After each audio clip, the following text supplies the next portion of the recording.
Ideology and the Nazi State. Everyone talks about fascism and no one reads Sohn-Rethel. By Frederik Glas. History, it is believed, is an irreversible sequence of certain events. In it, certain opportunities or possibilities sometimes flash up, but if they are left unused, they are gone forever, there will be no second time. The left is different. For them, history is a kind of backdrop against which collective subjects pass moral tests from which, in the event of failure, they draw the necessary lessons in order to pass them with flying colors. The anti-fascist left studied historical fascism with great zeal in accordance with this principle in order to guarantee that it would be prevented a second time. The recipe for this was very simple and copied from the chefs of the Seven World Congress of the CI.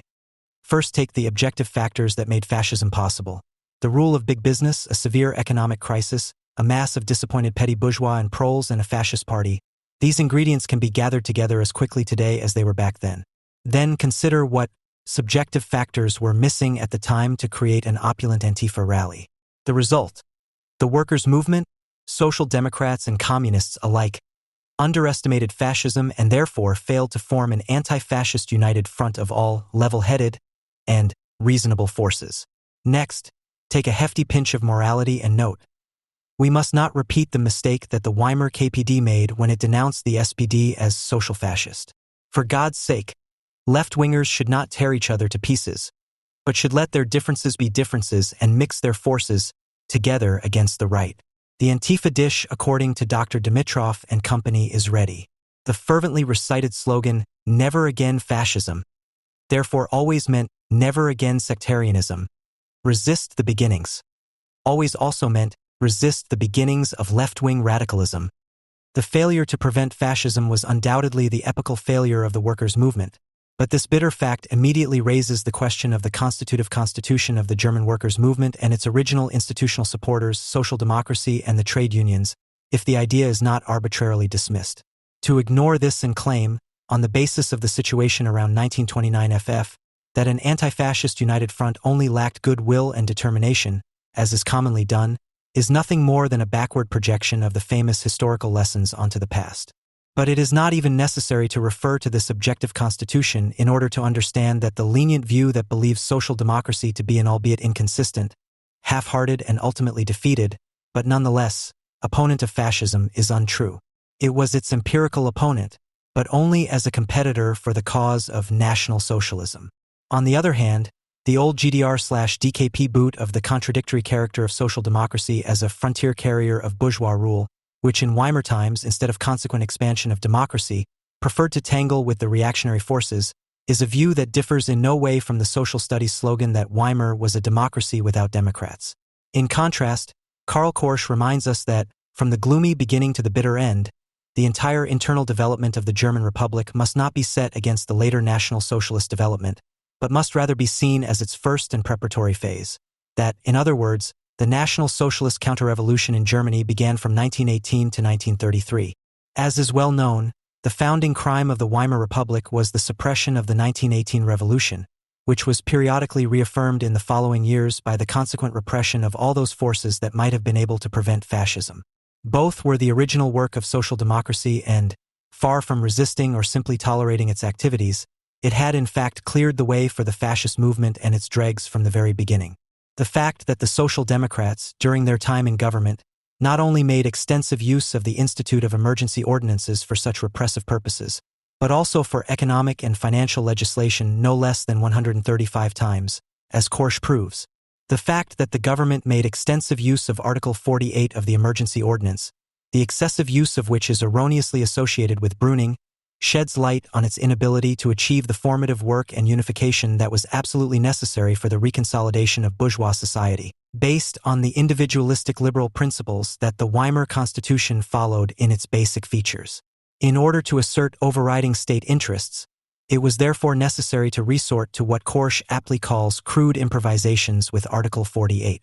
In any case, here too it was the Social Democrats who, with their practice of permanent emergency administration, created the precedents for the emergency decree governments of 1930 to 33 and for the practice of the National Socialist exercise of power as a permanent state of emergency. What the KPD must be credited with is that it clearly saw the imminent compulsion of the capitalist society of the time towards fascism and drew the correct conclusion from this that anti-fascism, as a separate position alongside or beyond anti-capitalism, was an impossibility. Where democracy is in the process of incubating fascism itself, which is why the bourgeois parties and social democracy are increasingly behaving as if they were wings of the People's Party, as whose prototype the NSDAP then succeeded. Focusing on the differences between the parties is just as misleading as a struggle in defense of democracy.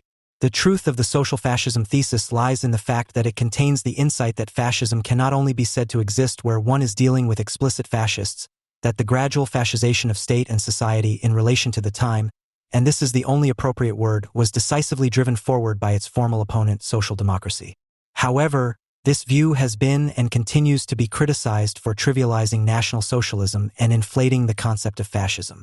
One objection to this is that the danger of trivialization was sometimes also named and criticized within the KPD. On the other hand, the fact that the KPD came up with all sorts of conceptual bumps and contortions in order to be able to make out the difference between the bourgeois bloc government of Wilhelm Marx, Müller, Brüning, Papen, and Schleicher and Hitler cannot justify any objection to the factual appropriateness of the social fascism thesis. The mockery of this is cheap as long as the decisive reason for it is left out: the KPD's inadequate concept of fascism. For the KPD, fascism was always just dictatorial bourgeois extremism, excessive repression and exploitation of the working class, only quantitatively different from democratic conditions. As a result, it was generally immediate repressive state actions, such as the Berlin May Day of Blood, and the successive dismantling of welfare state benefits in which the KPD believed it could recognize the signs of fascisation and which it made the focus of its agitation. This can be explained if one recalls that the KPD's concept of fascism was based on the model of Italian fascism. Now, the fascist regime in Italy differed from German National Socialism in that it embodied the type of the classical authoritarian state, a dictatorship that overarched society in a repressive authoritarian manner, but did not, as the Nazis did, reorganize it and virtually merge with it. To recognize this qualitative difference of National Socialism, however, would have required a concept of ideology as a necessarily false consciousness and manifestation of practiced barbarism, which the KPD certainly did not have. It is no wonder that the leftists have never taken offense at this, because they themselves have never understood fascism as anything other than repression taken to the extreme and ideology as nothing other than manipulation, although, unlike the KPD, they could be smarter today. That is why people who pretend to be more stupid than they have to be, and who have inflated the concept of fascism far more than the KPD ever could with their fascist rhetoric, have the least reason to reproach it in this respect. What the KPD agitation can actually be accused of, on the other hand, is the grandiose underestimation of the fact that capitalism can manage its crisis of collapse on its own soil and with its own means. This general trivialization was fed by that wicked historical optimism that Adorno once said spoke for the decline of the workers' movement, that attitude that is both bold and devoted, with which one expects the victory of one's own cause as a foregone conclusion, and which in turn makes it possible to look down on the opponent with a sovereign and condescending gesture, because one believes that he has already been overcome anyway. The fact that capitalism had to take a course towards fascism in order to secure its existence, this realization, which was correct in itself, appeared in the KPD without exception in the distorted version that read: the fact that the bourgeoisie is resorting to fascism shows that capitalism is at an end. The crisis of capital was its lethal crisis because it was creating a fundamental revolutionary situation that could only be fended off with the whole range of fascist methods, from social fascism to fascism proper. With breathtaking, macabre consistency, the KPD was therefore able to interpret any phenomenon that might indicate the consolidation of capitalism under increasingly fascist auspices as a weakness of the system. The fact that social democracy was becoming a protagonist of fascisation was taken as proof of its already dwindling influence, which could only be defended by brutal means, just as the National Socialist movement was taken as an indication that capitalism was in its last convulsions and that the revolutionary upswing was proceeding apace. That this pious belief could not be shaken by anything is attested to by the fact that the last issue of the Rote Fahne of February 2, 1933 still read, "Hitler rules, but communism is marching." There is no question that such abstruse historical metaphysics had to unleash the mendacious, pathetic rhetoric that made the motto, "Where there's graft, there's grist for the mill," its own affair and justified the suffering of one's own comrades as a down payment on the revolution, as a sacrifice repaid by the victory of the collective. Fascism was described as a school of revolution that sharpened class consciousness and strengthened the fighting spirit. In the Rote Fahne of September 6, 1928, The following was written about the situation in Italy. The organizations can no longer be paralyzed by losses, however painful they may be. They are being expanded and strengthened day by day, even under the hardest blows of reaction. Under the determined leadership of the Communist Party, the organization of the Italian workers and peasants is advancing inexorably, inspired by the undaunted will to fight against the bourgeoisie and fascism until their final defeat.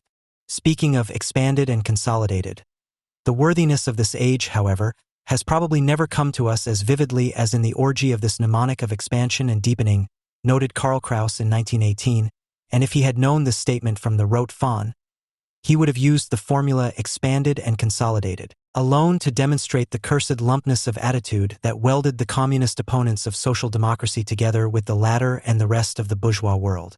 Rarely has there been such an indistinguishable combination of rather involuntary perspicacity and outright nonsense as in the Weimar KPD's social fascism thesis, and therefore the truth of this thesis had to remain hidden from those who had formulated it. The social fascism thesis in particular is a striking example of the theory-practice relationship in the labor movement. At the beginning there was a strategic decision, to which a few chunks of theory were added as justification. Because the social fascism thesis was born out of the strategic consideration that social democracy had run its course as the bearer of bourgeois rule and therefore had to be alienated from the revolutionary-minded masses through the harshest denunciation, the KPD thus relied on the promotion of a self-exposure that was already taking place. This was the theoretical justification of the slogan. What could have been a theoretical justification for the slogan of social fascism? The material insights into the relationship between the social democratic concept of economic democracy and the fascist corporative system was in reality an external addition, a byproduct, waste. Alexander von Plato's extensive work, Zur Einschätzung der Klassenkampf in der Weimar Republik, on the assessment of class struggles in the Weimar Republic, West Berlin 1973, suffers from the fact that this is systematically misjudged. Otherwise, what is positive about it is that its unpretentious argumentation stands out pleasingly from the staccato of pronouncements common among leftists at the time and is not completely absorbed in its immediate purpose. Nonetheless, von Plato's intention is to identify a historical model for the actions of the FRG left in the sense of the KPD/AO, and to this end he attempts to single out the politics of the KPD/Comintern 100% against the anti-communist historiography, as whose ancestor he believes he can identify Trotsky. However, his apology of the social fascism thesis suffers from the fact that he assumes his own argumentation, which is quite rightly, if theoretically not very successful, oriented towards the commonality of economic democracy and corporatism as a central point for the KPD. Although von Plato provides some evidence that the KPD was aware of this connection, cf. page 170f. As sparse as they are, however, they rather prove the marginal nature of these considerations. The class and historical metaphysics, National Bolshevism, and the KPD's flat concept of fascism never become a problem for him. How could they, since v. Plato himself is a workerist of the most old-fashioned kind? Of course, this also applies to Niels Kudrytska, who in Procla 11/12 and 14/15, both 1974, vehemently polemicized against von Plato's attempt to justify himself without ever getting to the heart of the problem and instead rambled on in an absent-minded manner about the classic syndrome of sectarian helplessness before the real problems of the working class. The best thing about the social fascist thesis is precisely the apostasy, so that the only thing wrong with it was that it was not thought through and advanced consequent enough in terms of its content.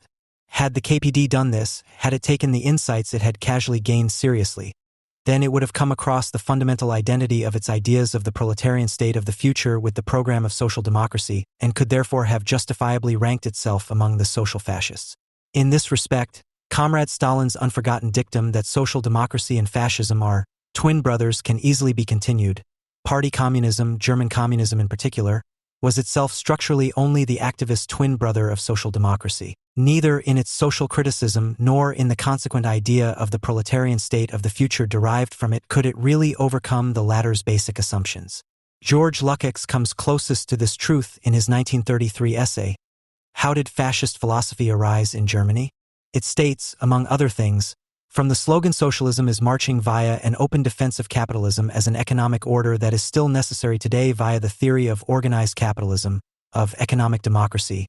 This path leads to the active preparatory ideologists of fascism.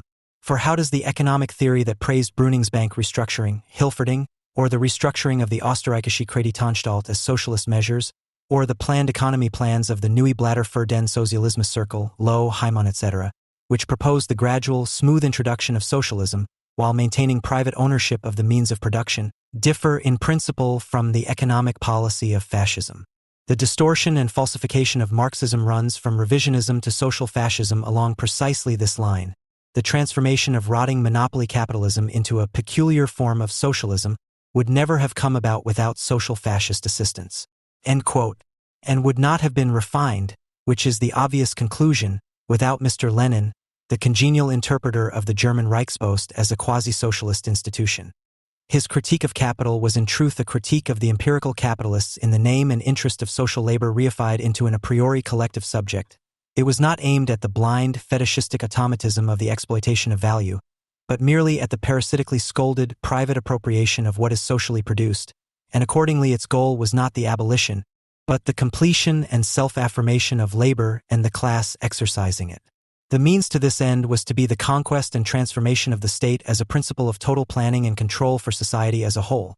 While the bourgeois misused the state only as a means to his own selfish interests, in the proletarian polity the promises of the citizens' popular rule, democracy, freedom, equality, solidarity, which under capitalist conditions had a merely formal, inauthentic existence, were finally to be realized.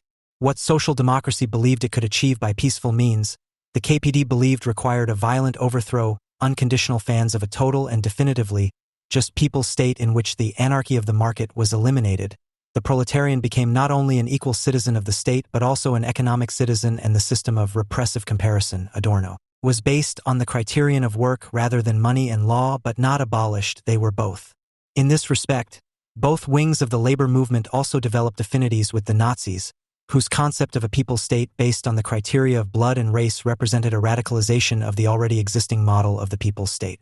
This fundamental affinity is most strikingly revealed in the level and thrust of the polemic that the KPD waged against social democracy and the Nazis. In the proletarian utopia with bourgeois means that the SPD stood for, the KPD could only ever recognize window dressing and deception of the masses, and the folkish anti-capitalism of the Nazis was similarly regarded as demagoguery and misleading the people. In the bitter accusation of a lack of credibility, the mucked-up basic category of left-wing politics not only is the fundamental claim to competent leadership of the democratically trimmed human material raised, but above all the fundamental identity or affinity of the goals for the realization of which one recommends oneself as a committed administrator and honest broker. The unsavory results of this are illustrated by a longer quote. In issue 10 of the magazine Der Rote Aufbau, published by Willy Munzenberg from May 15, 1932, a certain Rudolf Feissmann wrote the following about Hitler's speech to the Industrialists Club at the beginning of the same year. We now have a document that is better suited than any other to expose the impudent demagoguery of Hitler's party. Now documentary proof can also be provided that the NSDAP is a party of capital, a protective force of the ruling class, that cluster of financial and industrial magnates. The breaking of the bondage of interest, according to Fader, the steel axis around which everything revolves, the solution of the social question, the correct factual expression for the confrontations, capital against labor, blood against money, creative power against exploitation. The heart of the National Socialist program is not mentioned at all by the leader of the NSDAP in his much-noticed programmatic speech. Point 11, abolition of income without work and effort, is not mentioned, nor did Mr. Hitler mention the Jewish question, points 4 to 6, at all, knowing full well how closely heavy industry is linked to Jewish bank capital. This is all the more significant as the NSDAP, in consideration of Jewish entrepreneurs and bankers in the event of a National Socialist participation in government, had the Jewish question completely pushed into the background during the election campaign.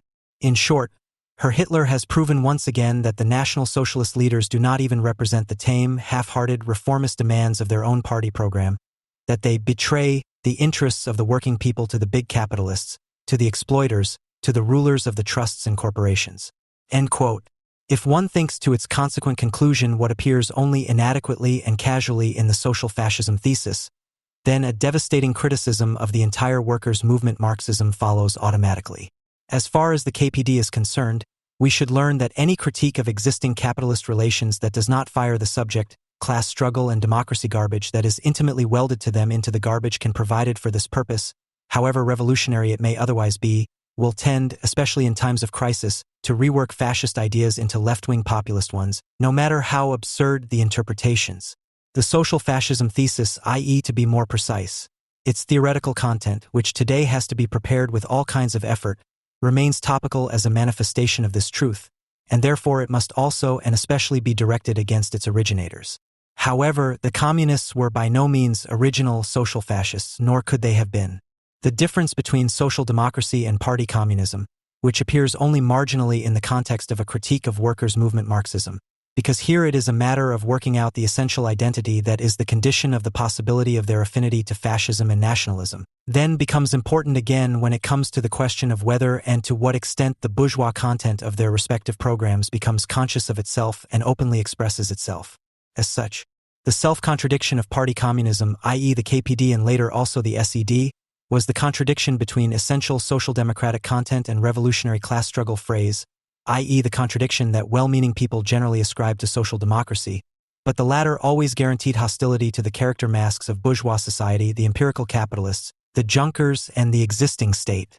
In this respect, the communists had to be and remain opponents of Weimar democracy and the fascization process taking place within it, and their nationalist idiocies, Schlagerkurs in 1923, the program for the national and social liberation of the German people in 1930, always remained recognizable as a desperate and insane attempt to tie in with social developments that were positivistically accepted as given in order to extract political surplus value from them. However, social democracy had long since cast off such actions, which still had traits of tactical calculation, and we should therefore bid farewell once and for all to the idea that it was simply a harmless reformist party. Reformism means pursuing a policy of small steps that thrives on ignoring or denying the crucial issues.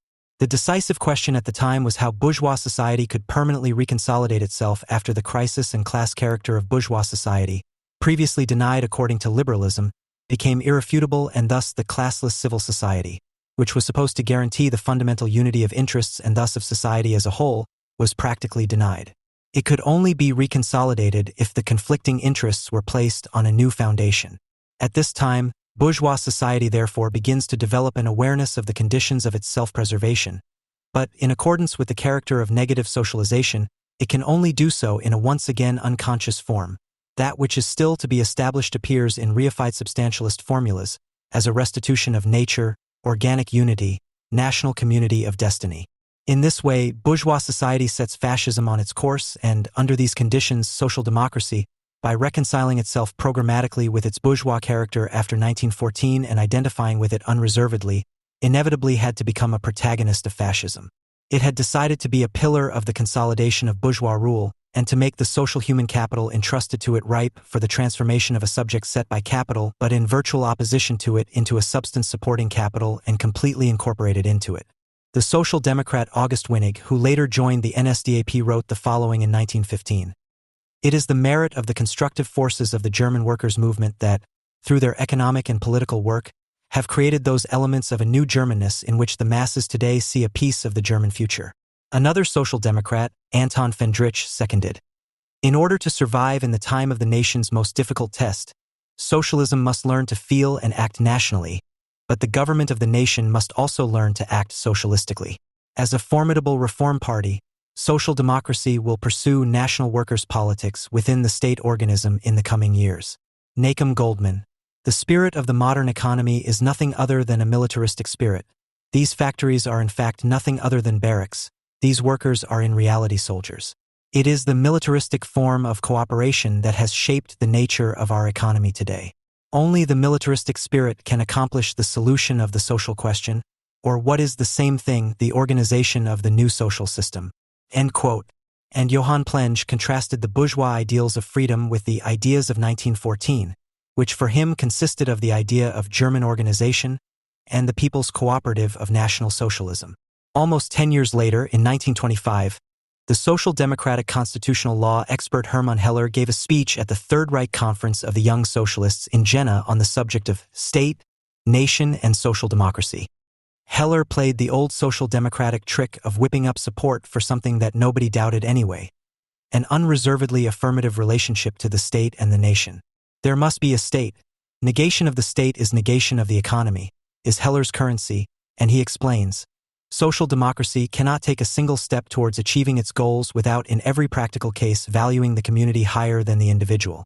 Every socialist will enthusiastically agree with this abstract elevation of the community.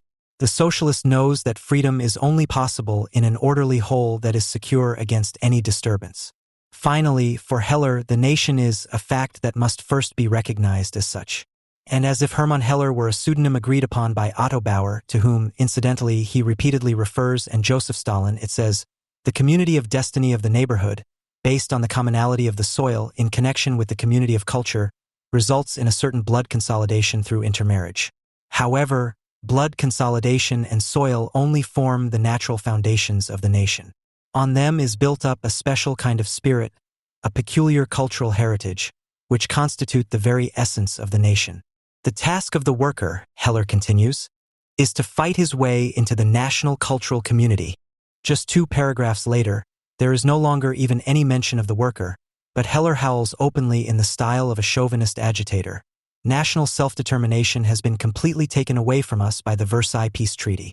There are socialists who have no or only an insufficient understanding of this national self-determination. Social democracy cannot be accused of not seeing its task clearly.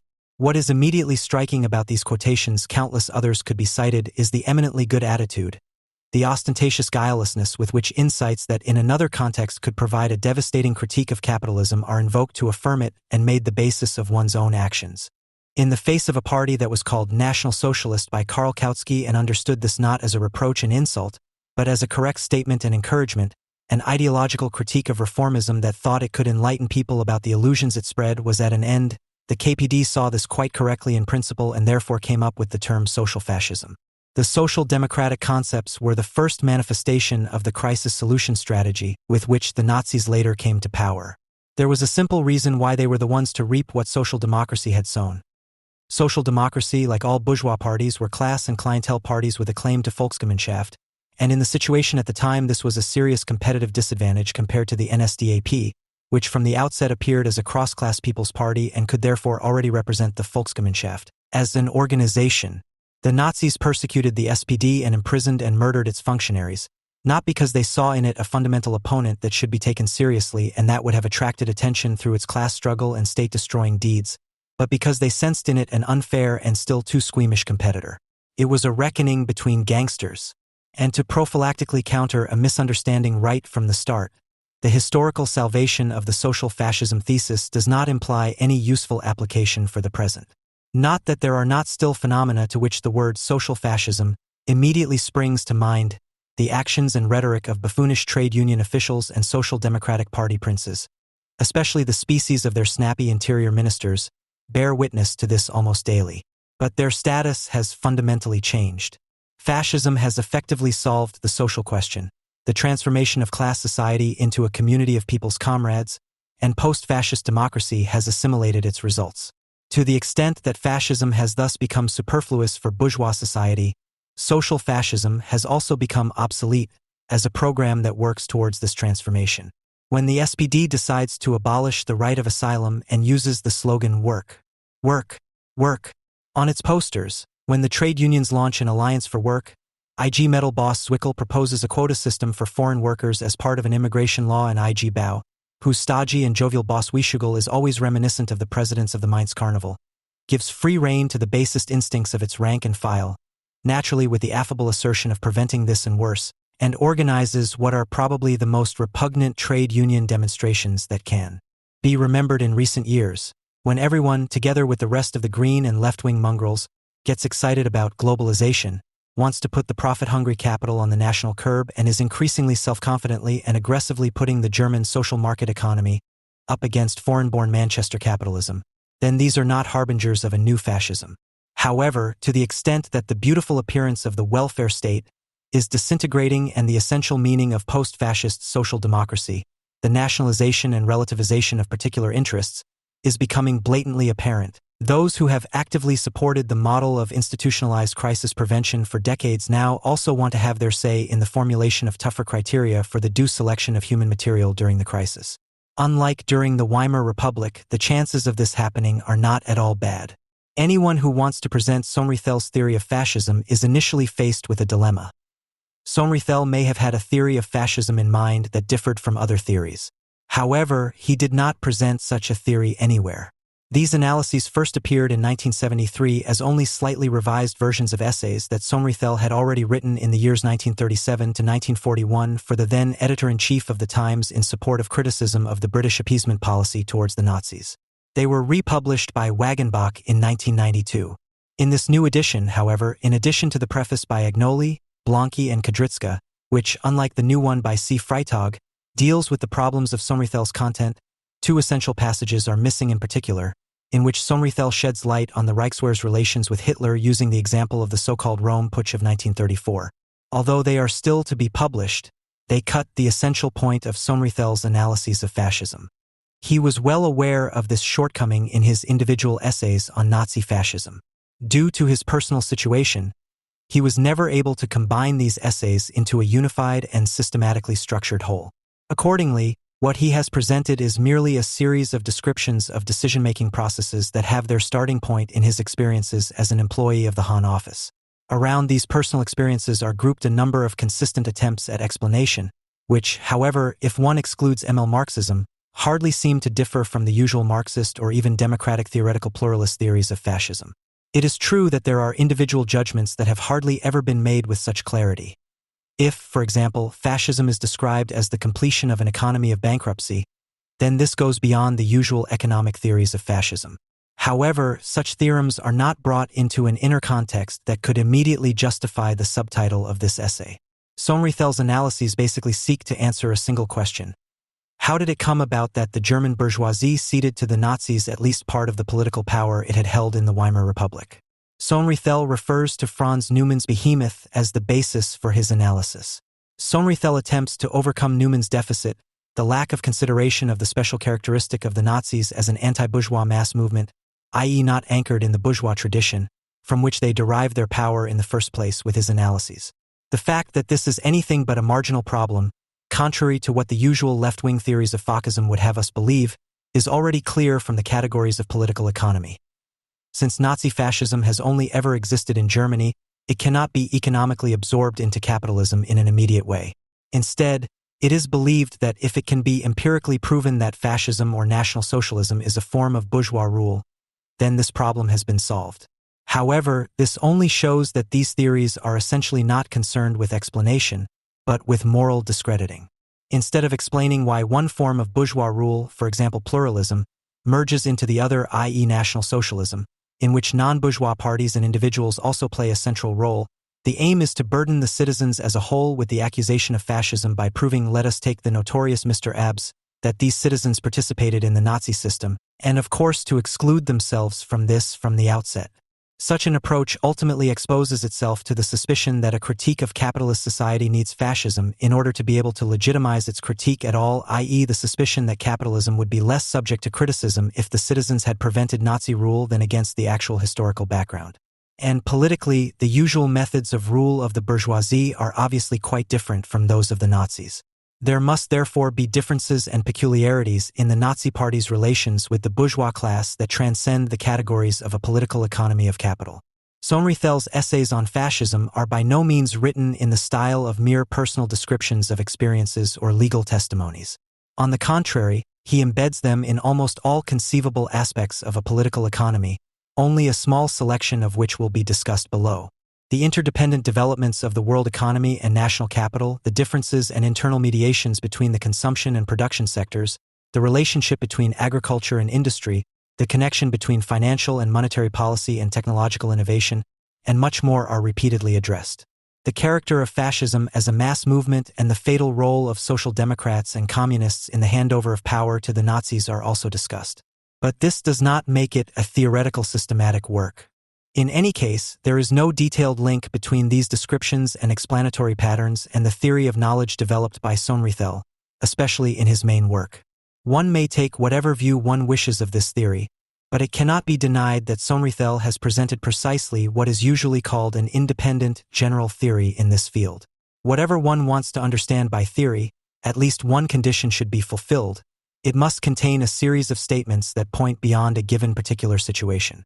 In other words, it must generalize empirical data at least in the sense that this generalization covers a number of different historical situations. With regard to a theory of fascism, It would therefore be necessary for it to name elements that point beyond the historical realization of Nazi terror in that they can also characterize other forms of fascist rule. Above all, however, there is a need for such theoretical statements which, even under today's conditions, show the possibilities of whether and how a new edition of fascism, however concretely formed, can occur. However, since Sohn-Rethel's descriptions, as will be shown in the first part of this text, only shed light on a very specific, narrowly defined historical situation, they do not seem to contain such theoretical, i.e. generalizing statements.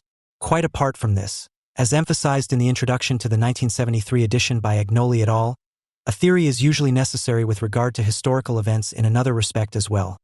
Namely, in order to be able to fill the void that results from the fact that essential social decisions are made informally, especially in the case of historical events.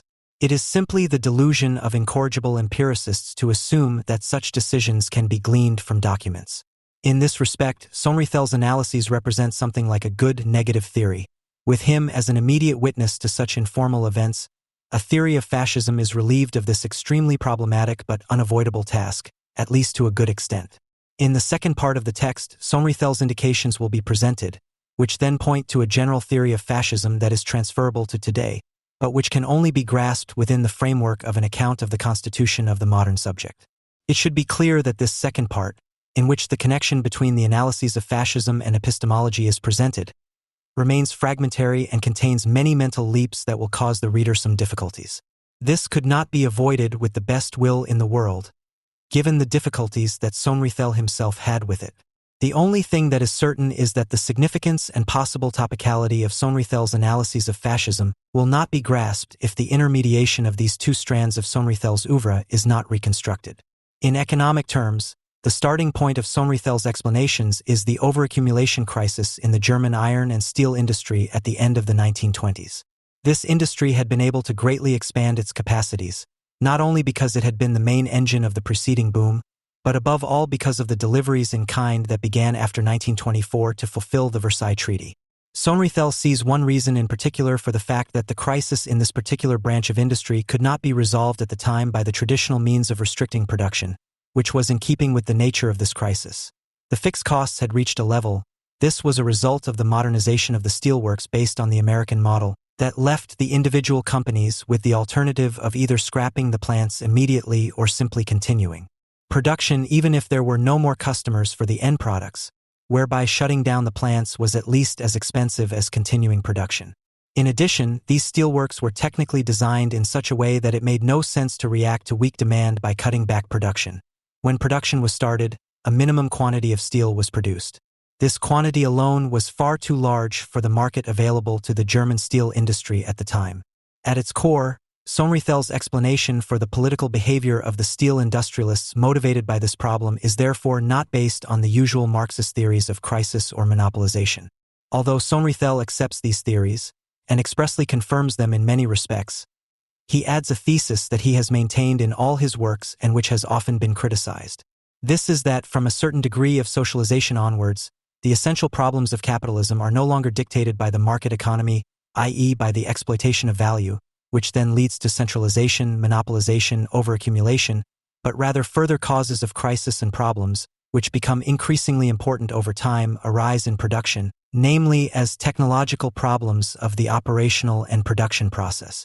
The problems that arise in this way create a pressure to solve problems, which in itself calls for a political solution. Sohn-Rethel's conviction is also based on this thesis that here, in the company organization, for example in Taylorism, the technical prerequisites are created for the transition from the appropriation society, in which the distribution of social production is still organized in a market-like manner, contrary to the achieved state of socialization of work, to the production society, in which this work process would be consciously controlled. And this is why Sohn-Rethel only ever speaks of today's capitalism as a transitional society, i.e. as something like a middle ground between capitalism and socialism, in which he includes the former Soviet Union but not China, which he regarded as a positive example of a socialist society until well into the 1970s. This conviction is extremely problematic, not only from today's perspective, and Sohn-Rethel contradicts his otherwise so vehemently presented thesis of the synthesis of society through value in essential points. It can hardly be a question of either a society of appropriation or a society of production, just as little as whether it is a market or a plan. To see the antagonisms of capitalism, as Sohn-Rethel does, solely in the fact that it can decide neither for the one nor for the other, blatantly misses the point that it is the unified overall context of market and production that is subject to criticism.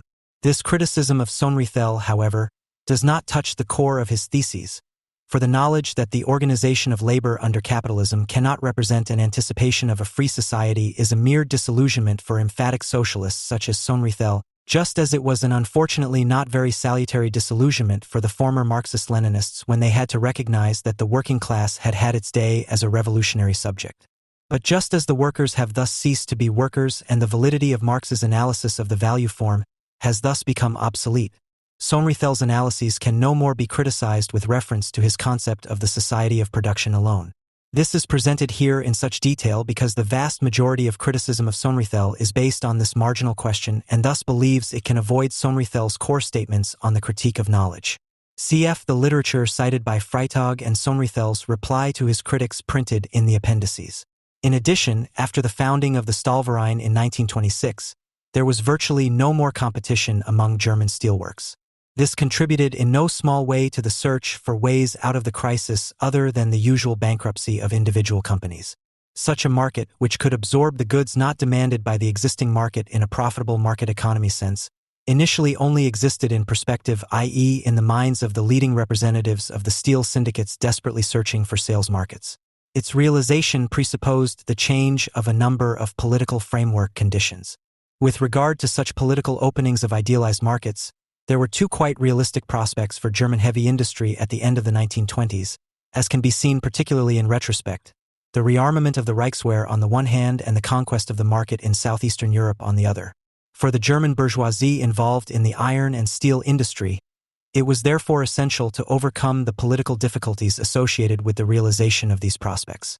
In order to place this relationship between the leaders of the steel syndicates and the industry associated with them in the correct historical context, it should be noted that at that time the relationship between capital and individual companies was far from the abstract, anonymous relationship of today.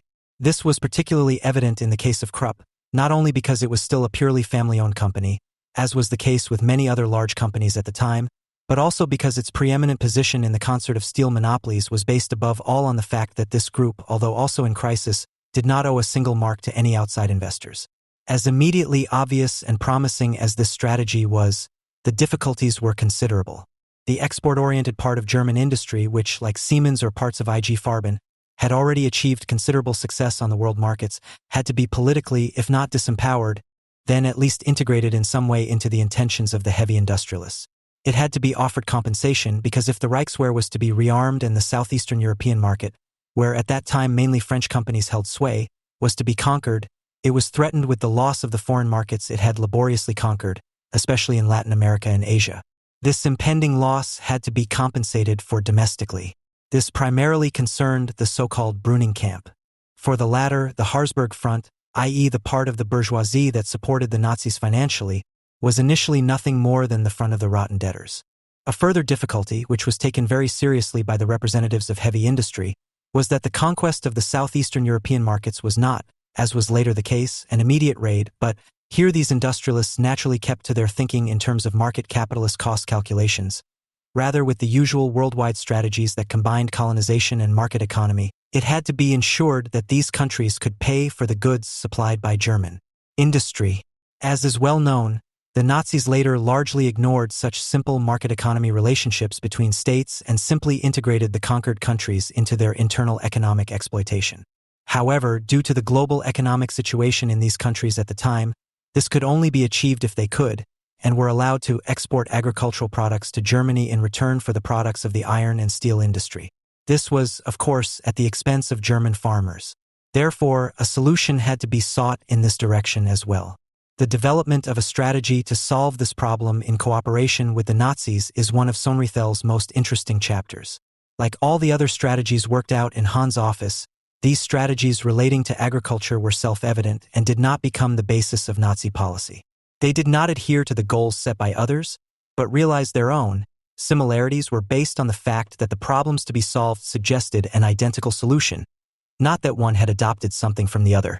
These concepts thus suffered the fate that basically befalls every political concept in a pluralistic society. Taken literally, they were unsuccessful, But this does not mean that they were without effect or influence. On the contrary, because very far-reaching decisions were made on their basis. To explain how concrete plans turned out to have quite different effects from those intended, the more they met with the approval of the Nazis. This paradox is at the heart of Sohn-Rethel's entire argument. The strategy pursued by the heavy industrialists from then on, in which all problems were to be resolved, was therefore summarized as follows: away from the world market towards self-sufficiency. Seen as a whole, the strategy arising from the difficulties described required a solution to the problem that an economic policy aimed at self-sufficiency, of which the Nazis, the representatives of agriculture and the industrialists of heavy industry were all aware, had to turn back the wheel of history to a certain extent. Economic self-sufficiency was to be secured in any case by removing the rate of consumption from the market and keeping it constant in the long term. For Sohn-Rethel, this means at the level of accumulation achieved in Germany, a return to absolute surplus value production was unavoidable with an autarky option. With this political shift in emphasis, the fascist dictatorship completed itself according to its own principle. Its economic cause was the fact that in the course of the years 1933 to 1936, the whole of German industry had been drawn into the law of absolute investment conjuncture on the basis of its capital loss process and absolute surplus value production. In all his concepts of political economy, Sohn-Rethel has a rather idiosyncratic understanding of Marx's categories for Marxists. However, it is not a question of whether Sohn-Rethel understands absolute surplus value production in the same way as Marx, but only of what Sohn-Rethel means by it in this context. The fact that this political regulation cannot remain limited to the sphere of consumption, but that such a policy is sooner or later forced to intervene in the autonomy of the market for production goods and armaments from the outset, precisely to the extent that it really wants to achieve and stabilize its goals, is a logic inherent in the matter itself, which went beyond the horizon of the bourgeoisie of the time. The bourgeoisie only saw its immediate interests, and it was therefore clear to it that this removal of the consumption sector from the market in such a way that the level of social consumption costs remained constant and predictable could only be realized with the Nazis and not with the Social Democrats. The Nazis achieved this goal throughout their rule, as Sohn-Rethel statistically proves. This is a grossly simplified rendition of what Sohn-Rethel says about the alternative of the social reconsolidation of capitalism by the Social Democrats on the one hand and the Nazis on the other. I would just like to point out that the option for or against social democracy or the Nazis is not to be regarded as a clear-cut matter from the outset, as the left usually simply assumes, but depends decisively on concrete historical circumstances, which Sohn-Rethel elaborates very precisely with regard to the situation towards the end of the Weimar Republic. It should be noted here that for Sohn-Rethel, unlike most Marxists, the destruction of organized labor was not the main reason why heavy industry, and the bourgeoisie as a whole, supported the Nazis. And this also contradicts the thesis, usually put forward so vehemently by the same Marxists, that the existence of social democracy and the trade unions at least serves the objective overall interests of the capitalists. To create the consensus necessary to solve all these problems within the bourgeoisie, the Hahn Office, i.e., the management of the Central European Economic Day (MWT), where Sohn-Rethel had found employment as a research assistant, was predestined for this, because it included as supporting members pretty much everything that was good and expensive in Germany. In addition to the cartel associations of large-scale industry, this included the Chemical Association, the electrical industry, the textile industry, the Association of German Mechanical Engineering Institutes, the Prussian Chamber of Agriculture, the German Association of Cities, the German Automobile Club, etc. The heavy industrialists had the Reichswehr as a natural ally on their side to implement their policies. Even if they were not unilaterally fixated on the iron and steel industry, they knew that synthetic chemistry and the electrical industry, light metals and machine and apparatus construction were at least as important for modern warfare as heavy industry itself. This again shows how important it was to reach a real consensus within the entire bourgeoisie with the help of the political offices.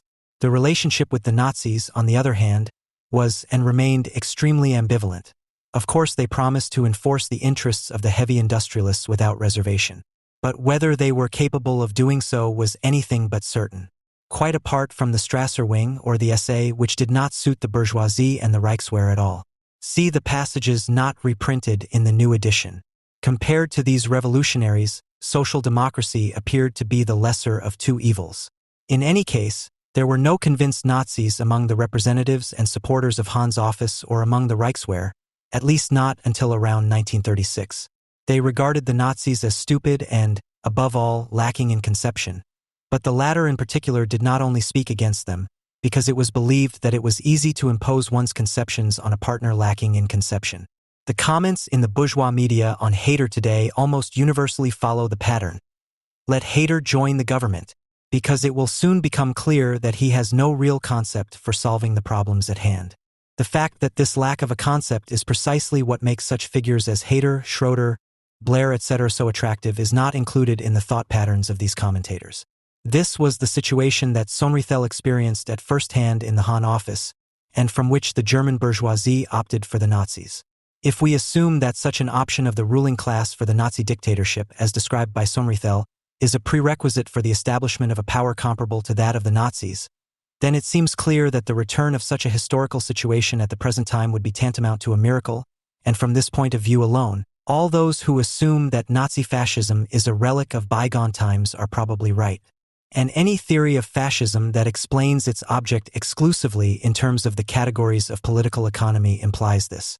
The first and most obvious answer to the question of why this is so is also the most inadequate. This repeatability is not given simply because today there is no fascist mass movement comparable to the Nazi movement towards the end of the Weimar Republic. This answer presupposes the knowledge of where such a movement derives its power and thus its attractiveness for the ruling class. If something does not currently exist empirically, this does not mean that it does not potentially exist and could not be actualized at any time. This shift from potentiality to actuality is precisely the phenomenon to be explained in connection with any theory of fascism, the phenomenon that Sohn-Rethel admits, as stated at the beginning, that he has not been able to explain adequately. But, however great the difference between bourgeois rule and Nazi dictatorship may be, it can hardly be assumed that the problems of the political class have nothing to do with the Nazis' power base. Not that today's citizens are smarter than their fathers or have learned anything from history. Cost-cutting at all costs, political protection of external markets, an expanded, sovereign and equal role for Germany in the chorus of other state powers are strategic options being pursued by all sides, especially today, and in this respect quite comparable to the situation back then. And no German today who has socially relevant decision-making powers will lose any sleep over meeting up with any fascist for a cozy chat by the fireside or supporting him with donations. But if you ask whether there is a faction of today's political class that is even capable of discovering the beginnings of a solution to its economic problems in a new edition of Nazi politics, the difference to the situation in 1932 to 1936 becomes obvious. Just imagine a conversation between a present-day Nazi and some high-ranking representative of a German bank about the solution to the global economic debt problem. No matter how well the two understand each other, the Nazi may have familiarized himself with this problem and go home with a lot of money for some cash register. The bank representative will laugh to himself after this conversation, continue to go about his business, and incidentally, no matter what functions he fills in the bank, remain unswervingly convinced that money has its own laws that he cannot, and a politician certainly cannot, use to enforce his interests in whatever form. Even the crisis in the German iron and steel industry towards the end of the Weimar Republic could have been solved, and this is to a certain extent an argument against Sohn-Rethel in a different way than with an option for the Nazis.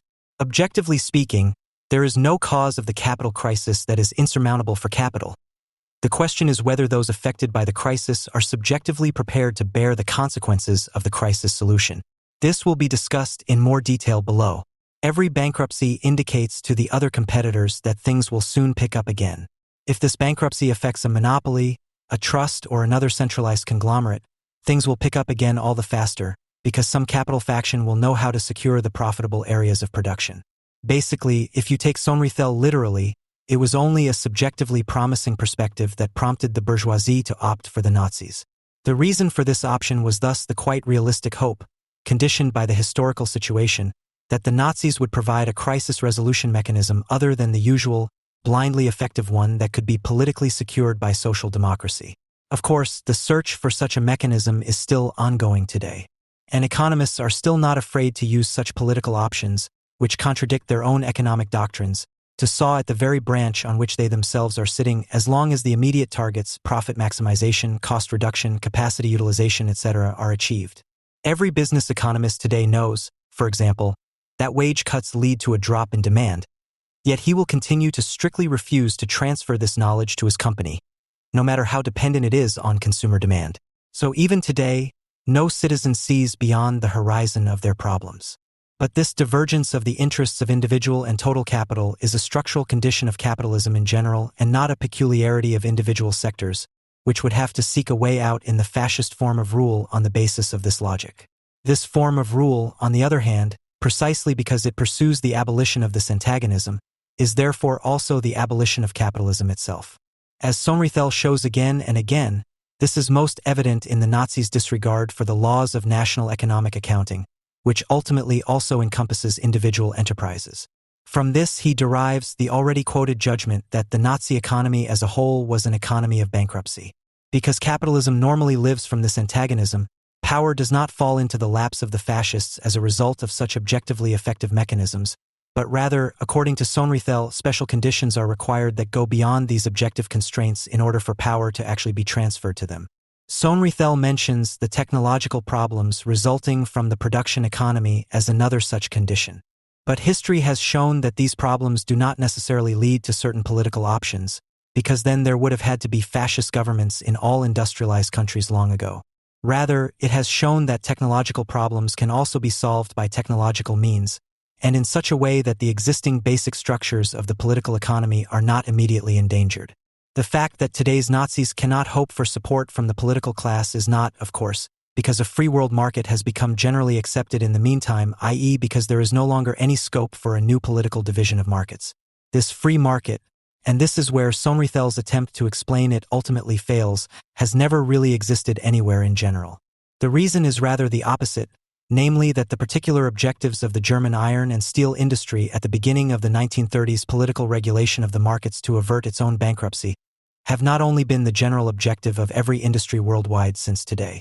Despite all neoliberal theories and reprivatization programs, no matter how radical they claim to be nowadays, if we exclude the providers of labor, at best the pub landlord or kiosk vendor around the corner is still integrated into a truly free market economy from an entrepreneurial point of view. Basically, the entire economy has been in the grip of politics and the global market at least since the world reorganization after the Second World War. Just look at the EC agricultural policy, which could be seen as the immediate realization of what was hatched in the Hahn office under the name of agricultural cartelization. And if one follows the logic of the conspiracy theories a la Detlef Hartmann in Concrete 3/90, then Sohn-Rethel is not only one of those mainly responsible for Nazi rule, but also the Spiritus Rector of the EC bureaucracy, because the poor man was mainly concerned with this agricultural cartelization. Efforts towards self-sufficiency that go beyond the usual protectionism, which are, after all, only the abstract opposite of the pure free market of individual, economically important sectors, have no chance of being recognized as a remedy for sales difficulties, neither in Germany nor anywhere else in the world, due to the existing irreversible interdependence of the world market and politics. This logically presupposes the free world market, but only logically and analytically or as a regulative idea. As every liberal knows, it is of course not really practicable. This has not only been true since the collapse of state capitalism, but was one of the causes of its implosion. And the subsequent slashing of armaments budgets and other state consumption that absorbs the surpluses of capitalist production, e.g. space research, shows that even the arms industry no longer has a prominent position in the economic reproduction process, but has become just one key industry among many others. A Nazi, however, either has no economic program at all or pursues the self-sufficiency option. This is a logical and immediate part of the ideology of the national community. A Nazi program that provides an answer to the global economic crisis without focusing on self-sufficiency is in any case a contradiction in terms. There may still be managers today who have fallen for the illusion of free markets, but it would be impossible to find a manager, regardless of the sector, for whom an autarky option could solve even a single problem. Moreover, a fascist movement can no longer offer itself as an alternative political force to social democracy and the trade unions in dealing with the social reconsolidation of capitalism. Although the trade unions will never be able to please their negotiating partners, they have long since ceased to be an enemy. In view of their current self-dismantling, the trade unions hardly arouse any aggression from their opponents, but at best pity. This also eliminates all the advantages and disadvantages of a social reconsolidation of capitalism with the help of social democracy or the Nazis, because they assume that there is a class-conscious working class that has yet to be integrated into the economy. With the disappearance of the last remnants of class consciousness, this ideological motive also disappears. Ideological because it can be questioned whether this working class has ever actually posed a real threat to capitalism. But as long as it defines itself as a class, it cannot want anything other than capitalism, and reduces a change of government to the replacement of elites. In contrast to the Weimar Republic, the Nazis today have nothing to offer the political class in terms of a perspective, And here all the usual experts arguing in terms of democratic theory are simply right. And, what's more, apart from the trade unions, some media, and national populist politicians, who cares about bankruptcy today? Private property is something completely different today than it was 60 years ago. A manager today does his job, whether this consists of leading a company into the profit zone, selling it off to a competitor as cheaply as possible, or simply winding it up. He personally doesn't care at all as long as his cash register is in order. It is precisely because such a natural identification with a company no longer exists, especially among so-called managers, that the buzzword corporate identity had to be invented. From this point of view examined by Sohn-Rethel, i.e. the bourgeoisie's conscious decision in favor of a fascist option to solve its problems, there is hardly any danger to contemporary capitalist pluralism. Today one can hardly use this term, but it is also not clear which one should take its place. I am using the term political class here, but only because I haven't come up with anything better yet. Everyone at least knows what it means. So are Sohn-Rethel's studies outdated because they cannot be applied to today's conditions? Can they at best be used against today's fascism theorists, who simply see fascism and National Socialism as a conspiracy of the capitalists against the world of good, whatever that may be, the achievements of the workers' movement, communism, the FDGO, etc.? For, at least Sohn-Rethel can show that the cooperation between the bourgeoisie and the Nazis was not due to an a priori identity of interests, a plot or a conspiracy, but to a very special historical constellation of divergent interests that first had to agree on a common line. This fascism was thus the result of an actually quite normal bourgeois policy of constantly re-establishing a pluralistic balance of interests. With these initial conditions of a capitalist normality, however, one aspect of Sohn-Rethel's analyses of fascism has been identified that can be transferred to today's situation. First of all, the pluralistic foundations of Sohn-Rethel's argumentation can be generalized. This means that in bourgeois society, everyone who is or thinks they are involved in any economically significant decisions continues to manipulate, corrupt, conspire, scheme, and lie for all they are worth. And this gives the mirror image of this individual behavior, general moralism, its political legitimacy, and ensures the interplay between government and opposition that is characteristic of bourgeois societies. This was demonstrated particularly vividly in Italy at the beginning of the 1990s and in Germany's CDU at present. Of course, the dialectic of formal and informal organization of social decisions continues to exist, and the essential decisions on the integration of the political into the economy and vice versa continue to be made in places and forms that are even more closed to the public, the empirical sciences, the judiciary, and the left. However, these decisions, even if they are concentrated in different places, such as the Bundesbank, the Constitutional Court, the economic policy of associations, etc., are distributed throughout society in such a way that there is currently no sign of economic interests being linked to a unified political strategy that would have any appeal for the Nazis. This characterizes the different starting position of today's conditions compared to the end of the Weimar Republic. No matter how much fascist slogans a middle-class entrepreneur may spout, if he has problems with financing, taxes, sales, etc., he turns to the relevant institutions and not to the DVU, the Reps, the FP, or other right-wing parties. Of course, there are still the economic and structural overaccumulation crises, increased by the debt crises, which are much more significant today than in past crises worldwide, however serious they may be in the context of capitalist crisis scenarios. Above all, there are the attempts by German foreign policy, renewed in the course of the integration of the GDR, to provide its national economic interests on the world market with new political security. Keyword: Yugoslavia. Of course, in conjunction with trade wars and economic crises, this can not only evoke the threat of war, but also lead to wars, as was shown not only in Yugoslavia. However, all of this is initially based on the normality of capitalist exploitation established after the Second World War, a new but normal capitalist interplay of economics and politics compared to the pre-war period, which initially seems to have nothing to do with the situation that for Sohn-Rethel represents the transition of economically based power from the hands of the bourgeoisie of the time to the political, and ultimately sole social power of the Nazis, despite the dangers that naturally also lie in today's conditions for the concrete living situation of people.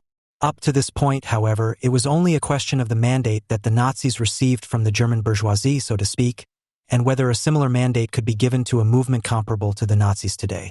Asked in this way, the answer is clearly negative. But this is only one side of Sohn-Rethel's analysis of fascism. The other side is the social development that unfolded after this decision. The decisive factor in the bourgeoisie handing over political power to the Nazis, even if only by not opposing them, was the well-founded, realistic prospect of being able to avert the bankruptcy of the most endangered industries in cooperation with the Nazis. Incidentally, this would have meant the immediate end of the Nazis.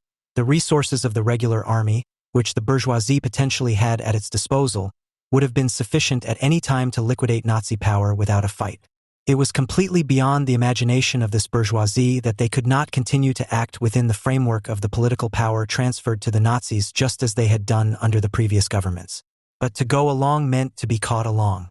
Quote, "Since the party possessed its power not by its own strength or by virtue of any political conception and line of its own, but solely by the grace of the predicament in which the bourgeoisie was caught between the profit and loss calculation of its class interests, the power of the party grew with the mere aggravation of the situation. The fascist cloth was black from the ink in which the bourgeoisie Saturday." End quote. For Sohn-Rethel, it is a matter of explaining why the bourgeoisie, although it achieved what it wanted with the Nazis, was still in trouble. The problem is that the heavy industrialists received exactly the orders they were after. So their strategy was successful.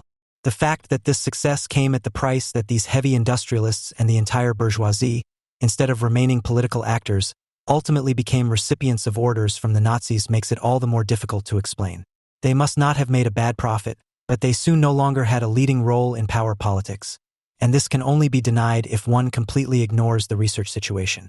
The moment the representatives of heavy industry and the Reichswehr decided to back the Nazis politically in the interests of a consensus that was particularly advantageous to them, a logic was set in motion that, and this was not at all in the original interests of heavy industry, and the Reichswehr forced the whole of society to continue the course of events. What Sohn-Rethel is referring to with this logic must now be examined with regard to whether it cannot be generalized to today's conditions. For from the fact that a past historical constellation is unlikely to be repeated in the same concrete form, it cannot be concluded that the general conditions underlying these specific historical constellations are also outdated. Every empiricism must disregard this. For it, the same causes have the same effects and vice versa. And although at first glance what has been developed up to this point seems to formulate only the obvious, here we enter into the difficulties of Sohn-Rethel's epistemology. One of its peculiarities, which runs counter to normal thinking, is that it problematizes the relationship between logically consistent thinking and sensory perception, normally grasped with the concept of law of thinking or law of nature, in a way that runs counter to these forms of thinking.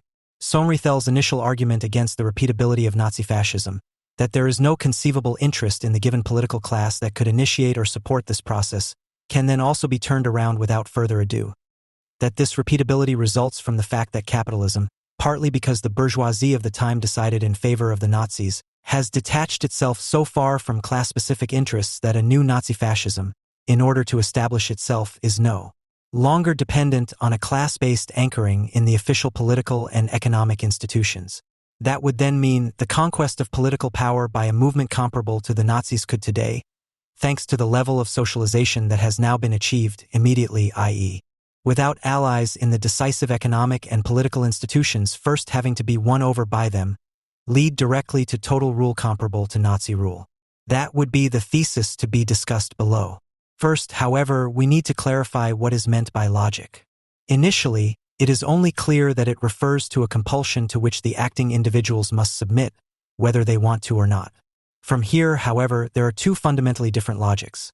One that forces individuals to behave in a certain way, even if they want to act differently of their own accord, and another that is inherent in the thinking of the individuals themselves, i.e. one that denotes a compulsion that the subjects follow of their own accord without being aware of it as a compulsion. The difference between these two logics can, and this is what makes his entire work so special, characterize precisely the difference between Sohn-Rethel's analyses of fascism and his main work. Both logics must now be brought together. As noted at the beginning, the following is an attempt that is guided by two motives. Firstly, it is obvious, even if Sohn-Rethel himself says that he has not succeeded in reconciling the two, that this connection exists. And secondly, as will be shown, this connection alone opens up the possibility of being able to speak of a theory of fascism by Sohn-Rethel that can be transferred to today. For Sohn-Rethel, the logic to which the German bourgeoisie was subjected under Nazi rule was the logic of a compulsion acting on its behavior from the outside. According to Sohn-Rethel, the representatives of the German steel industry saw themselves caught in the grip of a compulsion emanating from the organization of production on the one hand and the creation of new markets, which could only be realized by political and military means on the other. It was this problematic situation that led to the creation of the political offices in the first place, in which, and this distinguished the work of these offices from normal lobbyist association politics, domestic and foreign policy strategies were projected, for which otherwise only the parties and state institutions were responsible. Corporations or cartel associations such as IG Farben, Guthoffnungschaft, Stahlhof, Bergbauliche Verein, and Kalasyndicate developed political offices during the economic and political crises of the time, in which, one might say, major interest politics were pursued. Even more important than individual groups and industry associations were the large mixed regional interest groups, such as the Essener Langenverein, from which the Mitteleuropäische Wirtschaftsdag (MWT) was taken over in 1931, the Chambers of Commerce and Trade, e.g. the Essener Zweckverband, the main chambers of agriculture or, on an imperial scale, the Reichsverband der deutschen Industrie. Sohn-Rethel thus basically contradicts every conspiracy and manipulation theory. If there had been an immediate identity of interests between the Nazis and the bourgeoisie, for example, such offices would have been superfluous. Sohn-Rethel mentions a multitude of objective conditions laid down in the political economy, now not of capital, but of the Nazis, to which the German bourgeoisie had to submit and which forced them to irrevocably join the Nazis on the path of bankruptcy, which broke with all principles of economically rational behavior. Whether they subjectively agreed with this or not no longer mattered after 1936 at the latest. In Germany after the Second World War, this economy of bankruptcy is obviously no longer in force. Thanks to the Allies, the German bourgeoisie was able to return to the normal conditions of capitalist economic activity. So as far as the transferability of the logic of an economy of bankruptcy to today's conditions is concerned, we are not getting anywhere here either. We therefore do not need to deal with this any further at this point. This only changes when we change our perspective. When we look at what the German bourgeoisie had to understand as the coercion exerted on them from the perspective of the Nazis. We can still take this change of perspective a step further with Sohn-Rethel's analyses of fascism, but then their limits are finally reached and we must move on to the logic of the constitution of the subject in capitalist societies. The key to the logic of social development after Weimar lies for Sohn-Rethel, and this is not the only thing he has in common with Hannah Arendt in the fundamentally different sources of decision-making power. The reason for the political power of the Nazis was quite different from that of the economic power of capital and labor. The bourgeoisie completely disregarded this difference, as did the left-wing parties. Until 1933, the power of the Nazis was based on their character as a mass movement. This had already passed its peak in 1933 and was in danger of meeting the fate of any mass movement that does not succeed in seizing the social institutions and structures, i.e. the essential social decision-making channels. For such a movement lives from the transition of its ideology to the action that corresponds exactly to this ideology. Its superiority is based on the ability to dissolve every statement of fact into an immediate expression of will. Without the takeover or destruction of existing state institutions and the establishment of new institutions corresponding to its form of movement, such a movement quickly loses its supporters and thus ceases to be a movement. For the Nazis, heavy industry and the Reichswehr presented themselves as the gateway to these social structures that was necessary for survival. And in order to be able to open such a gateway, they would have joined forces with God and the devil and promised them everything. However, this break-in into established social power structures was only one necessary condition among others for the Nazis. In the main, they had to continue to fulfill their own political program in order to continue to exist as a movement. This fulfillment guaranteed the essential, in mathematical terms, sufficient condition for maintaining their power. Relationships with heavy industry and the Reichswehr were therefore an important, but basically quickly resolved, part of the social framework in which the Nazis operated. It was precisely this point, the fatal inherent lawfulness that such a movement must assume once it has established itself, and Sohn-Rethel does not go into this in detail either, but only implicitly assumes it, that was overlooked not only by the Nazis' political opponents, who appeased themselves with tepid slogans such as that the Nazis would have run out of steam after 3 months at the latest and would thus take care of themselves, but also by their new allies from industry and the military. A closer look at these conditions requires a precise analysis of the racist and anti-Semitic foundations of Nazi ideology. Sohn-Rethel lacks such an analysis, and this is probably one of the reasons why he did not succeed in presenting a comprehensive theory of fascism even after the Second World War. They were so fixated on their immediate interests and so sure of the stability of their economic power that they were completely convinced that they had the Nazis in their hands. They saw in them only fools to whom the crisis had temporarily handed political offices that they would not be able to do anything with if they did not subordinate themselves to them. the heavy industrialists. By not denying them political office, it was believed that they could be made dependent on themselves and the political costs of achieving the common goals, eliminating the power of the trade unions, rearmament, relegating the liberal bourgeoisie to the back rank. A new scope in foreign policy independent of the restrictions of the Treaty of Versailles could be kept to a minimum. As an example of the real course of events, Sohn-Rethel highlights the replacement of Hugenberg as Minister of Economics and Agriculture, which was driven by pressure from these political offices, including an article by himself, and which was followed by the immediate Nazi Dar, a universally recognized fool, whose primitive racism was considered out of the question even by arch-reactionary conservatives, as Minister of Agriculture. When people realized that he was indeed a fool in the truest sense of the word, but that he had fulfilled his function for the Nazis perfectly, it was too late, because then they realized that the institutions through which they were used to exerting their political influence were suddenly worth nothing politically. The less Dar understood about agriculture and the sense of its cartelization, the more promptly he and his party friends grasped the opportunity to expand their power, which had fallen into their hands with the Ministry of Food and Agriculture for their personal benefit and that of the party. After all, the real decisions were now being made elsewhere, and after the successful suppression of the so-called Rome Putsch, which finally secured the approval of the Reichswehr for the Nazis, they were now at the mercy of these decisions themselves. With this finding and many others, Sohn-Rethel basically confirms what Hannah Arendt explains in more detail. In totalitarian countries, the state becomes the facade that represents the country to the non-totalitarian world. Caught up in its own narrowness, which allows no further laws to apply outside its own horizon of interests, the bourgeoisie disempowered itself to precisely the extent to which its strategy was successful. This self-disempowerment also made itself felt in relation to the smashing of the workers' movement, which was of course initially gratefully accepted by the entire bourgeoisie. Sohn-Rethel therefore concludes, in the fascist dictatorship, the proletariat as a class was excluded from any participation in power, but the bourgeoisie was in constant confrontation with its own predicament, whose objective and blind violence was embodied in the party dictatorship of its fascist class guard. The fascist guard of the bourgeoisie was by no means exclusively its obediently serving tool for the political disempowerment of the proletariat. Rather, it was this tool only by sitting in the saddle on the hump of the bourgeoisie. End quote.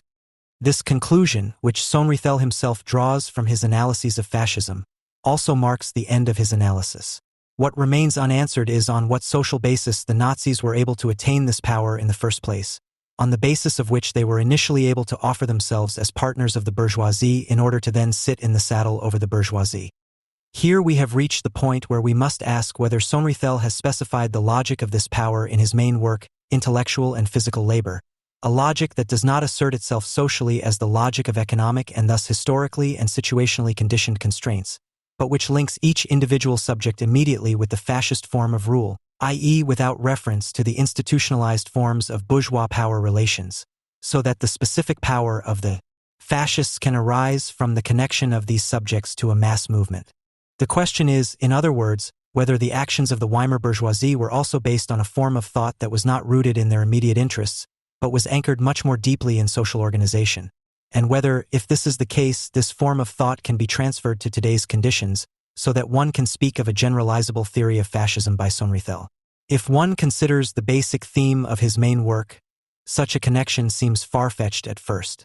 Obviously, it is solely about the significance of scientific thought for capitalist commodity production, or for bourgeois ideology in general. Sohn-Rethel shows here, largely independently of any reference to fascism, that although this way of thinking is in itself class-neutral, one should also add value-neutral and interest-neutral, it is nevertheless genetically anchored in capitalism and its class distinction. To summarize, Sohn-Rethel states in this regard, it is synthetic society itself that thinks, in short, in the form of the separate intellect.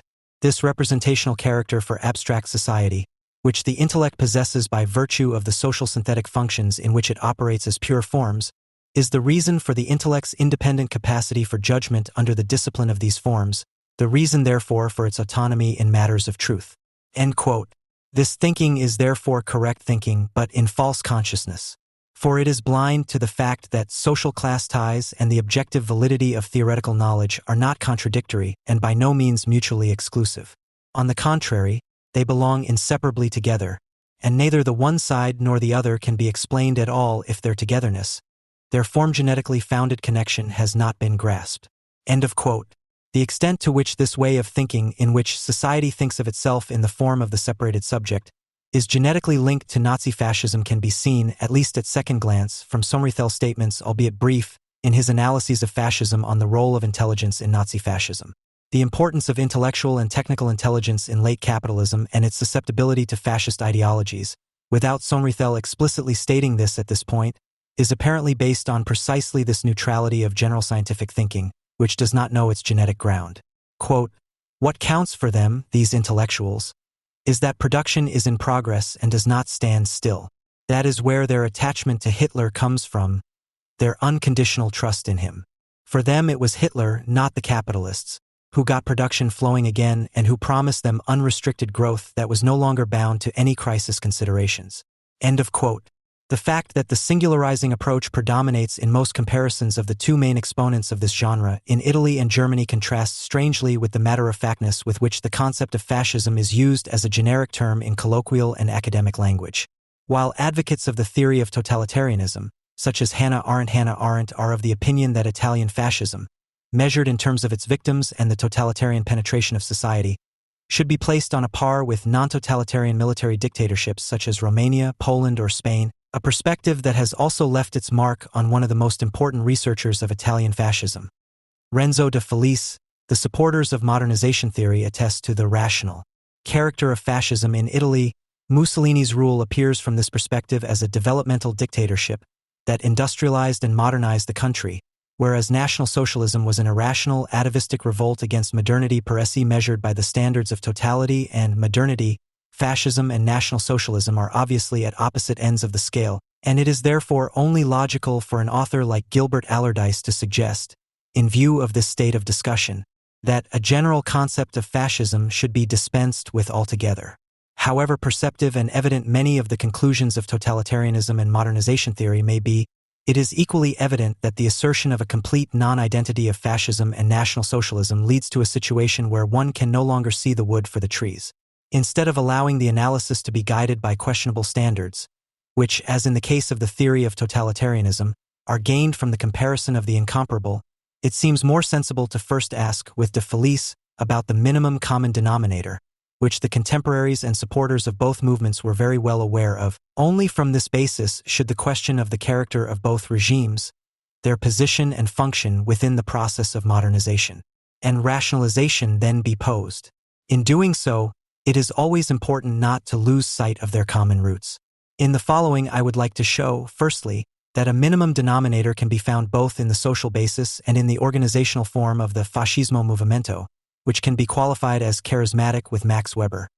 Secondly, that in the phase of the Fascismo regime, both systems show a divergent development in that in Italy fascism is bureaucratized and transformed into the instrument of a monocratic dictatorship, while in Germany the charismatic character of the movement becomes structurally determining for the political administrative system as a whole. In the last section, I will discuss the causes of this different development, which in my opinion can be found in the particularities of national capital accumulation. The multifaceted and dazzling phenomenon of the Fascismo Movimento can best be encircled from three sides: the ideology, the social basis, and the organizational structure of the movement. As far as ideology is concerned, at first glance the differences seem to predominate. Tosca rightly attested to early Italian fascism that it had no theory and that the program was tinkered according to the immediate requirements of political maneuvering. The fascist regime later on, especially the construction of the Stato Totalitario after 1925, is ideologically largely committed to nationalism, which in 1923 was organizationally linked to the Fascist Party.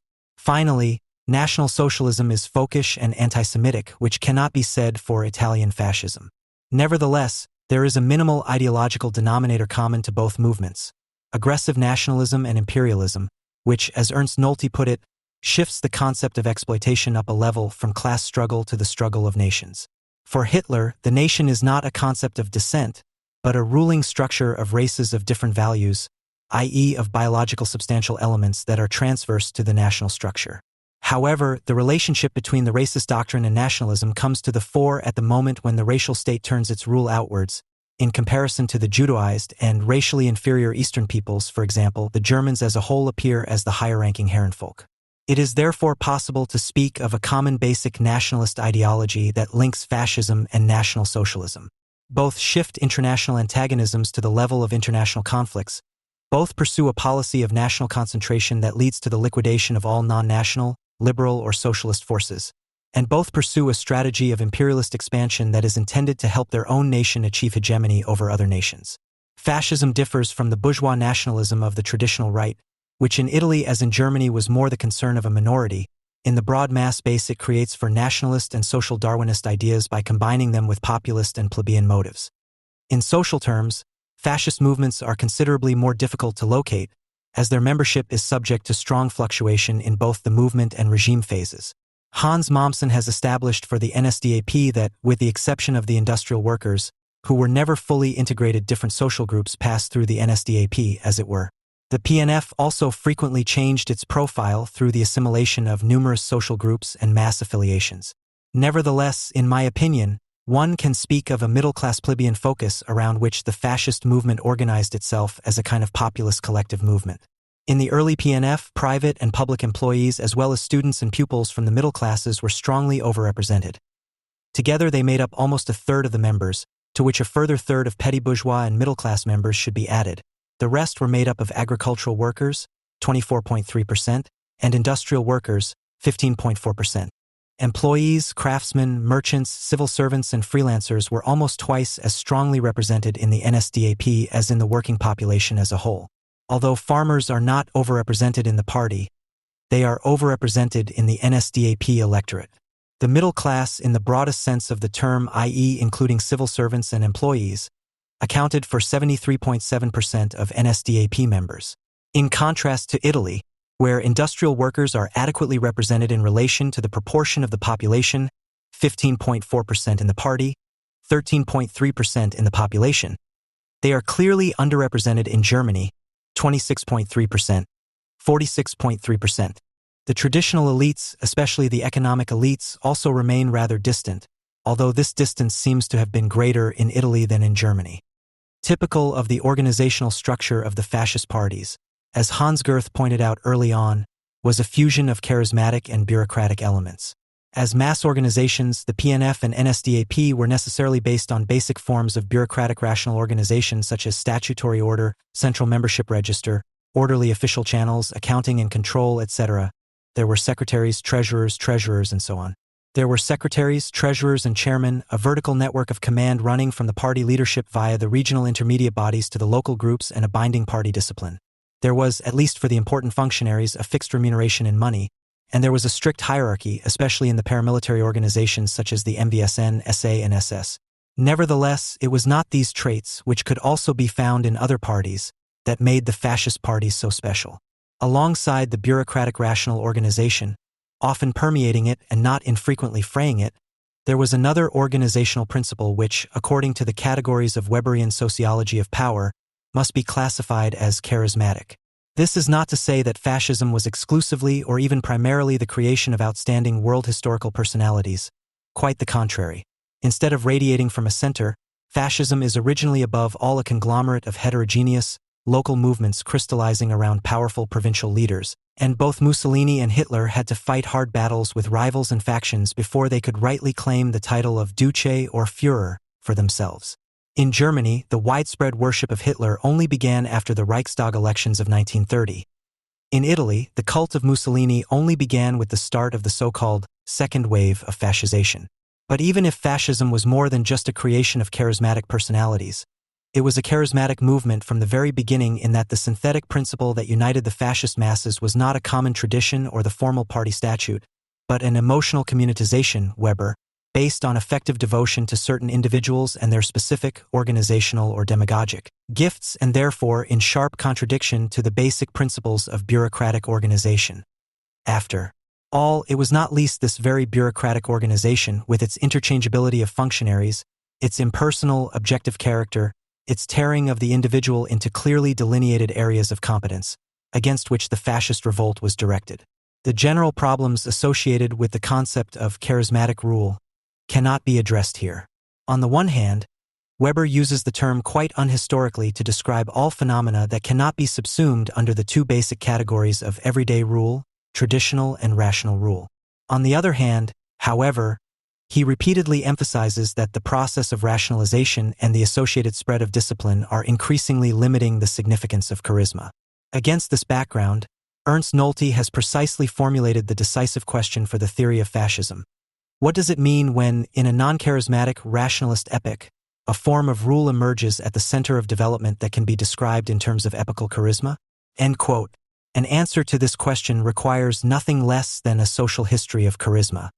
This is particularly clear in Italy, where Squadrismo unfolded in 1920-21 as a chaotic ensemble of local reactions, grandi, inspired by the center, but by no means foreseen in its dimensions and by no means unanimously welcomed by the leadership. As brilliantly as Mussolini was able to present himself from the outset as the savior of the nation, as the heroic subject of a radical revaluation of all values, fascism would have been nothing without the spontaneously formed local squadra, which were based on camaraderia and personal loyalty, elected their leaders by acclamation and for the most part did not go beyond an informal organization.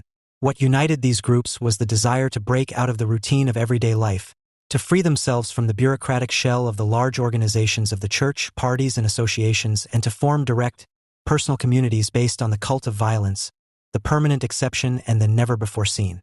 Mussolini, with his characteristic feel for mass movements and contemporary currents, summed up the nature of this movement by describing it as an anti-party, as the articulation of pure dynamism par excellence. Fascism is not a church. It is more like a training ground. It is not a party. It is a movement. We are the heretics of all churches. End quote. The charismatic trait was perhaps even more pronounced in the NSDAP, whose leader saw himself from the outset as the chosen one, like a religious prophet, and regarded the party as an instrument for the realization of his mission. Although there were strong tendencies towards bureaucratization of the sprawling party organization, especially in the final years before the seizure of power, the unification and concentration initiated by Strasser was reversed by Hitler in 1932 to such an extent that an organizational torso remained, which was ultimately based on the personal ties between the leader and his followers. Until its end, the NSDAP was and remained a fusion of charismatic and bureaucratic elements, with the former determining the structure. Charismatic in nature were the Führer's claim and practice of determining the guidelines of policy on his sole responsibility and enforcing them with the help of special commissioners and special plenipotentiaries, the charismatic ruler's emissaries. Charismatic was his legitimization, the invocation of providence, and finally, the structure of his administrative staff, which was only determined by clear rules and responsibilities in the area of financial administration, was also charismatic. Even at the next most important level below the Reich leadership, the Gau organizations, the Führer principle was mostly limited to a formal confirmation of the Gau leaders' independent assertion of power in their areas. Max Weber's remarks on the structure of the charismatic community read as if they were tailor-made for the NSDAP. There is no appointment or dismissal, no career and no advancement.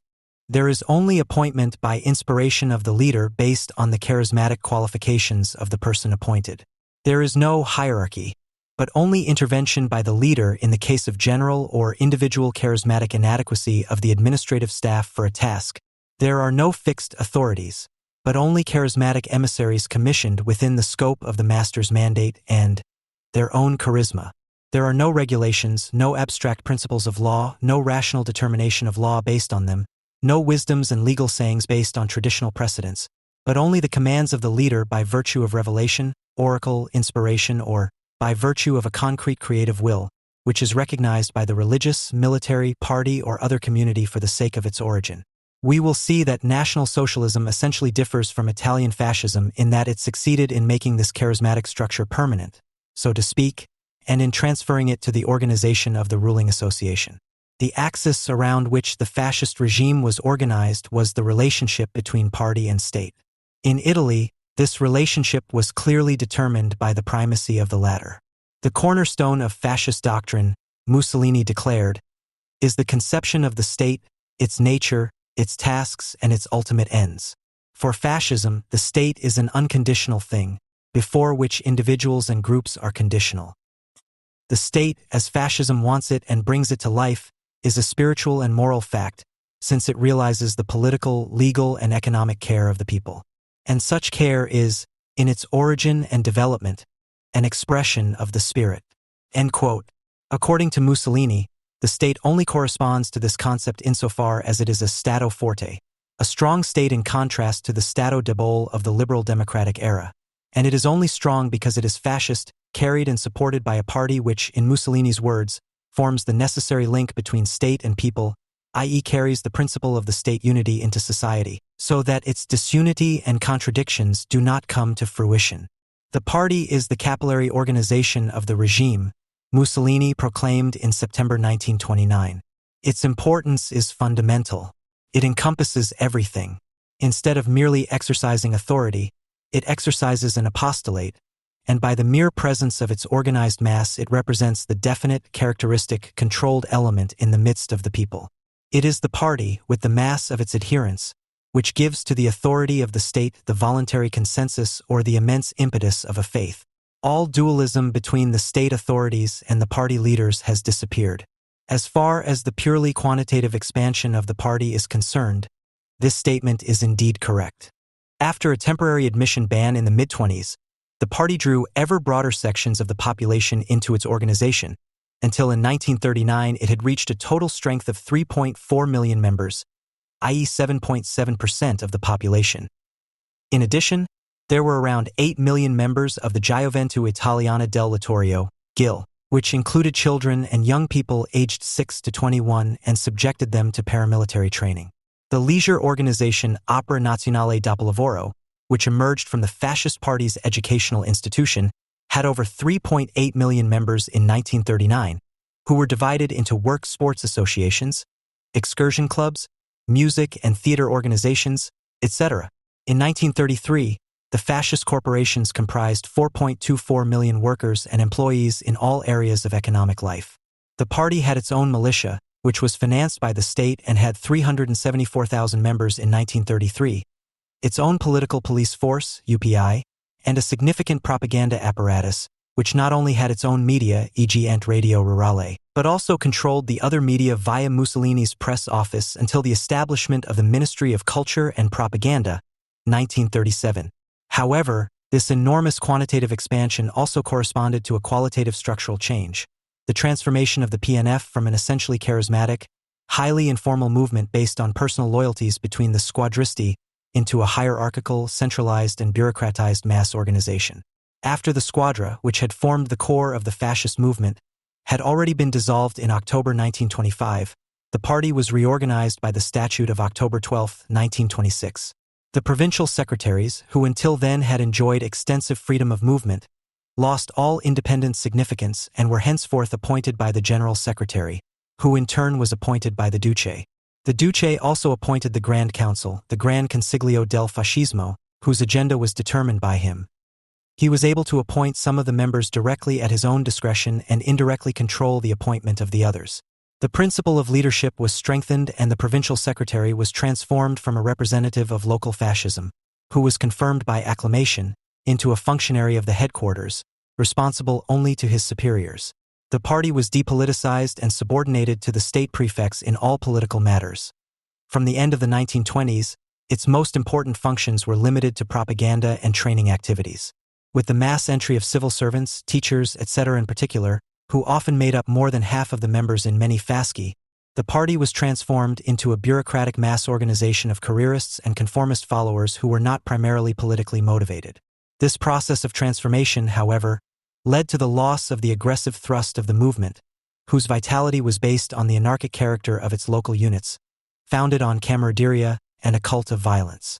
Of course, this did not happen without resistance.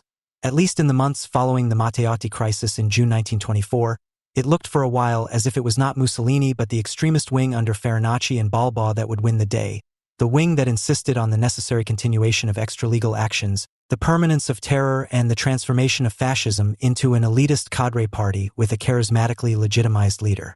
However, Mussolini's skillful tactics succeeded in putting a stop to the extremist offensive, which initially aimed to control the state from the outside and then to merge party and state offices. He initially gave extremism free rein in order to finally eliminate the liberal, democratic, and socialist opposition, but then turned the tide by 180 degrees and broke the back of the extremist faction.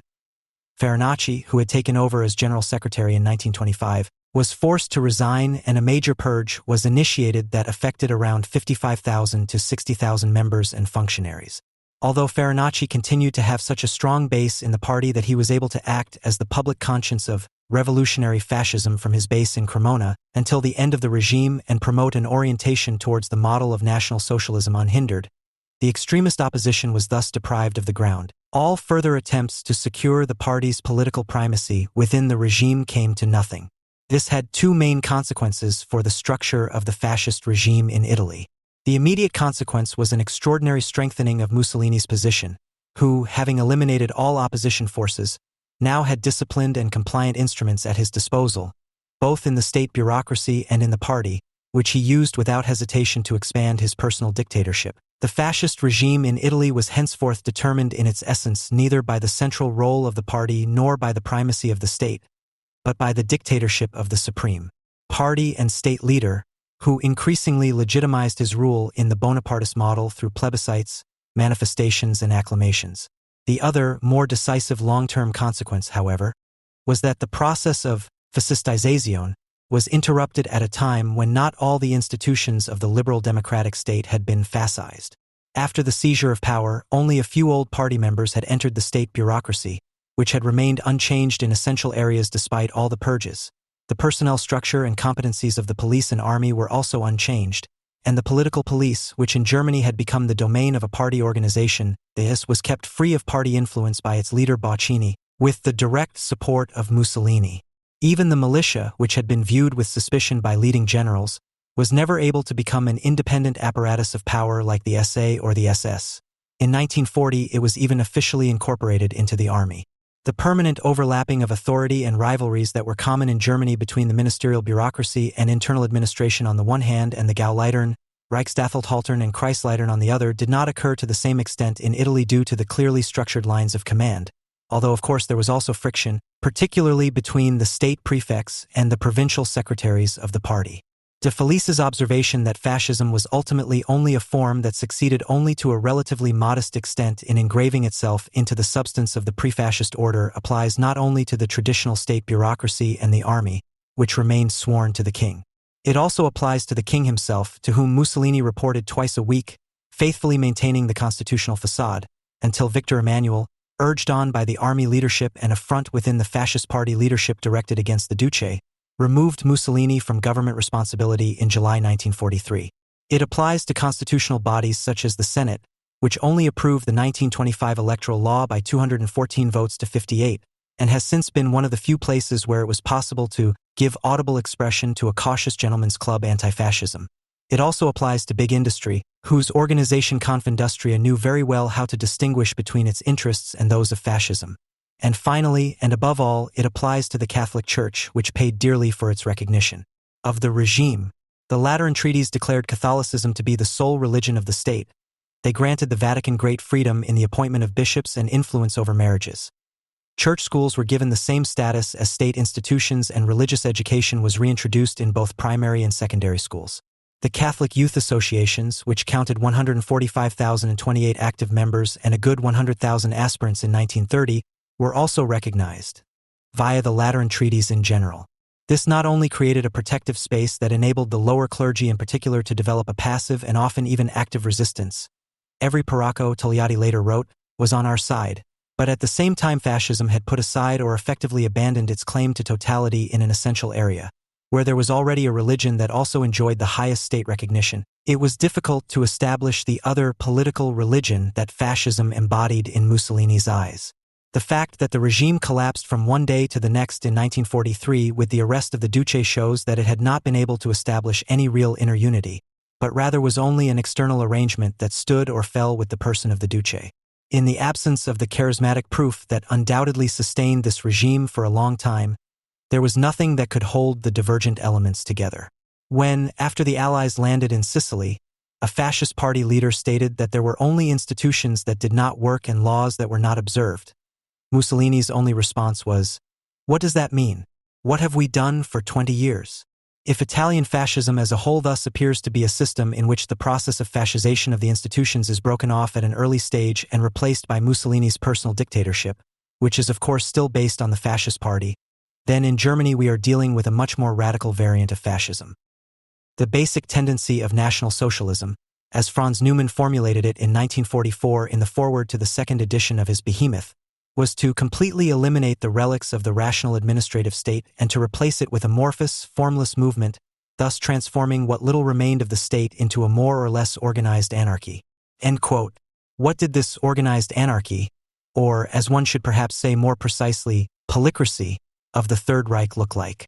If we follow Neumann's classic analysis, we are basically dealing with an arrangement of different ruling powers whose unification was not institutionalized, but merely carried out in terms of personnel: party, state bureaucracy, big industry, army. Of these four groups, each of which obeyed its own mode of organization: the party, the clique and leader principle; industry, the competitive or collegial principle; the army and bureaucracy, the rational hierarchy. The party was the one that determined the political structure. As Neumann, following Carl Schmitt, puts it, it was a system in which it was no longer the state that determined the political element, but in which, conversely, the state was determined by the political element, i.e., the party. The party, which had grown to around 6 million members by the end of the war, was not subject to any kind of control, but controlled almost all areas of social life through its branches such as the SA, SS, NSKK, HJ, NS Women's Organization, etc., and its affiliated associations such as the DAF, NS Teachers Association, Civil Servants Association, Lawyers Association, NS People's Welfare, etc. Its leader was also the head of the state. Their leader was also the head of the state.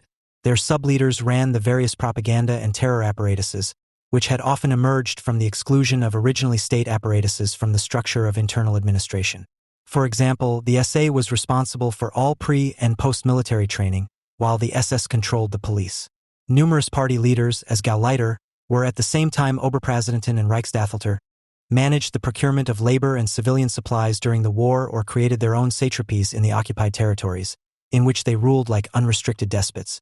Others, such as the leader of the Hitler Youth, which had already grown to 3.5 million members by 1934, succeeded in elevating their domain to the rank of a supreme Reich authority directly subordinate to Hitler. This extraordinarily strong position of the party in the power structure of the Third Reich cannot, of course, be reduced, as Neumann does, to the formula that, in contrast to Italy, the fascist party assumed a position vis-a-vis the state that is normally accorded to a sovereign state vis-a-vis another state. Such a formula may have corresponded in many cases to the self-image of the NSDAP, in which the slogan "the party commands the state" had been circulating since the Party Congress of 1934. However, it simplifies relations insofar as it underestimates Hitler's quite successful efforts to keep the party away from any immediate influence on the Reich government, which manifested itself, among other things, in the spatial separation between the party headquarters in Munich and the Reich government in Berlin, and secondly, because it assumes a degree of inter-party unity that was never present at any time. Although the NSDAP was defined by anything but internal party democracy, from the very beginning, at least as far as the political organization PO was concerned, it was not a uniformly and tightly controlled, hierarchically structured apparatus from a center, as the PNF had been since 1926, but an organization in which a strongly federal element existed in the form of the Gauleiters, which was further encouraged by the constant power struggles within the Reich leadership of the NSDAP. And this federative, or rather personalistic amorphous structure, in which differences were not dealt with institutionally but only in a personal and formal way, was elevated to the transcendental principle, the matrix of the regime with the seizure of power. What distinguished the fascist regime in Germany from that in Italy was not an organizational primacy of the party over the state, but merely a structural primacy.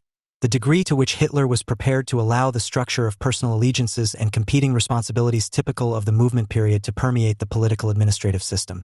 While Mussolini was able to successfully contain the party's expansionist and usurpation efforts in the central areas of police, administration, and foreign policy, Hitler approved and even encouraged individual party leaders to use their party office as a springboard for appropriating public offices and state functions and to attempt to gain a sphere of power that was independent of the leader through particularly radical initiatives. The most successful of these was undoubtedly the SS, which, unlike the SA, had set out from the outset to penetrate the state apparatus itself and expand its domain there, which ultimately encompassed not only control of the police force and the concentration camp system, but also took on all the features of a state within the state with the establishment of its own economic empire and a rival army, the Waffen-SS.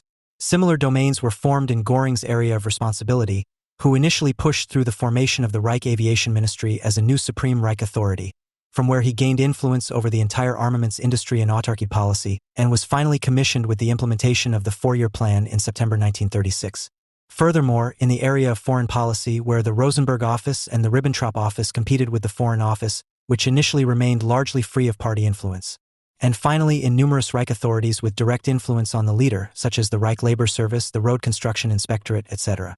But at regional and local level, too, the transfer of the leader-follower relationships from the movement phase to the political system resulted in a process of permanent cell division, duplication and multiplication, with new offices and authorities springing up, becoming independent and accumulating powers without any coordination other than improvised and ad hoc coordination from the top. Alongside the municipal mayors came the National Socialist local group leaders, who had considerable power in their block and cell organizations and had great influence on local self-government, especially in terms of personnel policy. In addition to the district councillors, the district leaders, whose staffs were constantly expanding and in 1938 comprised more than 20 offices, including a training office, propaganda office, press office, office for civil servants, educators, technology, trade and crafts, agricultural policy, public health, etc. In addition to the state governments, the Reich governors and Gauleiters, whose responsibilities overlapped to some extent. In Prussia alone, 21 Gauleiters were responsible under party law for 12 constitutional and administrative organizational territorial units. Since the Gauleiters had a clientele personally committed to them in the district leaders and became the most important supporters of civil administration over the course of the war, the NSDAP, as Dielfili rightly points out, did not basically consist of a single, unified organization, but of initially 32 and from 1941 onwards 42 political Gau organizations, which exerted increasing pressure on the state authorities. The contemporary civil servant, Schonbaum comments on this process, must have had the impression that the popular biological metaphor of the organic state was taking on new dimensions of meaning as new institutions emerged, flourished or died, produced mutations, fought for their existence and allowed their offshoots to grow under the doors of the existing ministries. The law, the hand of the gardener, no longer existed. The process was a kind of bureaucratic state of nature. End quote. In the long term, however, this development was bound to lead to a gradual narrowing of the circle of rulers at the expense of the state bureaucracy. While large-scale industry had a unified, professionally trained management staff, functioning organizations and extensive control over companies and markets, and the Reichswehr was a homogeneous organization that was instrumentalized by Hitler but nevertheless independent, with specific interests that were carefully respected by the National Socialist leadership and represented at least a virtual power factor. The bureaucracy lost ground the longer the regime lasted. Although the old government departments and the administrations modeled on them continued to exist in form, bureaucratic rationality, which according to Max Weber was based on indispensable prerequisites such as a fixed hierarchy, clearly delineated competencies, specialized training, administrative uniformity, etc., was eroded by the progressive proliferation of offices, competencies, and particularized leadership powers. Hitler's unbureaucratic style of leadership, the polycracy of departments, Brosset, and the principle of short-term improvisation as a ruling technique led to a transformation of the political administrative system to the effect that central decisions were increasingly made bypassing the old ministerial bureaucracy and were hardly coordinated with each other. Only this decomposition of the bureaucratic-monocratic organization as a whole, which nevertheless left the functional mechanisms of the sub-bureaucracies untouched, as well as the resulting transformation of the political administrative system into a network of rival apparatuses, which was only held together in a makeshift manner at the top, made possible the cumulative radicalization of the regime, which, according to Brosset, amounted to a selection of the negative worldview elements. It was not only Hitler's imperialist and racial policy objectives, which were programmatically proclaimed from the outset, but above all the competing bustle of the dignitaries vying for the dictator's favor, together with the automatic perfectionist, purpose-free operation of secondary bureaucracies, that caused the fascist regime in Germany to develop into the nightmarish system of terror, for which there was no parallel in Italy, despite similar approaches. The bureaucratization and militarization of social life, which Max Weber had already highlighted as a specific feature of German development during the First World War, provided the instruments for the implementation of this reign of terror. However, it was the decomposition of the bureaucratic structure that opened the way for the implementation of the terrorist objectives, which resulted in the extermination of 6 million Jews and millions of other victims. Both Italian and German fascism, as a first interim conclusion, are charismatic movements in their basic structure, i.e. movements which, both in their mode of legitimization and in their organization, are not based on overcoming everyday problems, but on the extraordinary devotion to the holiness or heroic power or exemplary nature of a person and the orders revealed or created by them. The peculiarity of Italian fascism, as we have seen, is that the fascist leader succeeds in bureaucratizing the initially amorphous and personalistically structured movement and incorporating it into the existing state bureaucracy. On this basis, he was able to establish personal rule, which, again in the words of Max Weber, can best be characterized as a plebiscitary leader dictatorship with a bureaucratic machine. Whereas in Germany, in addition to the charismatic legitimation of the leader, the personalistic structure of the movement remains intact, not only remains intact, but eats into the substance of the state and legal order like a cancer, causing a progressive denationalization of public life, Buchheim, an abolition and decomposition not only of the liberal democratic constitutional state, but of state organization per S.E. Ernst Nolte has therefore rightly described National Socialism as radical fascism, as a form that realized the inherent possibilities of fascism far more radically than in Italy, where fascism's top was taken away early on. It is obvious that the causes of this different development cannot be localized solely at the level of subjective intentions and programs, such as the orientation of leading National Socialists towards feudal forms of organization. It is true that no analysis can ignore the ideological and programmatic differences that existed between Italian fascism, which was oriented towards the ideal of a strong state, and folkish racist National Socialism, and the differences between Hitler and Mussolini, the latter of whom at times headed up to 8 ministries himself, while the former withdrew completely from government business to warfare at the beginning of the war, are anything but minor. Nevertheless, the different radicalism has its most important causes in the social environment of both fascisms. An environment which, in the case of Italy, was characterized by the circumstances of a smaller nation-state with modest resources, whose nevertheless existing revisionist interests did not question the political and economic post-war order of Europe, at least not in principle, while in the case of Germany it was determined by expansive forces and tendencies aimed at overthrowing this order, which offered the charismatic revolutionary elements of fascism a correspondingly greater scope. The fact that the National Socialist regime pushed in a completely different direction from Mussolini's dictatorship from the outset and in an irreversible way is due, as I will show below, to the fact that the internal and external situation relegated Italy to the rank of a power that had yet to acquire the prerequisites for a world policy on a larger scale, whereas in highly developed Germany a form of capitalist crisis solution that amounted to a blowing up of the international economic and security system achieved a breakthrough at the same time as fascism. Italian fascism emerged in a country where the industrial takeoff was less than a generation ago. At the beginning of the First World War, the share of crafts and industry in private gross national product was only 25%, while the share of agriculture was still 43.3%. In 1921, just under half of the male workforce was employed in agriculture and just over a quarter in industry, although this figure also included independent craftsmen and journeymen. The real national product per capita in 1922 was 53, compared with 153 in the USA, 100 in England, 94 in France and 72 in Germany. Even this low level of industrialization in Italy, even in comparison with a similarly structured country such as France, was not the result of an autogenous development in line with the model of laissez-faire capitalism. Rather, it was the product of the fiscal and spending policy of the state, which was founded in 1860, from the very beginning, especially in the heavy industry sector. Without the extensive state demand, without the state investment first in railroad construction and then in the war economy, a takeoff on this scale would not have been possible. Even after this initial upswing, Italian industry remained dependent on state subsidies and strict protectionism due to the lack of domestic and foreign investment capital, important raw materials such as coal and oil, and its vulnerability to foreign competition. However, the permanent need to maintain or expand artificial demand increasingly reduced the state's economic leeway. Inflation rose sharply, especially after the First World War, when the state financed a large part of the war debt through the printing press.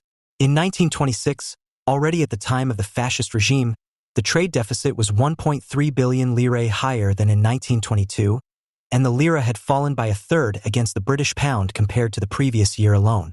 The two largest Italian banks were only saved from collapse by billions in state aid.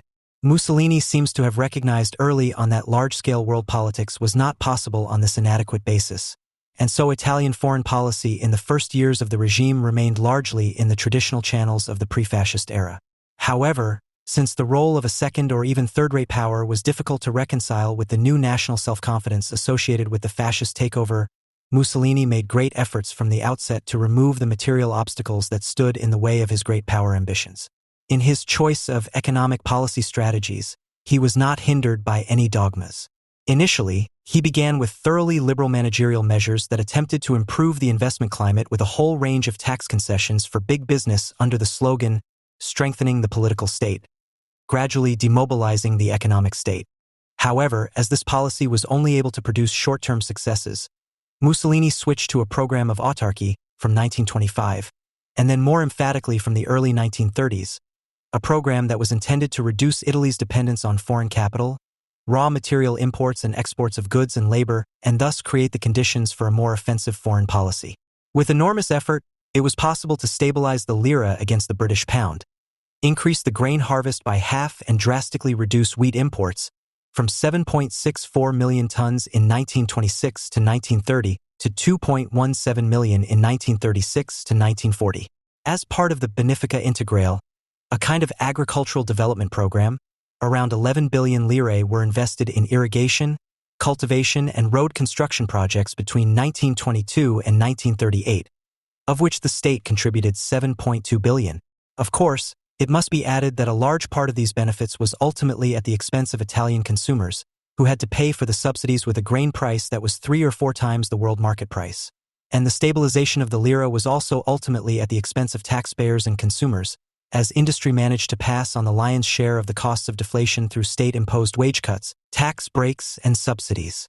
In the 1930s, the economic activity of the state increased through the establishment of large parastatal institutions such as the IMI, Istituto Mobiliare Italiano, and the IRI, Istituto per la Ricostruzione Industriale, whose task was to replace the credit banks in the granting of long-term loans and to secure shares in the subsidized companies by drawing on public savings deposits.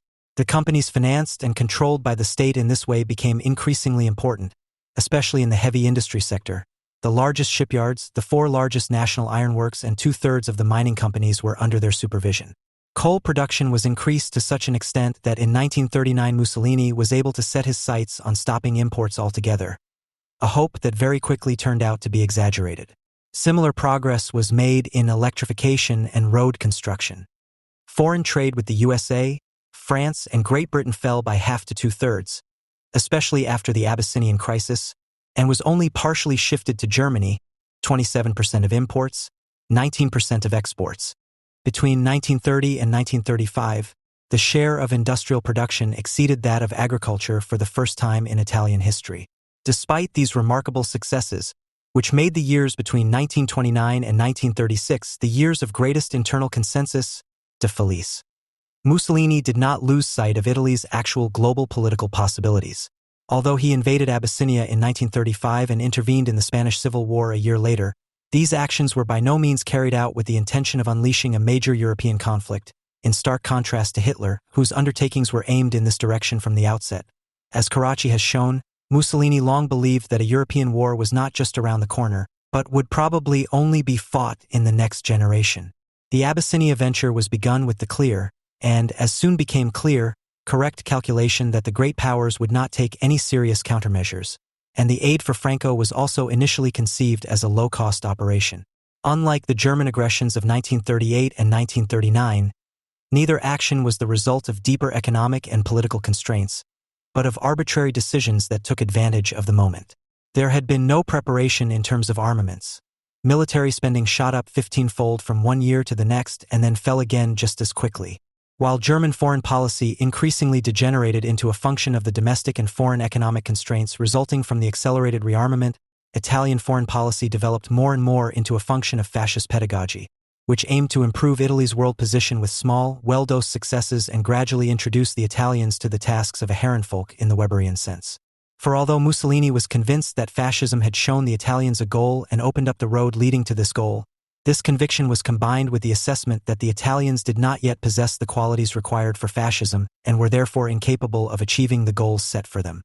Mussolini saw the only way out of this situation in a transformation of the Italian people and, above all, in the creation of new, more numerous, physically stronger generations convinced of fascism.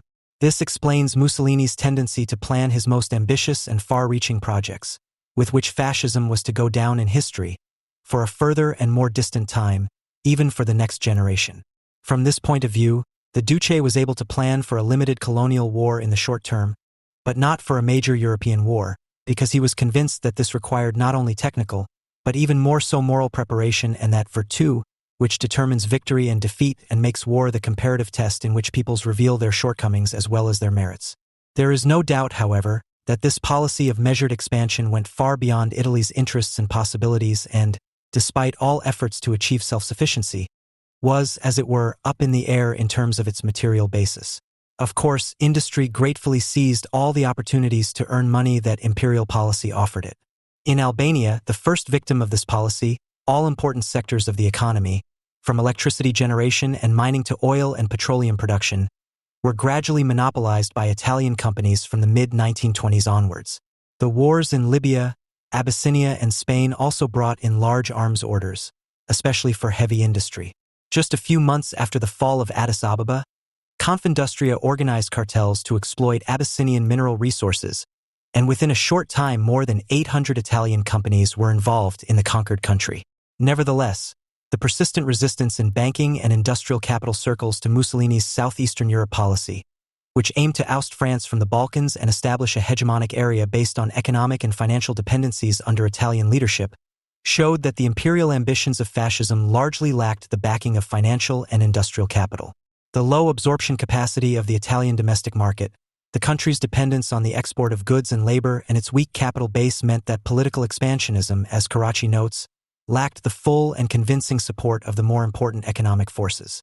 The only force really interested in imperialism was Mussolini, who, partly for domestic political reasons, partly in a straightforward continuation of the demographic imperialism inherited from the 19th century, a still archaic variant of imperialism, so to speak, but also partly for short-term economic policy reasons, namely to reduce the number of unemployed by building up so-called volunteer militias.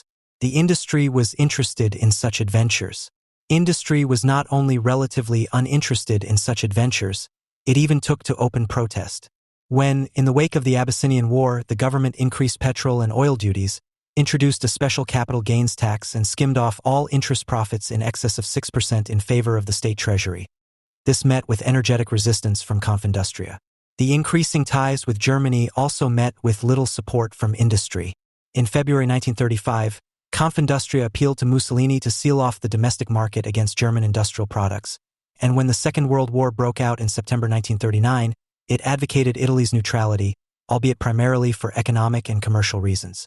However, such an attitude ultimately meant nothing other than that Italy lacked the decisive driving force that actually gave the fascist movement in Germany its scope in the first place. While in Germany National Socialist expansionism coincided with a specific form of capitalist crisis solution, which we will look at in more detail in the next section, there was no such economic pressure in Italy that amounted to an upheaval of the entire European post-war order. Its interests referred Italian capital to the world market, not to a hegemonic policy in the gross realm. Certainly Mussolini considered the Great War with the plutocratic and therefore selfishly conservative nations inevitable, and his various undertakings up to the attack on Greece in October 1940 testify that he was prepared without scruples to use every favorable opportunity to expand the impero. However, Italy was not prepared for a world war in 1939-40, nor would it have been 3 years later, as Mussolini had initially assured Hitler. The Abyssinian War and the Spanish intervention had together cost over 54 billion lire, a sum that amounted to around half of Italy's annual gross national product. State spending had tripled between 1936-37 and 1939-40 and swallowed up a third of the annual national income. No significant rearmament had taken place. The army was, despite its military successes, in a deplorable state. Even a brief blockade by the British or French Navy was bound to hit the Italian economy, which was so dependent on the supply of raw materials, so hard that prolonged warfare was out of the question. When Mussolini finally abandoned his policy of non-belligeranza, after long hesitation in June 1940 and entered the war alongside Germany, it was for reasons that had nothing to do with Italy's internal situation, but all the more with the misjudgment that the Western democracies were on the verge of collapse and that the impero could be enlarged without great cost. The thesis that, had it not been for Hitler, the world would have been able to live with Mussolini, just as it was able to live with Franco for 40 years, cannot therefore be completely dismissed. The situation was quite different in Germany, a country which, despite heavy losses due to the First World War, was still second only to the USA in world industrial production and accounted for almost a tenth of world exports. In contrast to Italy, Germany had long since ceased to be an agricultural country. In 1925, agriculture accounted for 15.7% of value added, just one-third of the share of manufacturing. For every 100 inhabitants, 30 worked in agriculture and 42 in manufacturing. The structure of industrial production was determined by high technical standards, an intensive scientific penetration of construction and production methods, and the growing importance of new industries, particularly in the fields of chemistry, electrical engineering, and precision mechanics. The production index of the metalworking industries tripled between 1900 and 1929, that of the chemical industry quadrupled, while that of the traditional leading industry of the Industrial Revolution, the textile industry, rose by just a tenth. Favored by the post-war boom and the cheap American loans that flowed into the German economy on a large scale after 1924, the trend towards concentration, cartelization, and trust formation intensified, in the course of which huge companies such as Varianite Stahlwerk AG or IG Farben emerged. At the same time, the monopolization of the domestic market intensified, so that according to calculations by the Federal Statistical Office, around 25 to 30% of industrial sales were affected by immediate price fixing in 1925-26. On the other hand, this highly capitalized and organized industry was exposed to particular risks compared to other capitalist countries such as England or the USA. German industry was highly dependent on exports and therefore had to be hit hard by a contraction of the world market, especially as it had neither an extensive domestic market nor a colonial empire. A decline in exports also led to a reduction in incoming foreign currency, which jeopardized the supply of raw materials and food. Added to this was the extremely precarious monetary situation. The World War had robbed German banks and companies of all their foreign assets, so that Germany was transformed at a stroke from a capital exporting country into a capital importing one. It had also left behind a legacy in the form of reparations, which proved to be a heavy burden, especially for the balance of payments, as the reparations had to be paid in foreign currency. Between 1925 and 1931, Germany's international receipts fell short of foreign payments by Rm 18 billion, more than half of which was due to reparations. The deficit was covered by foreign loans, a considerable proportion of which were short-term. The interest burden that Germany had to pay to its foreign creditors each year increased to Rm 1.2 billion by 1929. No other country, Wolfram Fischer judges, was burdened with balance of payments problems of a similar magnitude during these years. Germany was therefore hit like no other country by the destruction of the international capital market and the contraction of the world market during the global economic crisis. The withdrawal of short-term foreign funds caused a severe liquidity crisis in the banking system, the intensity of which was unparalleled abroad. The 30% devaluation of the pound sterling in 1931, which Germany did not respond to with monetary policy compensation for fear of inflationary consequences, decisively weakened Germany's competitiveness on the world market and resulted in a dramatic decline in the Reichsbank's money and foreign exchange reserves. Foreign trade shrank by almost two-thirds between 1928 and 1933, while gold and foreign exchange reserves fell to a fifth of their current level. The index of industrial production fell by almost half and the unemployment rate soared to 6 million.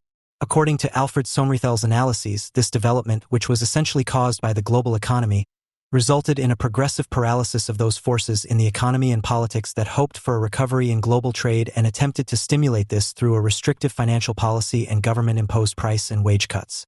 As world trade spiraled ever tighter, the scope for the so-called Brüning camp, which relied on an economic recovery from the export side, shrank. Conversely, the room for maneuver of those groups advocating a decoupling from the world market and a national solution within a closed, self-sufficient economic area expanded. At the beginning of the 1930s, these were essentially the large iron, steel, and coal industries, which were not competitive on the world market anyway due to their high production costs and, in view of the weak German domestic market, could only hope to revive the economy by expanding state demand. Since business interests also required a reduction in wage costs, state demand could not extend to goods that entered the reproductive cycle, but only to armaments. Rearmament on a broad scale was the name of the program that was advocated ever more vociferously by the heavy industrial groups united in the Harzburg Front. I must refrain here from tracing the complicated stages that led to the formation of a national conservative fascist alliance supported by heavy industry and large agrarians at the turn of the year 1932-33. What is important here is above all the content of this alliance, the imperialist consensus Radka, which, in view of the declining chances of an early revival of the world market, found more and more supporters in industrial circles, even among those companies that still fundamentally adhered to their export orientation. This consensus was imperialistic because an accelerated rearmament program, as envisaged by industry and of course the Reichswehr, was only feasible due to Germany's precarious foreign trade situation if it was possible to circumvent the sanctions of the Western powers, which were to be expected in view of the breach of the Treaty of Versailles, by shifting foreign trade and the vital supply of raw materials to blockade-proof areas. The rearmament program was therefore linked from the outset to a foreign trade program that is best described as self-sufficiency in a large economic area. This was not simply a matter of decoupling Germany from the world market and retreating into self-sufficiency, as one tends to conclude from the term autarky, as Mussolini's autarky program envisaged for Italy. Autarky in the Grossraum meant the creation of a hegemonic area that would be for the German economy what the British Empire or the American Grossraum was for the Western economic powers. A territorially extended large internal market sealed off from the outside by high customs barriers, which would absorb the products of large-scale industry as a substitute for the world market, and at the same time be located in such a way as to guarantee a secure supply reserve for industrial raw materials and foodstuffs. Military strategic and trade policy reasons spoke in favor of forming this Grossraum in Central and Southeastern Europe, to which German trade politicians and industrialists were already increasingly turning their attention in the late phase of the Weimar Republic. Contrary to the view of Soviet Marxism, according to which fascism is only the dictatorship of the most reactionary, chauvinist, and imperialist elements of finance capital. According to the well-known Dimitrov formula of 1935, there is no indication that the leading German industries worked from the outset to establish direct political rule in this area, and to this end instrumentalized the state for their imperialist objectives. Rather, it must be assumed that industrial interests were merely aimed at establishing an economic hegemonic area based on the quasi-natural divide between a highly developed industrial country and a neighboring ring of formerly sovereign, but politically and economically controllable and dependent, industrially underdeveloped raw material and agricultural surplus states. However, the dominant position that France had held in southeastern Europe since the end of the First World War made it inevitable that the possibility of an armed conflict had to be taken into account as a last resort, which in turn required increased armament and a gradual expansion of the raw materials base through territorial expansion. However, this was precisely where industry met the Nazis, who, under the slogan "Fight against Versailles," championed the project of a simultaneous economic and power political expansion of living space. Even if some leading non-fascist economic politicians, such as the Reichsbank president and later Minister of Economics Schacht, saw the Southeast Europe policy only as a detour to Germany's later reintegration into the world economy and considered Hitler's plans for Eastern expansion to be adventurous, they nevertheless provided the organizational and material prerequisites for a policy that sooner or later had to lead to war and thus to a further radicalization of the Nazi regime. Brosset's thesis that this radicalization was not inevitable and that the possibility of a regression to a more or less conservative authoritarian system of the old type still existed in 1937-38 underestimates the political constraints resulting from National Socialist economic policy. Once the path of a credit inflationary crisis solution had been taken, which made it possible to revive the economy by switching to the production of non-reproductive goods, armaments, the only alternative to the policy of hegemony and aggression, as Sohn-Rethel rightly states, was economic collapse, either in the form of a deflationary crisis of completely unimaginable proportions or through the transformation of credit inflation into monetary inflation and thus also through the radical liquidation of the accumulation process pursued since 1933 foot. Sohn-Rethel 1973, 118. No wonder that the conservative authoritarian forces preferred to flee forward in the face of this predicament. In contrast to Italian industry, which met Mussolini's expansionist policy with extreme restraint, German industry, at least that part of it which participated in the armaments program, entered into an alliance with fascism which, to put it mildly, at least did not exclude military aggression on the part of industry, and certainly included it on the part of the Nazis. This alliance certainly meant considerable losses of position for industry as a whole and for industries not involved in armaments in particular. The introduction of the four-year plan in 1936 meant that private industry was increasingly tied to state control and steering instruments, particularly in the area of foreign trade, raw materials, and foreign exchange management. Entrepreneurial freedom was subjected to considerable restrictions in the area of investment and pricing. And within industry, there was a considerable shift from the consumer goods industry to the armaments-relevant capital goods industry. However, most economic historians agree that these losses of position were more than compensated for by gains in other areas. This does not only refer to the profits that climbed to astronomical heights under the Nazi regime. Through its principle of managing the economy with a minimal program of additional state bureaucracy, National Socialism granted certain experts and interested parties in industry such influence over the regime's steering bodies, which were constructed according to private sector criteria, that it is impossible to speak of the primacy of politics, as claimed by the Nazi doctrine. The four-year plan in particular, which was seen abroad as an indication of the successful subjugation of the economy to the objectives of the political system, actually meant a privatization of economic policy that was unprecedented in Germany. Even though the supreme decision-making power lay with Göring and the General Council of the four-year plan, or later, under Speer, in the management staff of central planning, their decisions were pre-programmed down to the last detail by the general plenipotentiaries, who generally came from industrial circles, or, under Speer, the committees and rings of the armaments industry self-administration, which were staffed by managers from leading companies. The general plenipotentiary for chemistry and head of the Reich Office for Economic Expansion, IG Farben board member Kroch, aptly described this form of organization as the takeover of state functions by the self-administration of the economy. This form of organization proved so successful that during the war the private sector by no means merely followed the German troops on their heels, thus proving that it could certainly keep up with the pace of the Blitzkrieg, but rather made every effort to turn the German territorial expansions into springboards for new expansions and in this way to extend the vicious circle of aggression policy. In contrast to Italy, in Germany it was by no means only a dictator's interest in proving his charisma that was behind the imperialist expansion that opened the floodgates for the decisive acceleration process of political aggression and radicalization of the Nazi regime from 1937-38 onwards. In 1925, the German Institute for Technical Work Training, DINTA, was founded in Dusseldorf on the initiative of heavy industry and under the patronage of Albert Vogler, with Essen-based senior engineer Karl Arnhold as director. The institute had the task of systematically dealing with questions of human management in the company, advising the companies on questions of internal social policy, drawing up rationalization programs and intervening directly with engineering teams in the event of difficulties in their implementation. Its position was that of a formally autonomous center for all questions of human economy, but in practice it was assigned to the Vereinigung Stahlwerk, which was founded in 1926. The rationalization of heavy industry through mechanization, concentration of production, technical innovation, the import of Taylor's system of scientific management, and Henry Ford's assembly line production had led to an enormous increase in labor productivity. Ford's and Taylor's theories were already known in Europe before the First World War, but their reception was mostly limited to their discussion in scientific circles. Their conceptual application took off after the war, boosted by the experience of wartime industrial mass production, e.g. at Renault. However, the advantages of flow production were already well known, especially in heavy industry, thanks to the networking of production stages and the use of residual heat from blast furnaces. Taylor's contribution consisted in the systematization of the scientific and application methodological foundations of time economy. Ford's in its large-scale application planned from the outset.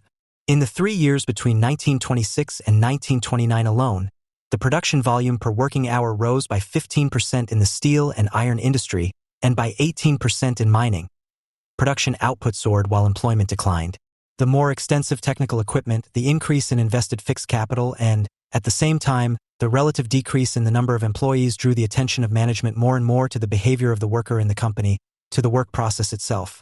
The mere control of the quality of the work product and its influence through various wage systems became insufficient. The more the organic composition of capital increases, the more important the continuous flow of production becomes for the amortization of investments and the achievement of at least average profitability in the industry if competitive pressure is to be withstood. Differentiation of the product range, regional networking of plants with suppliers, and horizontal and vertical expansion of the group have the same effect. The requirements to be met for smooth production are increasing, and with them the problems of organization. This immense organizational effort, which supplies the raw materials to production, coordinates the production stages, distributes the products, constantly prepares their expansion, and at the same time has to take into account the built-in production breaks of cartelization, has as its indispensable premise the automated functioning of production itself. The worker and his behavior in the factory increasingly attract the attention of the management. This is the source of both further effectiveness and possible disruption of production. On the one hand, the uncontrollable behavior of workers, partly due to traditional production knowledge that is not immediately accessible to planning from above, is a danger to the continuity of production, even if only through conscious restraint in performance, which also resists the use of the systematically modified piecework limit, while on the other hand, further resources for rationalization lie in the tayloristically guided psychological, motivational, and qualification adaptation of the worker to the machine. The aim of the Dinta was to control the worker in these two aspects of his life and to subsume him to profit production. Based on the conservative image of the working man, for whom a general unwillingness to work, which can only be overcome by coercion, is a basic prerequisite, Arnhold's goal was to minimize all unproductive costs generated by man and his use in the company.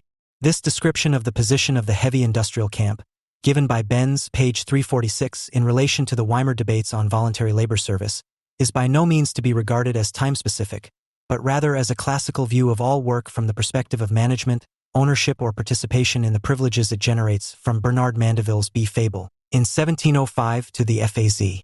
These are, in addition to the social components of wages, all impairments to production caused by training periods, fluctuation, and lack of qualifications. Psychotechnical assessment methods were developed as a filter before access to the company. A system of in-house training workshops creates a company-specific qualification, which also inhibits fluctuation and mobility.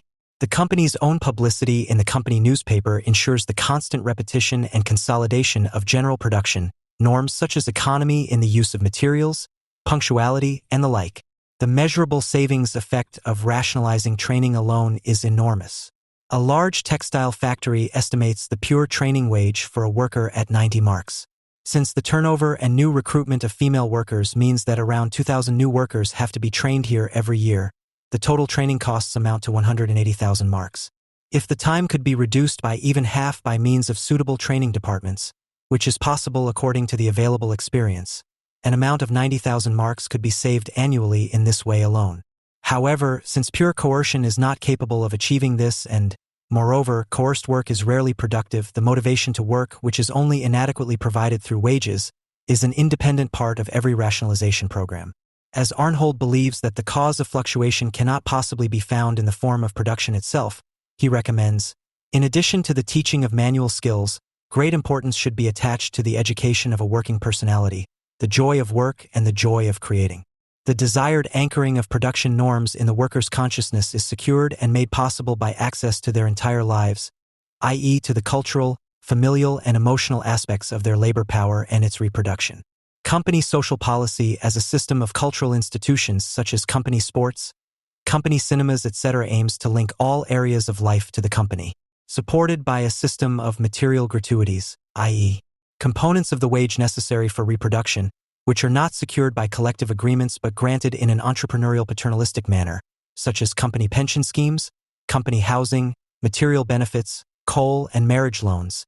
The company tends to become its own world and detaches itself from social relations. For Arnhold, for whom it is inconceivable that an internal company conflict cannot be traced back to an ideological, externally controlled appeal to the worker's tiresome lower material instincts, this is the only way to ensure the continuity of production. The total power of the company over the worker inherent in this model could not yet become a reality in Weimar. However, its inherent tendency once the working class had been atomized through the destruction of its trade unions and parties, as well as collective bargaining law as a condition for its realization, led to a form of enterprise comparable to a concentration camp. The forefather of scientific management, Henry Ford, Karl Arnhold's role model, had already successfully worked with workers' camps as a new form of factory settlement system in the early 1920s. Here, an appropriate lifestyle in the interests of the company was monitored and rewarded with a lifestyle bonus, but it could not yet be enforced. In the words of Henry Ford, the rule was that married people had to live with and care for their families in order to receive the bonus.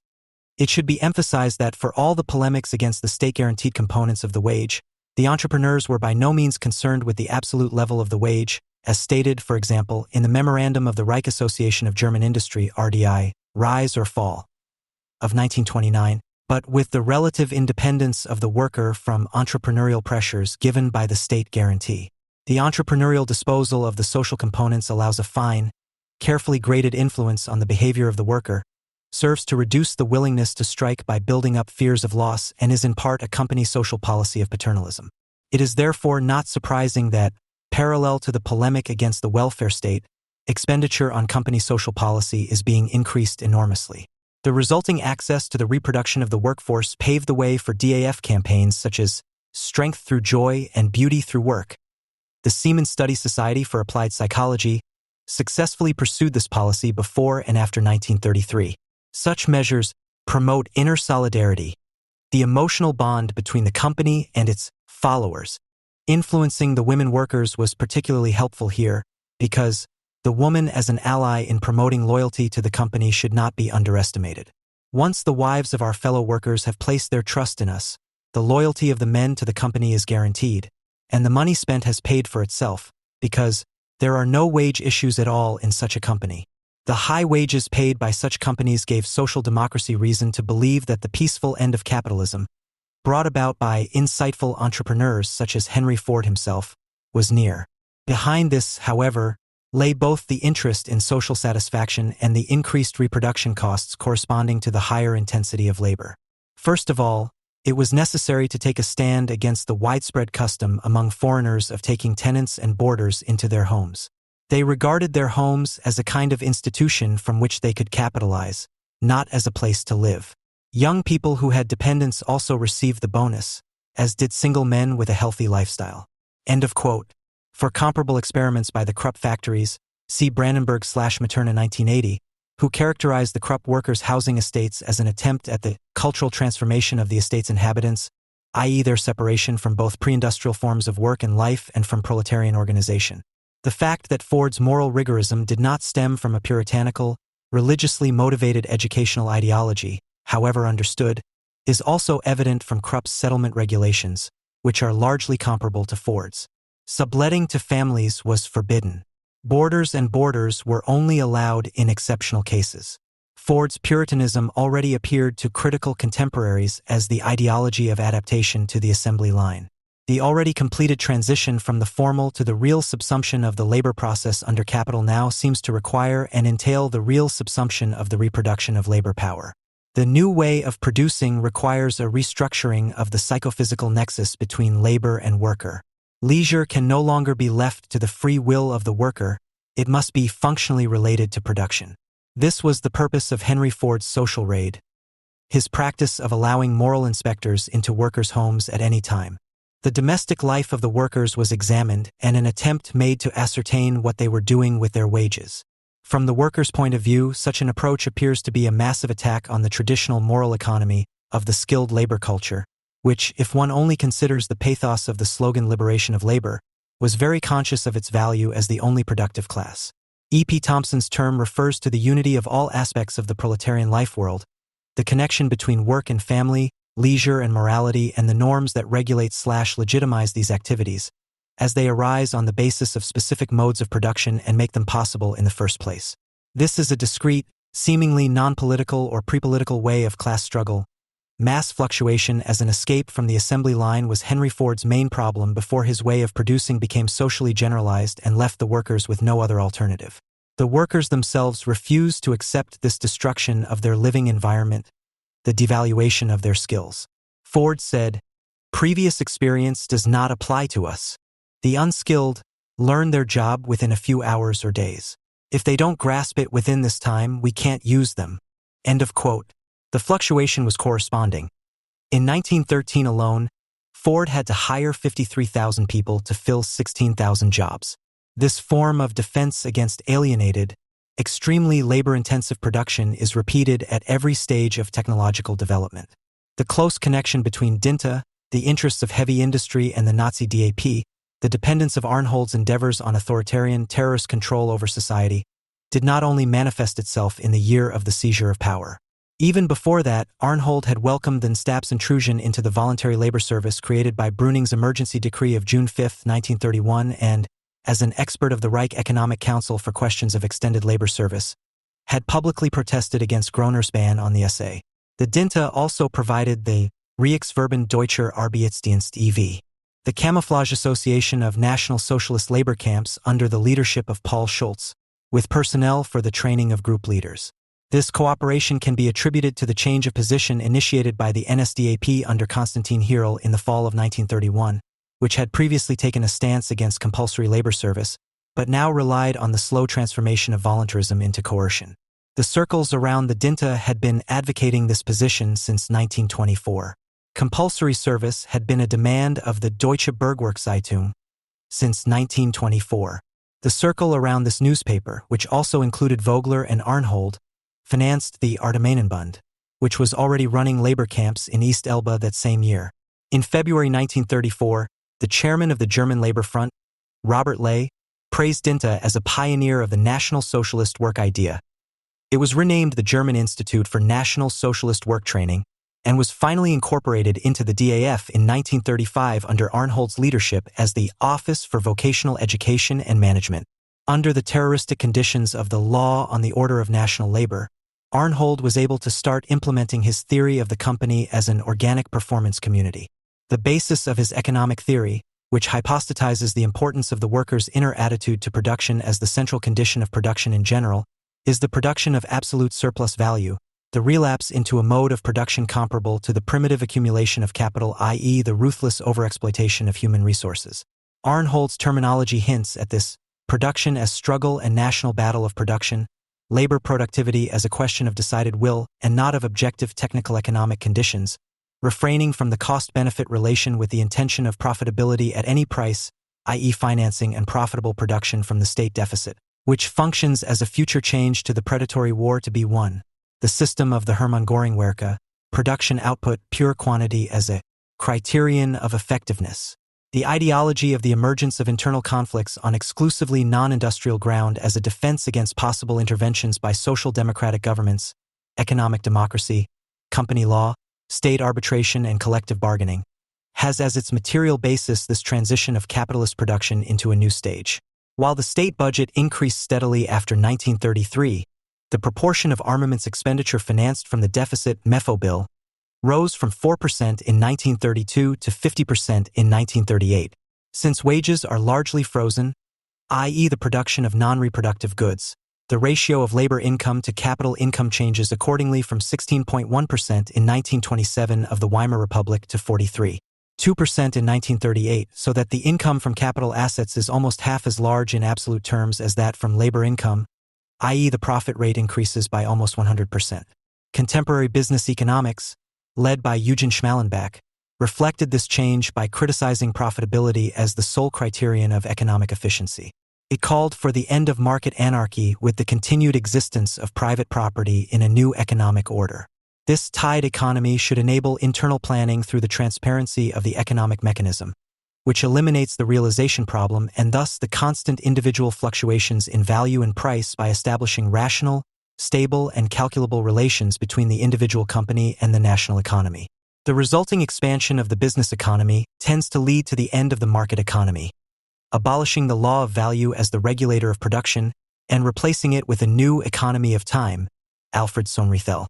The crisis-prone contradiction between the company and market economy leads to the decoupling of production from the market and thus to the freedom of production from the consideration of the social utility value of the products previously enforced by the solvent demand. Armaments production as the production of non-reproductive goods is the only way out of the cycle of need and production. It breaks the link between supply and demand, thus allowing the constant expansion of production with frozen mass purchasing power. The result is production for the sake of production. The production of surplus value as the self-valorizing value, Marx, becomes absolute. In this system of bankrupt capitalism, Sohn-Rethel, profitability cannot be achieved by forcing technical innovation. The rationalization of human beings, the mobilization of all their production-relevant forces, comes to the fore and is pursued by extending the working day to 12 hours, by forcing them to achieve maximum output at any given time without regard to lifetime performance and reproduction. This should be reflected in the declining number of those who reach retirement age as defined by occupational medicine as healthy, i.e. fit for work. Since I have no material available for this, I would like to refer to Boker, who describes the connection for the Federal Republic of Germany, in order to at least make this argument plausible. National Socialism as the production of death in relation to the object of production does not leave its form, the internal organization of work, with its consequences for the worker untouched. The only thing that National Socialism achieved of its goals, full employment, was the prelude to death, death in the trenches, death in air raids, death in the factories as a result of physical exhaustion, death in the marshalling yard, in the chemical factories, etc., manifestations of an incredible increase in the rate of accidents at work. Franz Neumann's verdict from 1942 is confirmed by the health insurance figures. The new forms of workers' resistance, which made the factory itself the terrain of action, contrary to the social democratic and communist tradition of the Weimar Republic, were only able to counteract the overexploitation of human resources inherent in this mode of production in the 3 years of full employment before the war. The rise in the sickness rate, the suicide rate, the accident rate, the fall in the working age, and, ultimately, the factory as a prison and work as murder described the reality of fascist production. The worker is reduced to a simple extension of the machine, subjected to its rhythm of movement. His effectiveness, like that of any other tool, determines his lifetime, i.e. his time of use. Arnhold's attempt at a spiritual political foundation of the specifically German form of the factory, production, and rationalization now appears interesting. Without being able to decide the question of whether National Socialism was actually able to create a mass base in the working class, at least after full employment was achieved in 1936, it is remarkable that ideological efforts were made in this direction through a specifically fascist appropriation of the theme of alienation, an original Marxist theme, but one that the Weimar Marxists left to the right. Since the workers' parties were uncritical of production as such, understood the division of labor, work organization, and work product as necessary, and only attacked their subsumption under capitalist management, they were helpless in the face of this appropriation and virtually reproduced the logic of capital as a component of the moral economy of the subaltern classes. This may seem paradoxical at first glance. Traditional Marxism criticizes production from the difference between the labor process and the process of exploitation, invoking the use value of the former against the surplus value/exchange value of the latter. In this construction, the socialization of labor that guarantees socialism progresses under the cloak of capitalist accumulation. The contradiction between the two is thought to be capitalistically irreconcilable. With this thoroughly idealistic cunning of reason, the critical capacity of Marxism is decisively deformed. Jacob Walcher, one of the few leading communists who even gave an account of the new way of producing introduced by Ford, who is often referred to in this text, is also bound by this. He rightly criticizes the social democrat Strobeli. The latter claims, this industrialist, Ford, and economic organizer of the greatest style is, without suspecting it, the most powerful and most welcome ally of socialism, only to then bring this cunning of reason to bear himself. Through his methods, he contributes to the fact that the contradictions in capitalist society are driven to such extremes that they must be brought to an accelerated solution by the dictatorship of the proletariat. End quote. The communist critic shares the philosophical foundation of the social democrat. The apologetic, resulting uncritical attitude of both workers' parties towards Weimar rationalization is discussed by Christel Nusis. Significantly, such a central question as the meaning of the product was only posed by the marginal Catholic wing of the labor movement. In the words of Ernst Bloch, Nazis speak deceptively, but to people, the communists completely truthfully, but only of things. The communists bring their most correct figures, checks, bookings to those who are wasted the whole day with nothing but figures, bookings, checks, office and dry work, i.e. are subjectively weary of the whole economy. End quote. This topic, which had no home in the Marxist thinking of the Weimar Republic, the question of the meaningful connection between need and production, now appears in Adolf Hitler's propaganda arsenal. Alienation, an objective category whose abolition requires materially tangible measures, becomes a loss of meaning in the context of an inner attitude that needs to be changed while external misery continues. Quote, there is no doubt that the masses can be inspired by the vital issues of the nation, but that alone cannot satisfy the masses of people. Many people work 8 hours a day in sometimes very unpleasant conditions and in a profession that they themselves did not choose. They must have an inner happiness in their souls that makes life bearable for them. Man should be understood both in his soul and in his profession, that is, in what he is by virtue of his work and his personality. It is not a question of building him a house, but of letting a light shine in it. End of quote.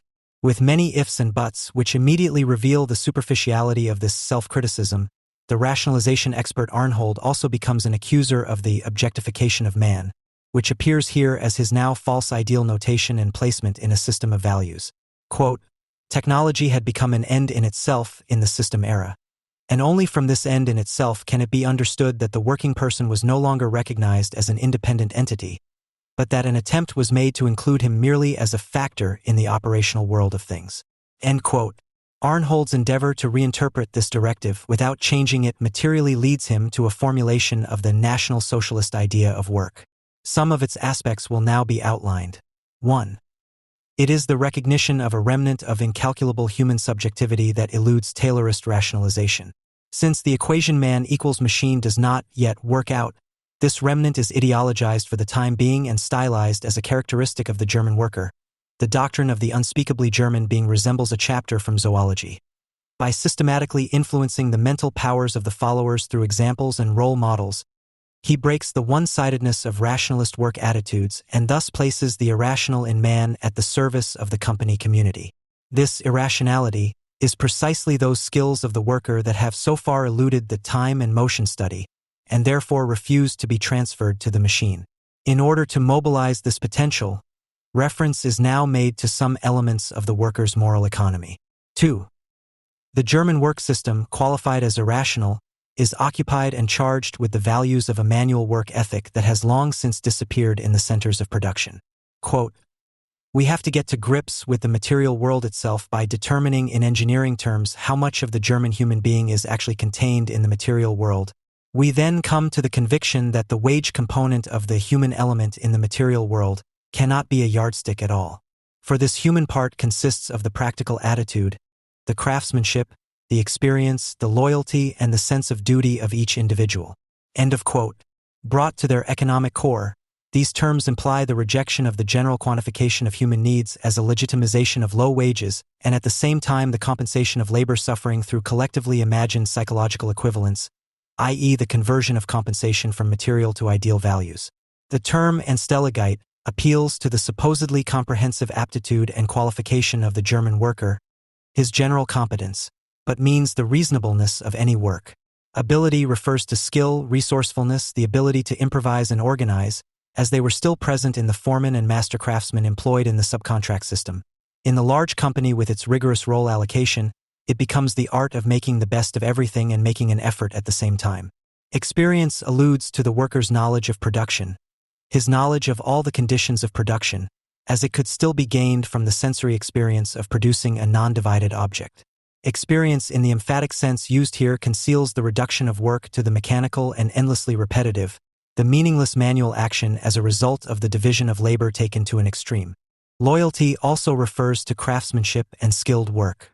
The emotional attachment of the worker to the owner/manager of the production, arising from the transfer of knowledge of craftsmanship to the journeyman, from his guild initiation into the production secrets of the industries, often linked to his realistic hope of taking over the workshop and his daughter, or from the paternalistic care of the heavy industrialists of the founding era, who were forced to bind their tribe of qualified workers with training not generally available on the labor market to the factory, serves here to generate loyalty to an overpowering and anonymous apparatus that has reduced the people representing it to interchangeable character masks. Finally, duty is reminiscent of the close relationship between the barracks and the factory. The equally necessary discipline of those there, whose uniform, purpose-oriented functioning is indispensable, finds its apology with a flare of proof of manliness in the slogan of the soldiers of labor. 3. The concept of the workplace is ideologized and elevated, as it were, to a generic term for all the virtues it encompasses. The decoupling of the enterprise from the capital accumulation pursued in it, prepared in the authoritarian transformation of labor law and its concept of the enterprise as an organic unit, which produces nothing but simple commodities in functional cooperation between the two factors of production, labor and capital, and not goods as carriers of surplus value to be realized, continued in the view of the capitalist as a quasi-official of the common good, is taken to the extreme. The enterprise is not a technical rational unit. The enterprise is no longer a technical rational entity, but a living, strongly symbolic, spiritual political unit that has its ultimate meaning in the state. The depoliticization of the company in Weimar labor law, its consideration as a functional unit in the interest of meeting the needs of the general public, was already postulated by Carl Schmitt in 1914 and introduced into jurisprudence. For him, the capitalist, who cares nothing for his personal needs and everything for the increase of his capital, becomes the servant of a task, a civil servant. Labor and capital are regarded as partners in a productive community, with equal rights and duties. The neutral company purpose legitimizes the subordination of the worker. The ideology of the company community as a direct continuation of the jurisdiction of the Reich Labor Court means nothing else. The entrepreneur is merely a trustee of the people's assets, Melleroics, for the meaning of production which the National Socialist idea of work set out to realize in the struggle against the objectification of man, thus lacks any concrete criterion based on the meaning of the product and the way it is produced. Ultimately, it is a question of the inner attitude, the attitude towards work. The worker is supposed to experience production as meaningful, although it is precisely the constant talk of man that functions as the ideology of dehumanization. The conceptually unmediated direct access to the essence of man is a characteristic of Martin Heidegger's existential ontology, whose vocabulary is also used by Arnhold. The flight from any concrete, i.e. verifiable and actionable criterion becomes most visible where Arnhold attempts to draw a dividing line between classical Taylorist rationalization and the German rationalization or organic organization that is now to be striven for in contrast to it. Although he emphasizes that the thought of Taylor or Ford makes him feel something unspeakable, he cannot do without their instruments and now defines the specifically German aspect of rationalization as a surplus over and above what has long been practiced. This surplus is differentiated as the task of shaping from the measure aimed only at state-necessary efficiency. Organization is a spiritual political task of management, at the end of which there should be smooth operation, happy people, and, as a result, an optimum of technical and economic performance. Apparently, Arnhold's reform of the vocabulary of personnel managers and his proposals for giving meaning to work through soul processing are both the German part of rationalization and, in view of the magnitude of this task, he himself feels touched by the breath of the spirit of the world, because it is not easy to outline in human words what actually constitutes organic company design. 5. This admission of the thoroughly metaphysical character of his rabulism did not, however, lead to the abandonment of his efforts, but was in fact a particular advantage of his system. For it is precisely this indeterminacy that prevents the pulsating life of the farm from suffocating in the pure schematism of jealously parceled out responsibilities. For what is decisive is not the scheme or the system, but first and foremost the leader's nature, which prepares and exemplifies. Arnhold thus only takes up the problem of alienation in order to alienate its real causes beyond recognition and, at the same time, to incorporate the need for its abolition as a driving force in the mechanism of its progressive hardening. His attempts to define the National Socialist concept of labor even more precisely merge into an ideology of absolute surplus value production which, as the production of death, simultaneously reduces the worker, where he is indispensable for the progress of production, to a purely natural object. He notes with regret that it is well known that even in rationalized production the human share of the labor product is surprisingly high. But this means nothing other than that there is no work that could be done exclusively by automatic machines. End of quote. This non-displaceability, however, as a moment of human subjectivity in production that cannot be completely subordinated, is at the same time a potential disruptive factor. Arnhold is hypersensitive here. For him, the slightest sign of a disagreement among the workforce, even if only mental, is already an attack on production. The virtues demanded of the workforce are similar to those of German shepherd dogs. The followers should be loyal and faithful, devoted and trusting, clean and sincere. In other words, the opposite of mistrust, nagging, knowing better, scheming, and hectoring. End quote. Only a completely compliant workforce, deprived of its possibilities of opposition through terrorist measures, enables the formulation of a fascist utopia of labor, which is the logical result of the Taylorist promotion of the division of labor and in which Marx's remark, often misunderstood as a metaphor, that capital reduces the worker to an unconscious appendage of production, to an animal, and recreates him as a living working machine and furniture accessory of the factories, becomes a practical philosophy. The term fascist utopia of labor is intended to indicate that Arnhold, in my opinion, creates a prognosis of the future of labor in Nazi Germany on the basis of an indifference to an ideology, as far as the material foundations of the correctness of this prognosis are concerned.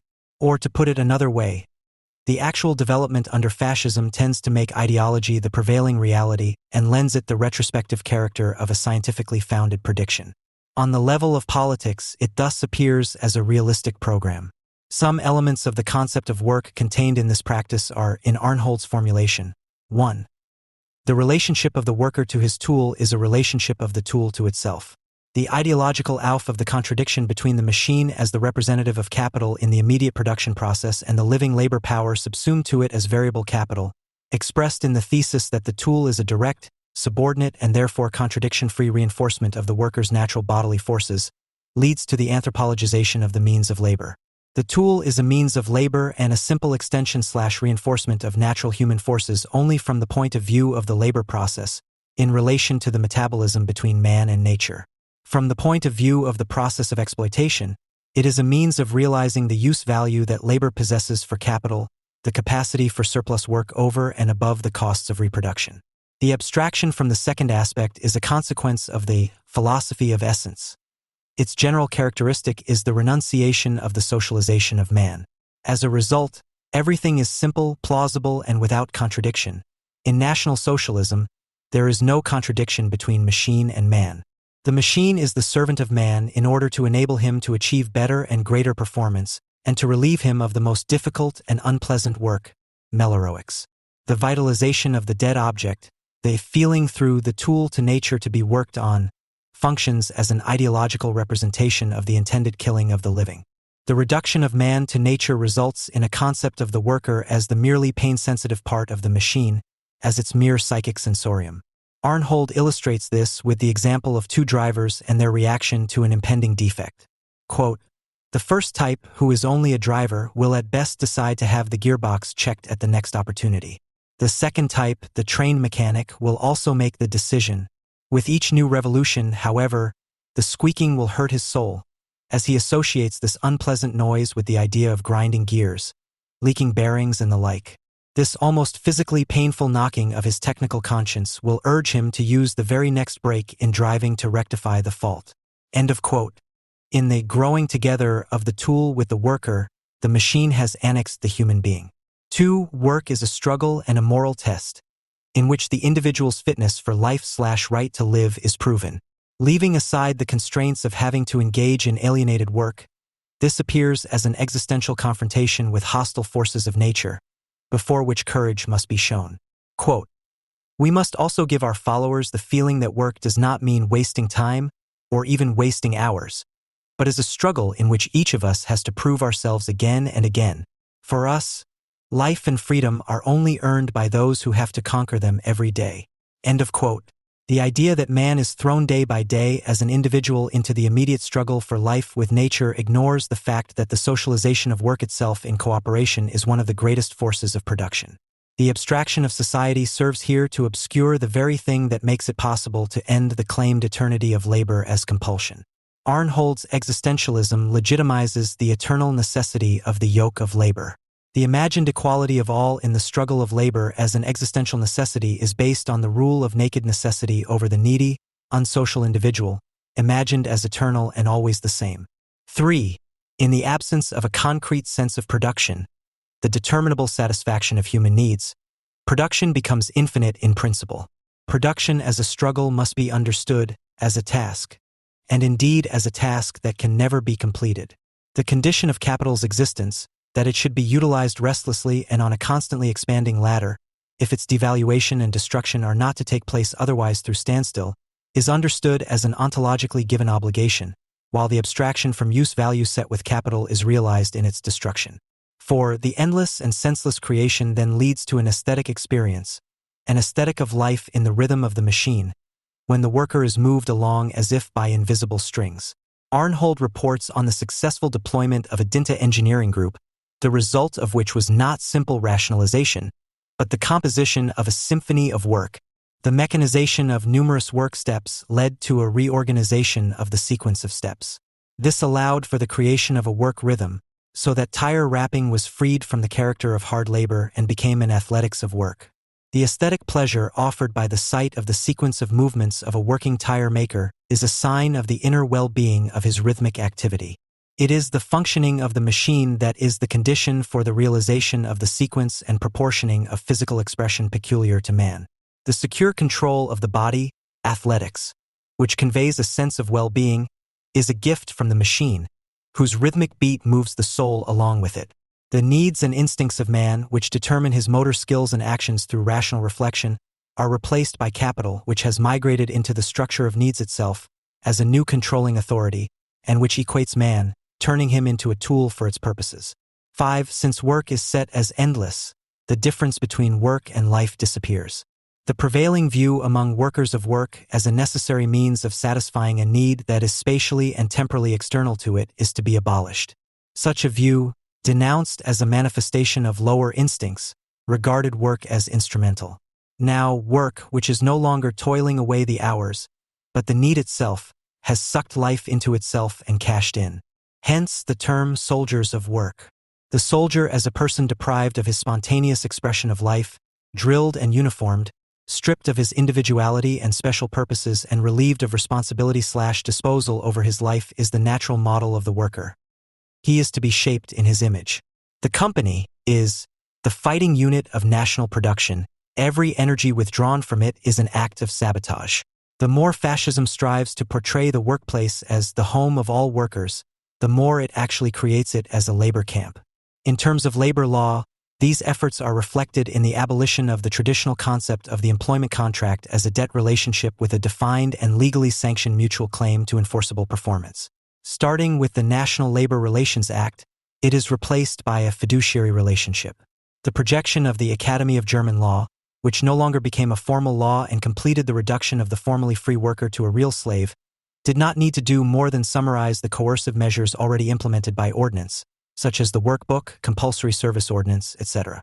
The goal of this ideology of the factory and of work, designed by Karl Arnhold as an expression of the imminent tendencies of capitalist production, is annihilation through work. Although the path from the company community to the company as a concentration camp was short and straightforward, even for the German working class, as Tim Mason states, its actual reality is only revealed in the fate of the millions of forced laborers, Jews, gypsies, homosexuals, and other persecuted people. Without going into the working conditions in the IG Farben factory set up near Auschwitz, it is worth pointing out the consequences that work under fascism still has for survivors today, in order to at least roughly grasp the reality of the rhythmic beat of the machines for the people exposed to them. Female prisoners who had to produce the explosive ingredient picric acid did not live longer than 2 months at IG Farben. Quote, "The general symptoms of people suffering from the survival syndrome consisted of occurrence of fatigue and easy exhaustion, difficulty concentrating and lack of performance, nervous irritability and restlessness, moodiness with a tendency to excitement and irascibility, loss of personal initiative, energy and drive, dizziness, headaches, backaches and stomach pains, sleep disorders, inability to adapt to everyday stressful situations, not to mention their physical illnesses, premature aging, organic brain damage, heart, stomach and circulatory diseases, and loss of vitality. Many of those rescued at the last moment from the clutches of the SS are today the living dead." End of quote. The ideologue and practitioner of this National Socialist labor idea rose to the position of General Referent for Vocational Education and Performance Improvement in the Reich Ministry of Economics in 1942. As late as 1964, on the occasion of his 80th birthday, his Life for the German Economy was the subject of a laudatory speech. Fascism is firstly, in Germany as in Italy, a populist plebeian collective movement with a middle-class core and charismatic personalist organization, which opposes some central by no means all structures of the modern rationalization process, the bureaucratic rational organization, the parliamentary experimental forms of political synthesis, the constraints and laws of the capitalist world market, etc. This essentially negatory movement is a political movement. This essentially negatory basic trait appears to be the minimum denominator of fascist movements, which makes it impossible to distinguish between rational and irrational manifestations of fascism. Secondly, fascism is essentially determined by the overall social environment in which it is located. It is not a necessary consequence of capitalism, but its possibilities for development are decisively influenced by the particularities of the respective national capitalization process, which in turn are determined by the particular place of a country in the capitalist world system on the one hand and the specific pre-capitalist tradition on the other. Whereas in Italy the process of capitalist modernization had only undermined traditional institutions and mentalities to such an extent that the dictatorship of a fascist leader was possible, but not a profound fascization of society. In Germany this process was already so far advanced that fascism was able to unfold its inherent possibilities unhindered. While in Italy the level of development and interests of large-scale industry left only a narrow margin for fascist policy, the limits of which were carefully respected by Mussolini until the beginning of the Second World War, German industry entered into a fusion with fascist expansionism, which opened up an ever-increasing scope of action for the latter. The anarchy of capital and fascist polycracy combined to form a system that was only able to stabilize itself through incessant expansion and the mobilization of all resources, but which was inevitably heading for its downfall. It is therefore in Germany, not in Italy, that the more modern form of fascism must be localized. For only here was capitalism sufficiently developed to allow all the potentialities of fascism to become actual. It seems that the world has more to fear from the irrationalities of the advanced process of rationalization than from those of the just beginning one. In view of the anti-Semitic mass murder in New York, the left's declaration of bankruptcy has been so definitive and devastating that the entire new left now turns out to be a grandiose misunderstanding about which not many more words need be said. It is quite enough to state dryly. What seemed to begin with the denunciation of participation in the Federal Republic's economic miracle society based on mass extermination and to mark a real irreconcilability against the survival of National Socialism was in reality nothing more than an inheritance dispute fought out with the majority society, which was solely about who could competently administer the legacy of National Socialism in what form and continue to manage it for the future. What appeared to be a bitter confrontation between a minority determined to do better and the hardened majority now appears to have been a courtship between exterminationists. Everything else remained ephemeral, a mere episode. But even those leftists who, at the turn of the year 1989-90, seemed to have given up on the rotten peace created by the antagonistic cooperation between the established majority and the leftist minority in this country, failed miserably in the face of September 11th, the anti-German leftists, with the famous exceptions that, as we all know, confirm the sad rule. After the mass murder in New York, it became clear to the majority of them what had always been suspected, that their anti-German engagement was never anything other than ordinary anti-imperialism, which, due to the political conjuncture, was for a time mainly directed against Germany. Previously, people spoke of German imperialism, now they spoke of the metropolitan perpetrator nation, in which it was said every positive reference to people and nation was discredited because of Auschwitz and had to be fought against, while this reference, if it was articulated by actually oppressed peoples, was at least to be judged in a differentiated way. With this particularization of anti-German critique, its object, which does not denote a closed special path, but an entirely generalizable constellation of capitalist socialization, was missed from the outset, and anti-German critique was reduced to self-accusatory confessionalism. In truth, it was not about the critical destruction of everything that is German, but about one's own attitude, not about the cause, but about overcoming a left-wing crisis of meaning that was only illustrated by the German situation.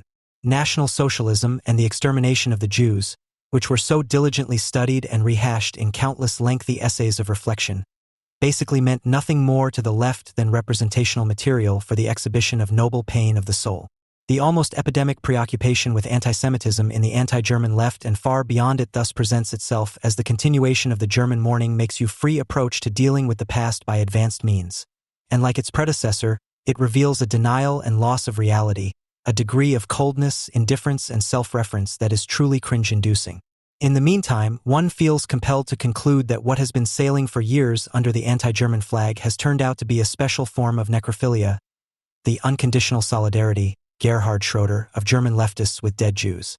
When the Jews are killed, they are the object of undivided empathy.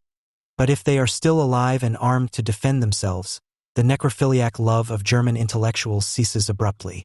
All those who have so eloquently learned to spell out the connection between the commodity form and anti-Semitism, who rant at every opportunity about the singularity of the Shoah and regularly assure us that they generously recognize Israel's right to exist, as if they were an arbitration board for the recognition of legal titles, as if this confession were a courageous act and solidarity with Israel were not a pure matter of course.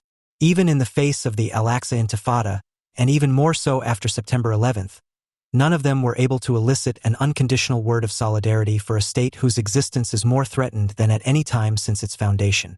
The consequence of all this is obvious. The left, in all its facets, no longer stands for anything other than the regressive overcoming of the existing, for sacrifice, failure, and renunciation, for the fair distribution of poverty and stupidity in a coercive collective conspiring against its mortal enemies, Israel and the USA. It is no longer a protagonist of general human emancipation, if it ever was, but an obstacle to it. We must therefore bid farewell to the left in all its facets without ifs and buts, which not only does not exclude, but explicitly implies, continuing to trample on its nerves. There is nothing to inherit from it, except that which traditionally romped and romps about in the left, but pointed and points beyond it in emancipatory terms.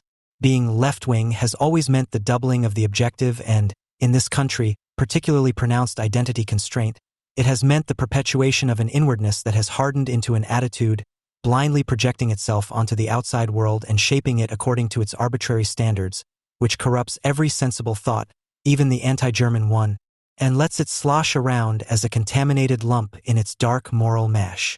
If German denotes the successful translation of the objective coercive character of capital and the state into the consciousness of the individual, who is only able to understand his actions as service to the general, the nation, politics, truth, etc., then criticism now and in the future must be directed first and foremost against confessionalism and identity politics, even and especially where these appear in anti-German guise. To this end, the critique of politics and the making of politics must be radicalized in an epistemologically critical way into a critique of the political or politicized person, the ideal and wishful thinking of all leftists since time immemorial and of the 1968 heirs in particular. The politicized, as we have seen in the last 6 months, are shrewd and well-trained rationalizers who have a commanding overview of the big picture, are always up to date with major events, and are highly skilled at pushing the categorical apparatus in front of the experience of reality. The countermodel to this would not be the apolitical person, but in determinate negation of both, the one who is all too attached to the deceptive world of beautiful appearances, but who, to the extent that he immerses himself in the immediate, inevitably encounters the wrong society and finds himself challenged by an idiosyncratic grievance, by an ultimately unfounded decision to take on society. What is required is an attitude that does not allow itself to be marketed as immediate, even if the thought ever transcends the immediate. Emphatic insight does not mean knowledge of the big and relevant issues, but density of experience, means thinking that is able and willing to be ignited by seemingly remote details and to set its productivity in motion. To put it more simply, spare yourself and others any solemn final justifications for your actions. Morality is either self-explanatory or not. Criticize as best you can and keep your distance. In concrete terms, finally refrain from the unbearable admonitions and warnings against Germany, with which one maneuvers oneself into the role of the suffering victim and, if possible, do not discredit the urgently needed solidarity with Israel with any pathetic confessions and self-stylizations as altruistic and generous friends of the Jews. Under these premises, the necessarily anti-German character of materialist criticism against what has presented itself as anti-German in the last 10 years must be spelled out anew. As a militant critique of ideology, an anti-German materialism will be the complete opposite of a moralizing learning from history that can be celebrated in style and cultivated in a seminaristic manner. Its object, that which is German, is not a fixed characteristic that could be positively described with speculations on the history of mentality or culture, but a political economic constellation, a capitalist socialization that makes a virtue out of the necessity of historical delay, and in which the state substituting for the defaulting bourgeoisie simultaneously places itself at the head of an anti-bourgeois, anti-Semitic popular movement and ultimately merges with society to form a social mass racket defining itself in mass murderous action against the Jews. This constellation can be called German because it first established itself in this country and was able to fully develop its bestial potential, but it is not in itself a historically or territorially definable phenomenon, but arises from the constitutive pathology of capitalist crisis management and has long since exceeded the sphere of influence of its former executors. Horkheimer's qualification of the relationship between the general and the particular, if indeed fascism emerges from the capitalist principle, it is not merely adapted to the poor, the have-not countries as opposed to the saturated ones. The fact that National Socialism was originally born by the bankrupt industries concerns its specific origins, not its suitability as a universal principle. The reverse is also true, as a potential that is necessarily inscribed in the socialization of value and can therefore be actualized. The pathological crisis management that was first set in motion in a highly industrialized country in Central Europe under the conditions of the collapse of the world market can be repeated under the conditions of a catch-up development on the periphery of the world market that has failed in itself. If this crisis management, with the caring participation not only of those who were the first to set it in motion, were to take effect again with the destruction of Israel that it intended, this would simultaneously destroy the minimum conditions of revolutionary thought and action. Israel is, after all, the consequence of the failure of the bourgeois and communist promise of emancipation that has become a state, which it nonetheless preserves as a missed and unfulfilled promise. Revolutionary criticism necessarily means opposition to organized Germanness, regardless of whether it takes to the streets under a folkish or Islamist banner, regardless of whether it wreaks its terrorist havoc in Sebnitz or Ramallah, in Lubeck or New York. Any criticism of the state will have to be measured by whether it declares unconditional solidarity with the State of Israel, that precarious emergency measure against the anti-Semitic frenzy, which naturally includes solidarity with its armed self-defense. Those who do not want to talk about its geopolitical reproduction as anti-Zionism should remain silent about anti-Semitism. And every critique of capital is to be measured by whether, as its theoretical center, it is able to conceptualize its negative self-cancellation in manifest barbarism as a repeatable constellation and make it the pivotal point of agitation. Against this minimal requirement, Ulrich Enderwitz's anti-Semitism and the People's State proves to be completely inadequate. Although this treatise is the first to prove anti-Semitism as an objective form of thought of a pathology of capitalist crisis management, pushing towards mass murder, it is at the same time misjudged as a purely continental European and domestic phenomenon and thus both particularized and historicized. And what is more, National Socialism is not thought of as an exemplary embodiment and the most consequent culmination of this pathological crisis management, but rather as a first preliminary manifestation of an economic structural fascism, and eliminatory anti-Semitism is accordingly not thought of as an indispensable constitutive moment of this crisis management, but rather in bad metaphysics as a merely special, and thus interchangeable, functional manifestation of a generally structural essence, namely the creation of a public enemy, confirming the social pact ex negativo, which, according to Enderwitz, could apparently be the footsick, the red-haired, or the long-nosed just as much as the Jews. The equally logical and absurd result of this view are then probably the incomprehensibly foolish statements that Enderwitz makes in his paper Quo Vadis Caira from autumn 2001, where he advises dealing with the fascist future prospects of the civilized world, which seem to him to be determined by Western capitalism of the American type of all things. While he dismisses the reference to present-day Islamic fascism sponsored by Germany and Europe as unseemly talk of profiteers of the world order, in relation to the supposed victims of the world order. It is not least such statements that are meant when we talk about the bankruptcy of the left and the elaborate stupidity of left-wing intellectuals. The crisis of the collapse of capital and the superfluousness of social human capital caused by it is the sine qua non of the negative sublation of capital, which National Socialism puts into effect for the first time in pure form, but it is this indispensable condition only in the necessary context of a social consciousness of crisis that has long before learned to identify with the state as the sovereign emergency helper. The consciousness of crisis, however, is not external to the fact of crisis, does not join it, but is always already its integral moment, confirming the unity of the form of socialization and the form of thought, and at the same time the unity is only one of contradiction and divergence, insofar as the consciousness of crisis precedes the crisis, anticipates it and finds its test in it. Even before the totality of capitalist socialization asserts itself violently and catastrophically in the crisis, consciousness already dreams ahead of the crisis and its regressive overcoming. It then depends on the respective social aggregate state of capitalism, which will be discussed later, whether the catastrophic totality will continue to be produced as the totality of the catastrophe with the help of the state.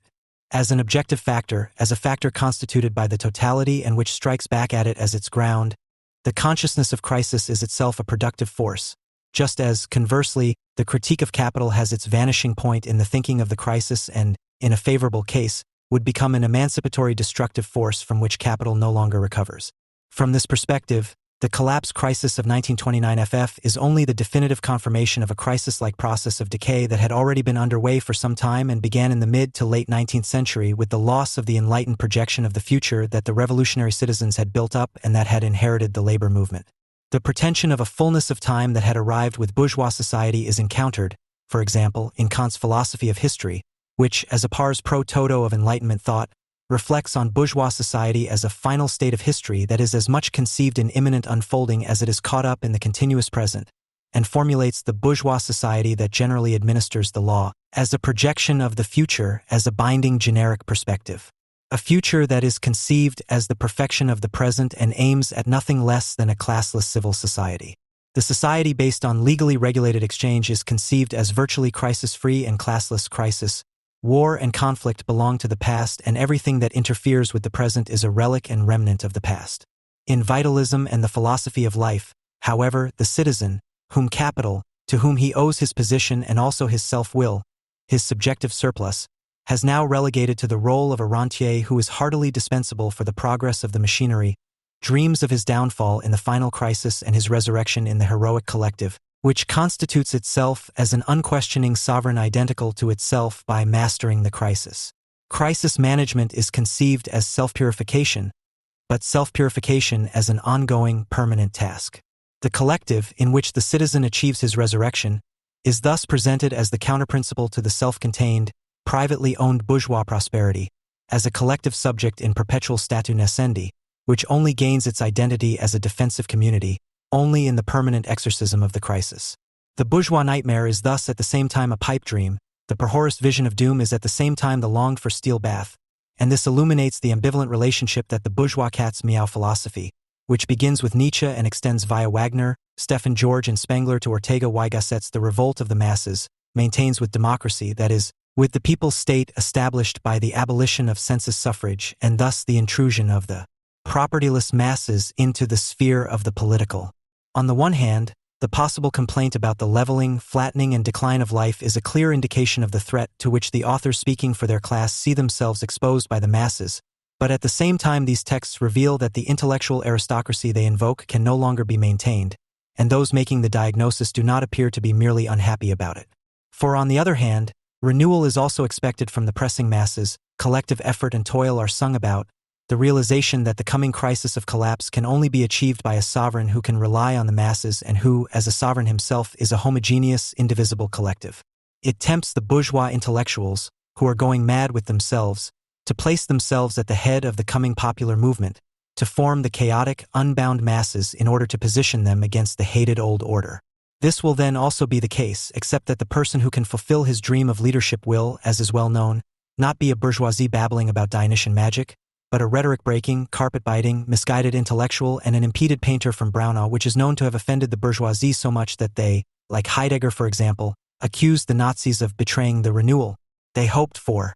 The immediate sympathy for the criticized implicit in cultural criticism is all the easier for the bourgeoisie as the workers' movement also abandons its perspective of the future, which it disputed with the bourgeoisie and with which it threatened to degrade the seemingly timeless bourgeois present to a mere transitory stage of a historical process that transcends it, and instead begins to establish itself, as Rudolf Hilferding once put it with disarming honesty, as a sales cartel of the commodity of labor power in the existing, and thus reveals itself not as the antipode of capital, but as a factor in its reorganization as social capital in cartels, its self-abolition as private property. As a bureaucratic mass organization, increasingly merging with the economic and political apparatus, the social democratic labor movement became, according to a remark by Willy Hune, the first great historical example of the art of politically organizing and leading large masses of people, which became necessary in modern times. For the German state, which was already preparing for the mass mobilization of the war, the labor movement was gradually gaining a practical role model function as a factor of mass control and mass discipline. And the more it consciously appropriates its function, the more unapologetically it formulates the organizational requirements for the nationalization of society for the purposes of war, and, as Willy Hune also pointed out, with a lack of restraint that only liberal thinkers would never have dared to do. Quote, the modern labor movement had also revealed new energies of social organization through the powerful development of the trade unions, the military significance of which was clear to every insightful mind and which every far-sighted nationalist and far-sighted military man had the task of harnessing in the event of war. End quote. To the extent that the labor movement gives up its future perspective and settles into the existing, it develops a consciousness whose fatalism and resignation to fate is fully compatible with that of the citizens who are becoming mad at themselves. It sees itself as the executor and vicarious agent of historical necessity, and thus reveals that it can no longer think of the future in any other way than as an extension of the futureless present, the future society in any other way than as the unbinding of what has already been laid down in the present.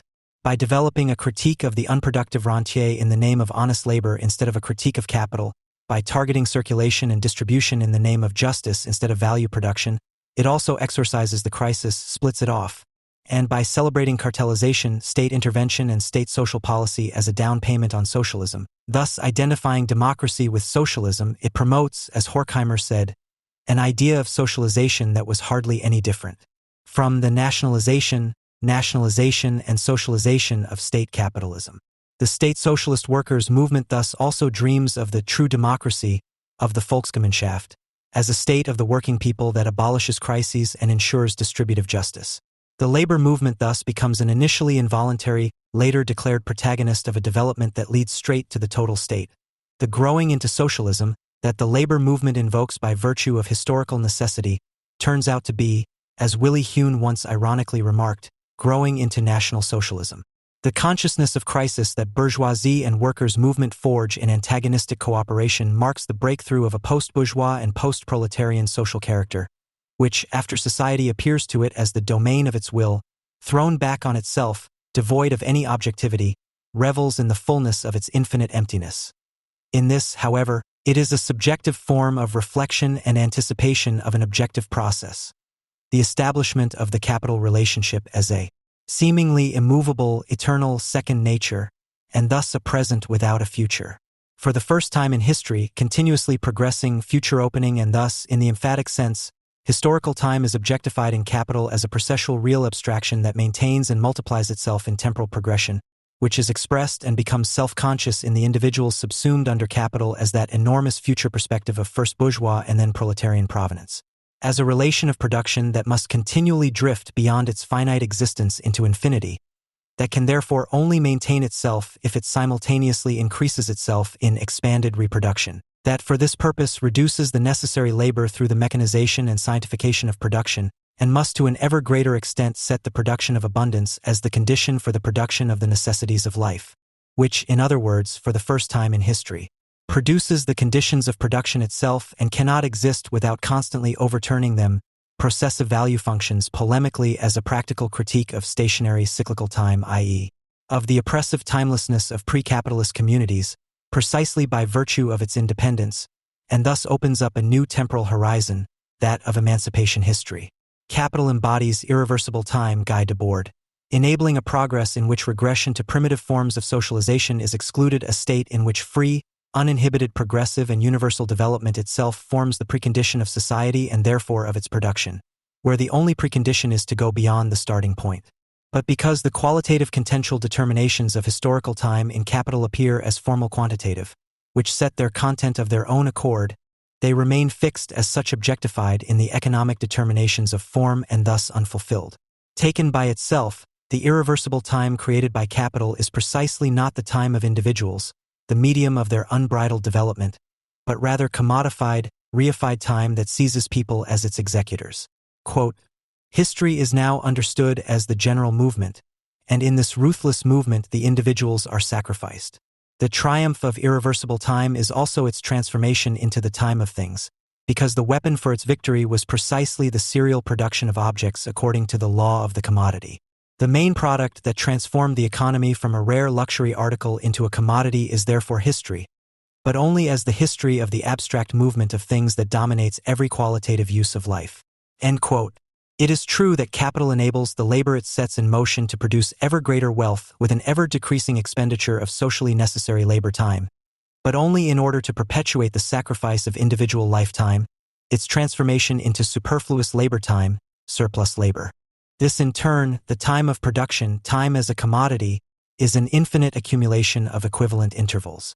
It is the abstraction of irreversible time, whose individual sections on the chronometer alone must prove their quantitative equality. It is devalued time, the complete reversal of time as the space of human development. The concept of time as a general form is necessarily abstractly quantifying, and thus the idea of how the experience of qualitatively determined duration can only take place in relation to quantified time, however determinately negating it.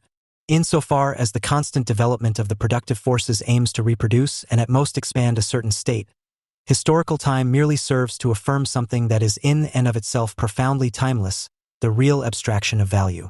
And insofar as the externalization of value in time is intended to maintain the identity of value with itself, that is, the processing value does not really reach out into the unforeseeable and open, but returns to itself at cyclical intervals on a quantitatively higher ladder, that is, confirms itself as its own result, dynamized time is at the same time its own opposite, a treading water. The negative objectivity of capital and the negative subjectivity are related to each other precisely as mutually independent and mutually negatively determined moments, because they are equally in need of redemption, the subjects from the spell imposed on them, which drives them to sacrifice their lifetime to a higher entity, although this sacrifice no longer corresponds to any material necessity. and the processual objectivity of value, which only promises infinity of wealth and pleasure, from itself by being suspended and coming to fulfillment, as a shift of material production into the processes of nature. Redemption would be the suspension of the logical course of world history, Horkheimer, the relentless historical progression, which experiences its crisis-like culmination in processive value, in favor of a fulfilled lifetime in which labor exists outside the person, as nature shaped in historical labor with regard to human purposes, which gives people what they need without them having to act as natural beings themselves. The labor necessary to nature would be different from human beings and therefore no longer alien to them. This would be the realized non-identity, the true primacy of the object, which the fetishistic independence of capital also anticipates. Objectification is such a condition of the human, as Adorno once remarked. Quote, Marx already expresses the difference between the primacy of the object as something to be critically produced and its grimace in the existing, its distortion through the commodity character. Things harden as fragments of what has been subjugated. His salvation means the love of things. From the dialectic of the existing, what consciousness experiences as objectively alien cannot be excluded negative compulsion and heteronomy, but also the deformed figure of what would be to love and what the spell, the endogamy of consciousness does not allow to love.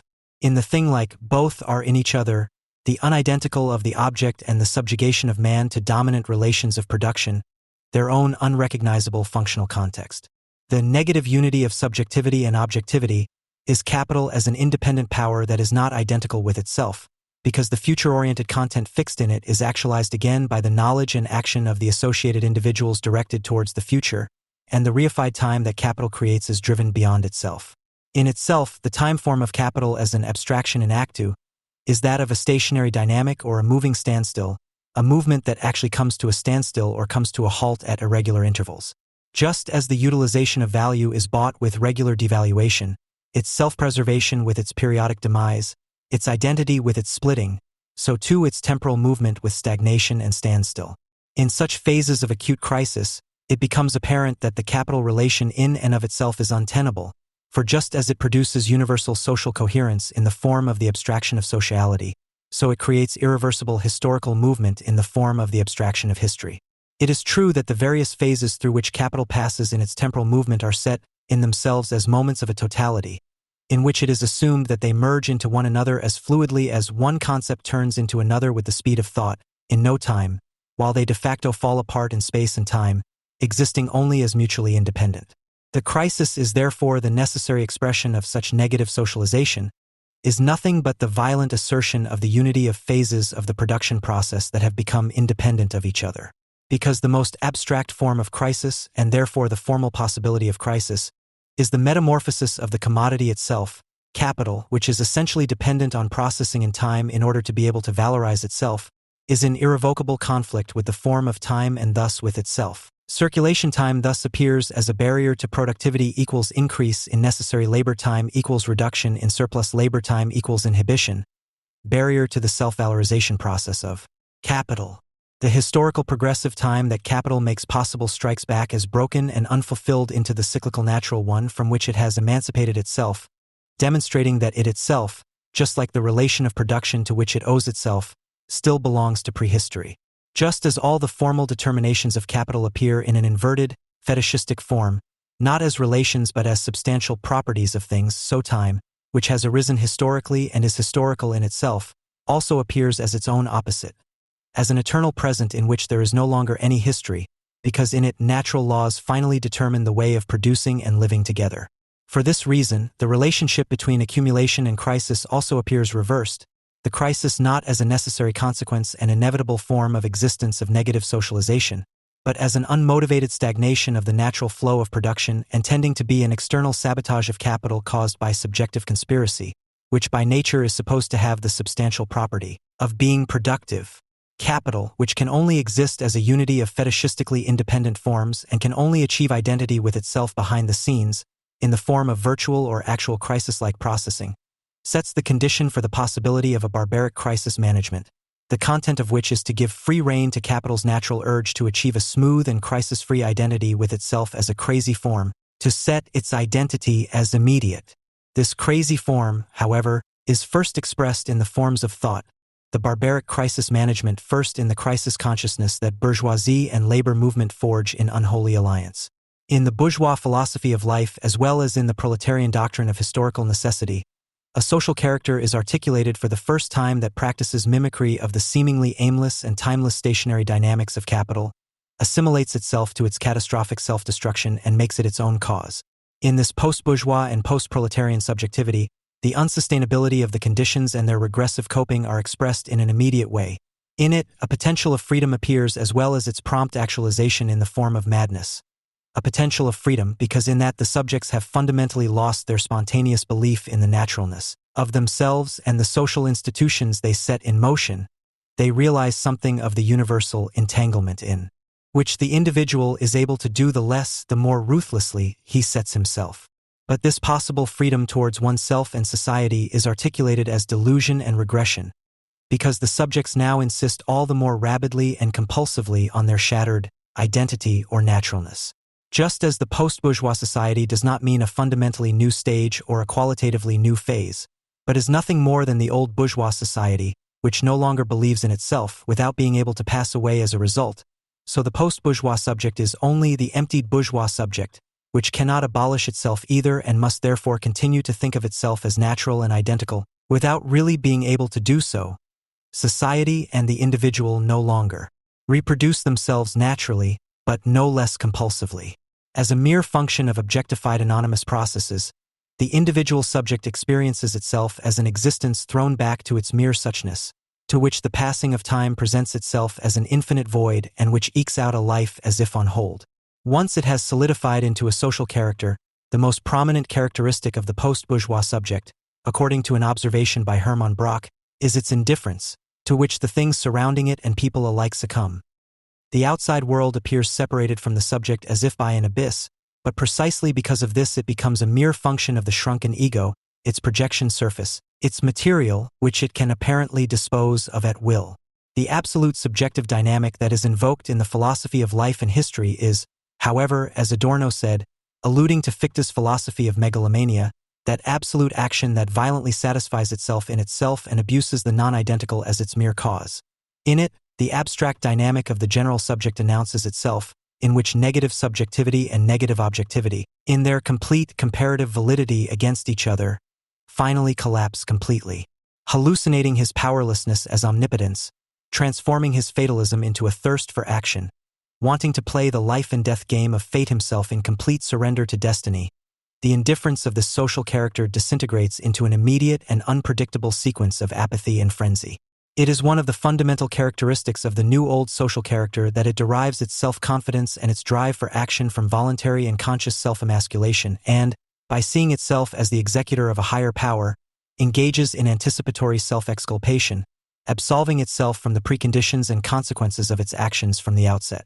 Although this social character is not specifically German in itself, it is the dominant one in Germany. Quote, such abandonment of subject status amounts to self-incapacitation, which Germans like to boast about in a variety of ways. I didn't know, I didn't want it, I can't help it, what should I have done, etc. If I am excluded as a subject, then I am fundamentally out of the question as a perpetrator, as an actor, but can only be the sufferer.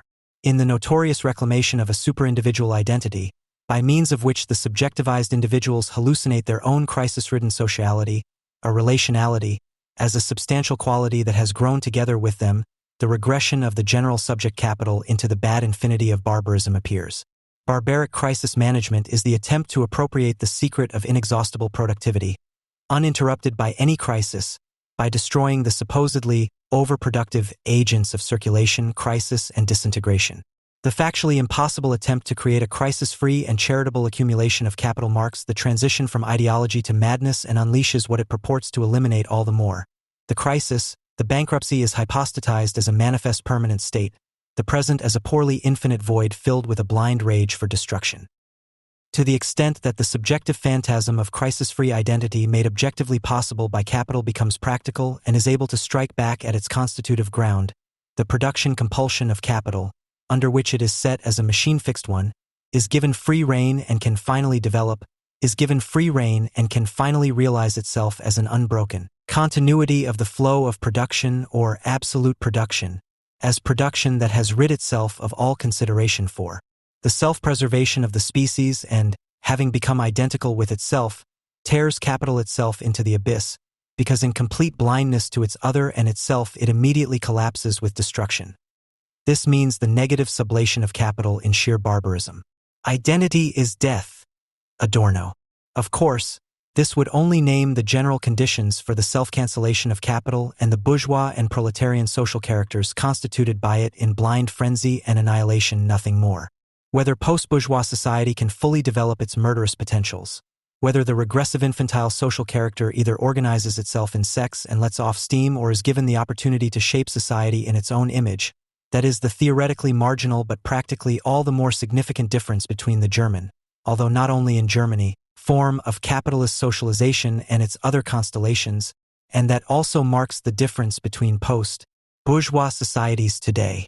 The writer Hermann Brock knew exactly how to name what will probably forever remain a riddle to trained leftists, that the terrible peculiarity of the Germans is not that they are fundamentally different from the others, but that what ails the bourgeois order in general is concentrated in them like in a burning mirror. In a 1950 report on the genesis of the novel, The Guiltless, written in 1949-50, it says, "Nowhere is this kind of guiltlessness more visible than in the Philistine. Even as a criminal, he acts incessantly out of the noblest motives. If this is true, then it seems almost natural that in Germany it was precisely this intermediate class that was destined to take the helm, for here, as a result of the defeat of 1918, the process of value decay had progressed furthest, one may well say to the point of a complete vacuum of values, and since in such a vacuum no one hears anyone anymore, communication between man and man has had to be reduced to the most naked, most pitiless, even most abstract violence. What dreadful progress, with the Philistine marching at its head. And it seems to march on inexorably. Concentration camps are multiplying all over the world. Terror is increasing everywhere, almost as if the bourgeois Nazi spirit were to become paradigmatic for all mankind, which is preparing to seek in abstract murder, not its purpose in life, but its purpose in death." Hermann Brock, The Guiltless, p. 325f. In Germany, a constellation of capitalist socialization formed in the 19th century under conditions of lagging development, which the forces supporting it unceremoniously turned into a head start, based on the unholy alliance between the state and the labor movement against a tardy bourgeoisie incapable of exercising political power. As the guarantor of capital accumulation, the state functions here from the outset as an advocate of socially acceptable accumulation. As the advocate of the little man, his subsistence and security needs, it is relegated to serving the anti-bourgeois and anti-capitalist resentments in which the necessarily crisis-ridden consequences of capitalist exploitation are split off from capital and projected onto empirical persons, the Jews. This is where a capitalism emerges that sustains itself by energetically denying itself, a denial pursued by all classes, and produces the socially minded, cozily humanizing, politically correct and idealistically armored do-gooder speech that Marx already spewed out in 1845. That perfect alienation from reality that destructively projects itself onto reality in order not to have been it afterwards. This is where the anti-Semitic consciousness, which exterritorializes and personalizes the crisis and is obsessed with the belief in redemption through annihilation, is institutionally nourished and consolidated. A seminal alliance is being formed here that already anticipates the Nazi alliance of mob and elite within the framework of the bureaucratized administrative state. And last but not least, the internationalization of the German model is already being rehearsed as the German state extends its feelers into the Middle East and seeks an alliance with the popular movements stemming from the bankruptcy mass of the declining Ottoman Empire, mainly against the British Empire, which has given its first warm seal in the generous support of the German military for the mass murder of the Armenians by the Young Turks, an early foreshadowing of Auschwitz. That geological materialism, which constantly searches for raw materials and natural resources and assumes that international competition between states in peace, and even more so in war, is based on a calculation of profitability, is already embarrassing itself in the face of the First World War. The countless strategy papers, with which one can of course always come up with and pompously wave around here as in other wars, prove on closer inspection how much those who are supposedly in control of the course of events and those in power are also, and especially fetishistic, and which they in turn share with both historians and Marxists, who always assume a tangible material interest in their actions, which is a projection of the theorist and nothing else.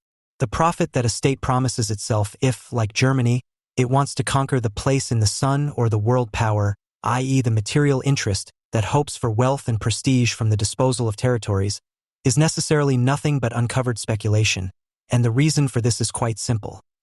Since material wealth is no longer based on the disposal of land, but on the accumulation of capital, war has become obsolete as a means of increasing wealth through the conquest of territories, except that it does not become obsolete in itself, but gains a new function as a means of destroying surplus capital and thus of resolving crises. The First World War is anticipatory crisis management, in which the consequences are drawn from the people-state capitalism of the Kaiserreich, and the truce between capital and labor is not only sealed, but the state administration of this alliance is escalated to general mobilization. In the First World War, the bourgeois class, the form of life associated with it, and the society named after it perished. Instead, the tendency towards the total state was accelerated through socio-political measures, through concentration and bureaucratization of the means of production, and through the subordination of the distribution apparatus to the military authorities. A Volksgemeinschaft was actually created for the first time in the war economy, as the Social Democrats described the intention of a truce during the war, albeit only as a national military community.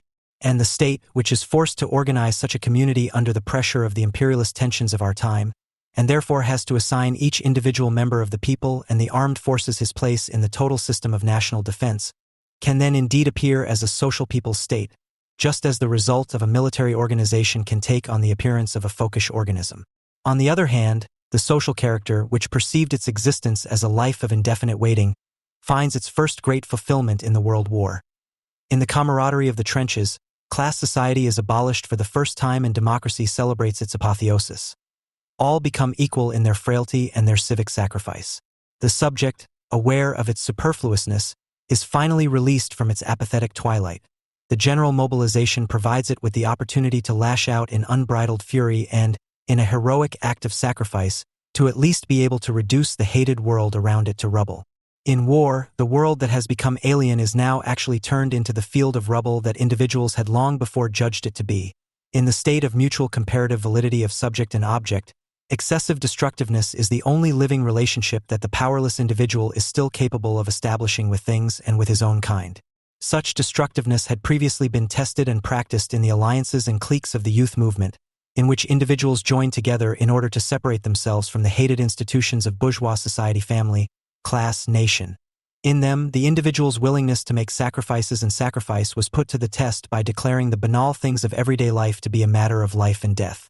It is precisely the cult of youthfulness that reliably indicates the longing for death that then comes to fruition in the World War and which, according to an observation by Karl Otten, embodies the true philosophy of the masses in Germany to this day. Incidentally, they talk about the beginning, awakening of a young nation that carves out its own destiny and takes by force what the rich and aged peoples deny it. That is the right of the young, the right of the strong. No other nation today expresses such a morbid and arrogant addiction to being young, active, unspent, bubbling over with zest for action and boyish zeal. This boyish zeal was then allowed to prove itself in war, which for the individuals was a mechanized Indian game whose hunting grounds and playgrounds extend over the whole earth. Hermann Brock captured resentful infantilism and the desire for a state of emergency as the most prominent traits of the post-bourgeois social character, who perceived himself as a permanent youth, namely in the figure of the merchant Wilhelm Huguenot, the hero of the novel in the third book of his trilogy, The Sleepwalkers. Although he managed to close one or two tobacco deals during his training period in Fulda, in the military, he soon enough gave up, not only because the service made him tired or dull for all other things.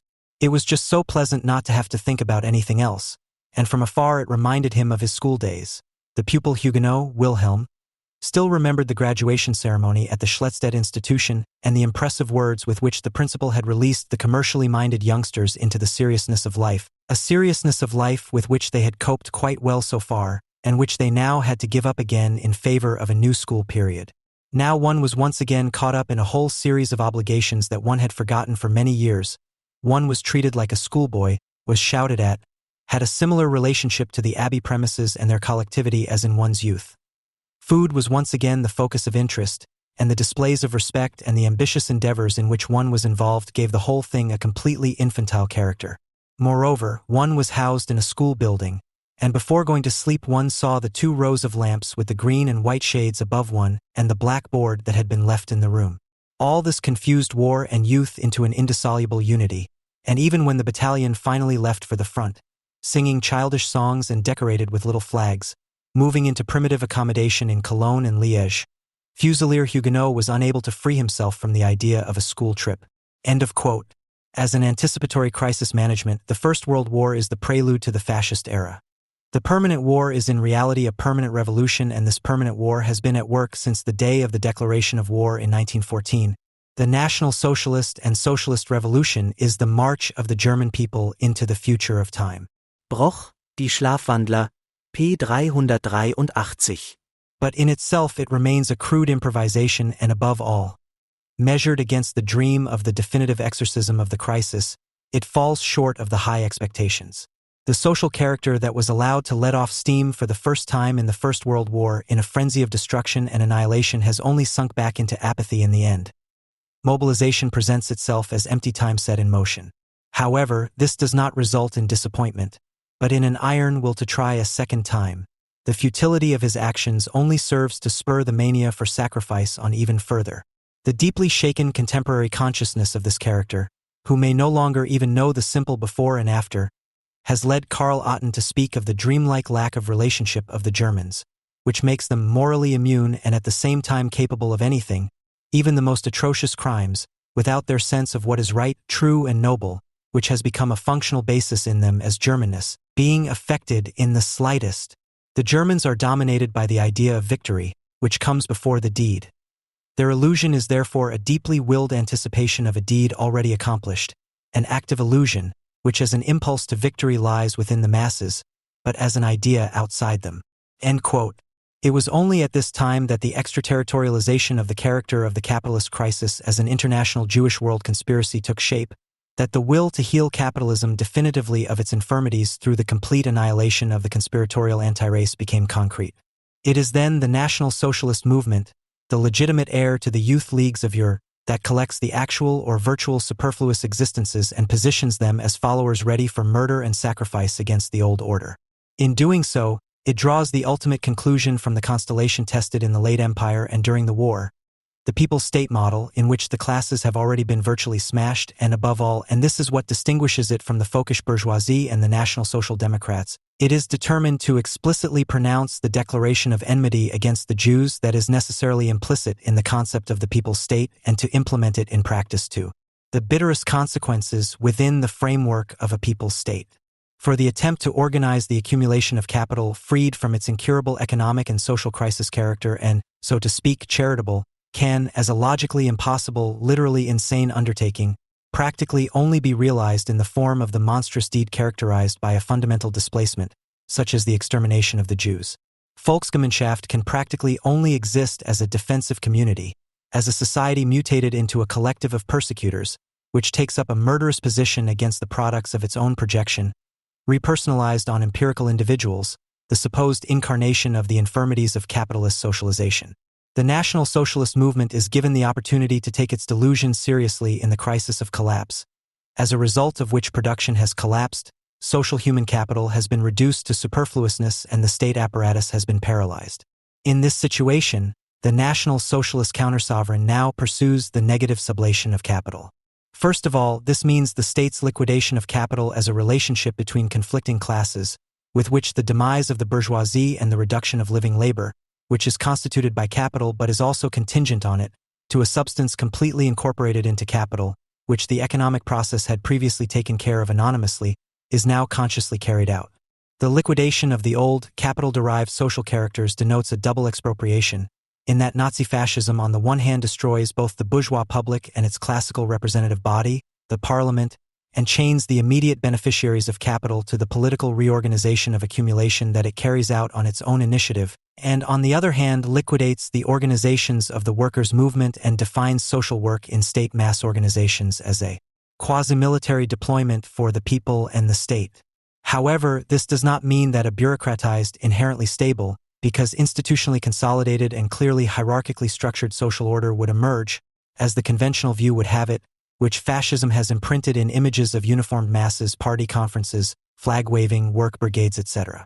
The talk of the authoritarian state may also suggest this view in itself, and yet it is one of the most unfounded myths that has recently been created and persistently spread, according to which Horkheimer and Adorno claimed that fascist nationalization had restored the primacy of politics and eliminated the antagonisms of capitalist socialization.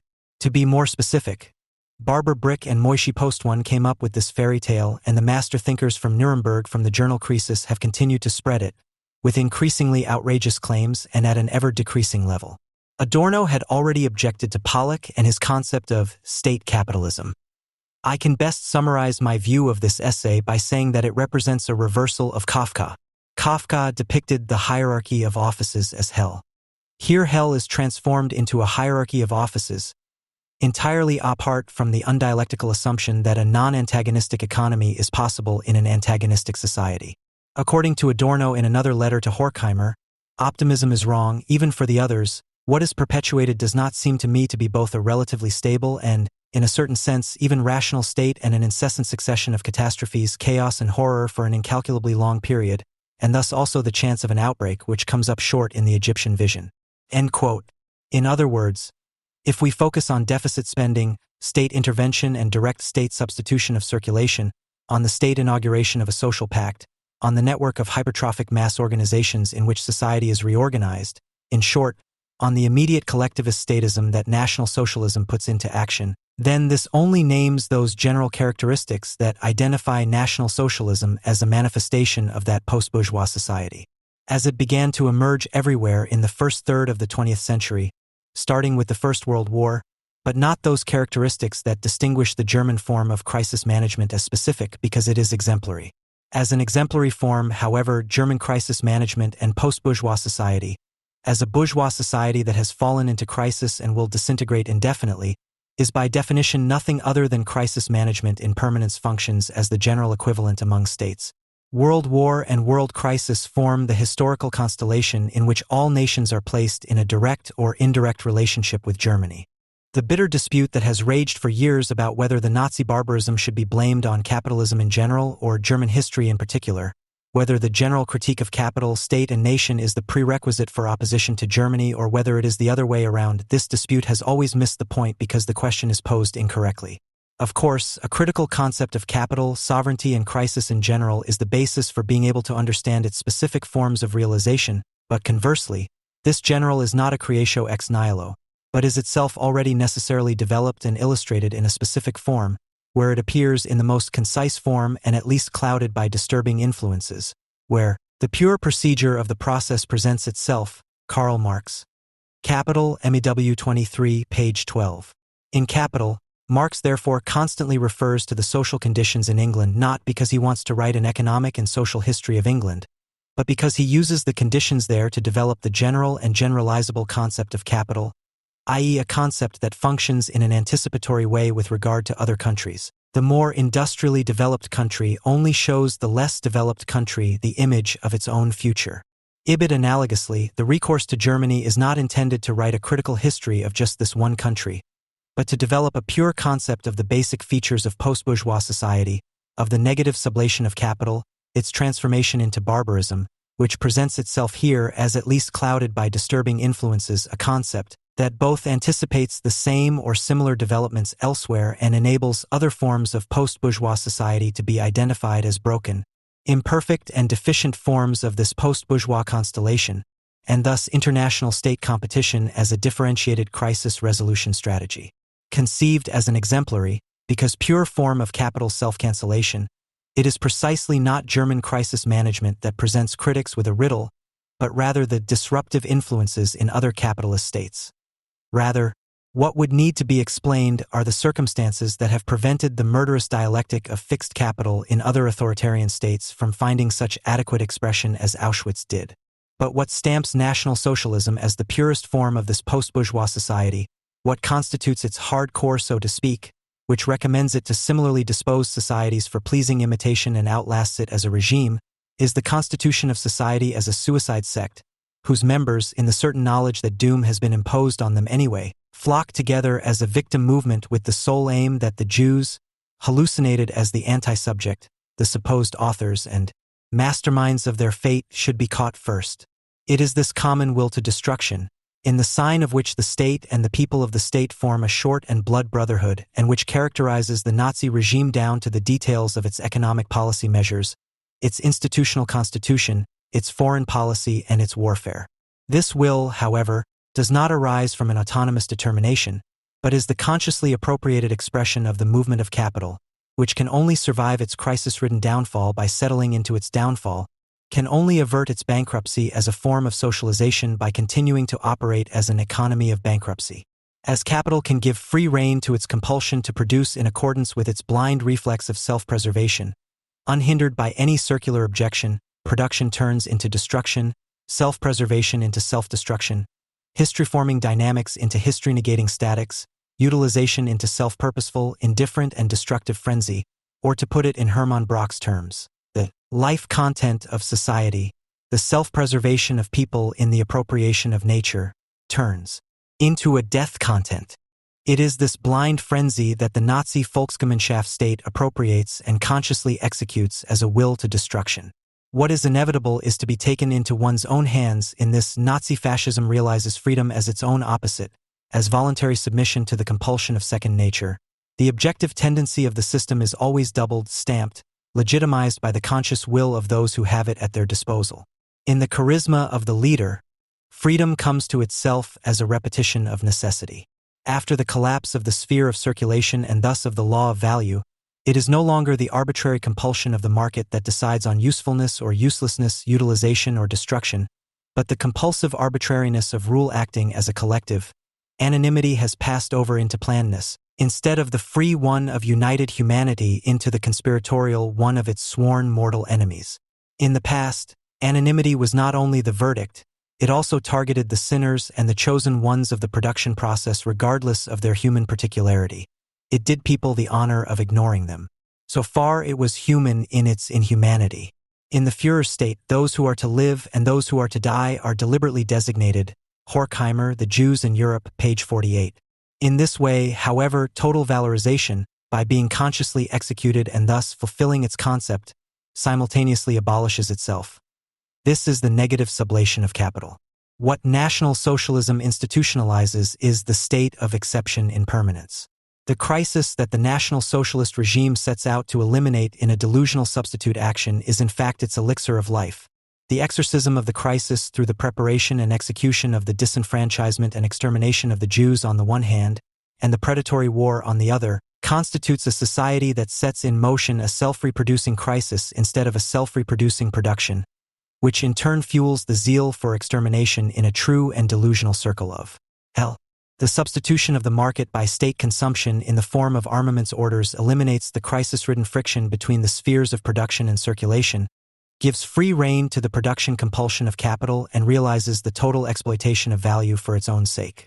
With the consequence that although social labor time is objectified in the produced commodities, they do not transfer their value for the purpose of renewed accumulation in renewed production, because they can only be consumed unproductively in war, just as the variable capital is withdrawn from the work in the factory for this purpose of consumption and assigned to the work of killing in war and to the work of annihilation in the camp. The National Socialist state economy thus constitutes a negative accumulation, in which, from the outset, the production apparatus is set in motion under the aspect of annihilation, in speculation on a predatory war with an uncertain outcome, and is already virtually shattered in it, an accumulation that, instead of reproducing itself on an ever higher ladder, drills itself further and further into the abyss. The Nazi fascist regime, which promised to eradicate speculation and usury, is thus itself nothing other than a gigantic speculative enterprise whose catastrophic downfall is calculated from the outset.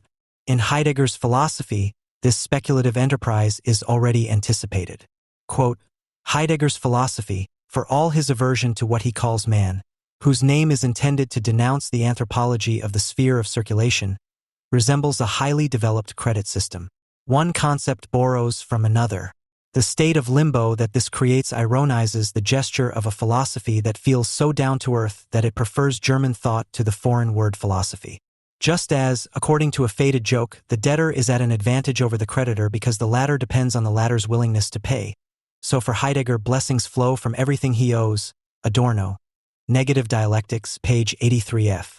In the collective of persecutors welded together in the Volksgemeinschaft labor front, class antagonism is indeed shut down, with the consequence that the shut-down antagonism reproduces itself to an unprecedented extent as anarchic competition between departments, cliques, associations, and, not least, individual people's comrades, no longer restrained by any rules. As a delusional social strategy that lives from what it fights against, it is the distinguishing characteristic of Nazi crisis management that it never comes to a definitive end. The followers, who get their money's worth neither economically nor sexually, hate without end. They will not tolerate relaxation because they know no fulfillment. Thus, it is a kind of dynamic idealism that animates the organized robber-murderers. Antisemitism still only calls for complete work, is how Horkheimer and Adorno characterized this rule of blind rage, which is institutionalized as permanent mobilization. The fascist state is the campaign democracy par excellence, which thrives on permanent mobilization and escalation. Conspiracies must be constantly uncovered, scandals denounced, masterminds and backers exposed, and collective fraternization celebrations staged in the face of omnipresent and never completely averted threats. The campaign machine must not be allowed to stand still, because that would be its actual downfall. The generalized mobilization that has become a system thrives on keeping the panicked fear of collective downfall that drives those declared superfluous by the capitalist process of exploitation politically alive. And the slogans of race, blood, people, etc. that the racket at the top puts into circulation for this purpose no longer form an ideology, in the strict sense. Instead, they are an ensemble of appealing, as it were imminently gestural slogans with which everyone is told that he or she must actively prove themselves as a member of the Folkish pack on their own responsibility and at their own risk. Who is allowed to belong and survive for the time being and who will be killed is thus left in limbo. This clears the ring for a knife-edge competition of all against all, because anyone can be suspected of inactivity, and since no one can be sure whether tomorrow will require a different demonstration of loyalty than today, everyone wants to be first. The general panic gives birth to that anticipatory servility of the subjects that reads every wish from the lips of power. It is the sinister energy from which mass destruction draws its murderous power. The Volksgemeinschaft functions according to the pattern of gang discipline, which is not based on written laws, but on the co-optation of all those who are already dirty enough and have proven through their actions that they will stand firm and, if in doubt, sacrifice themselves with skin and hair. Those who prove themselves indispensable, and the Germans have done so in their overwhelming majority, are accepted into the circle of power and, as part of the state collective, are allowed to go about its business of barbaric crisis management, deciding on the life and death of others. In this way, the state monopoly on the use of force is socialized and democratized. The crisis instinct of atomized and superfluous individuals mobilized by a clique thus creates a consensus of criminal content that is as intangible as it is real, to use Marx's term, sensual supersensual, and requires no expression of will, resolution, agreement, not even a program, but only the wink of an eye from the masterminds at the top so that everyone understands immediately. In this, National Socialism is the heir to liberalism and mass democracy. Everyone is the architect of his own fortune and can make it to the top provided he serves the state to the best of his ability, and everyone is equal by administering their own oppression, making their own sacrifices and making others pay for it.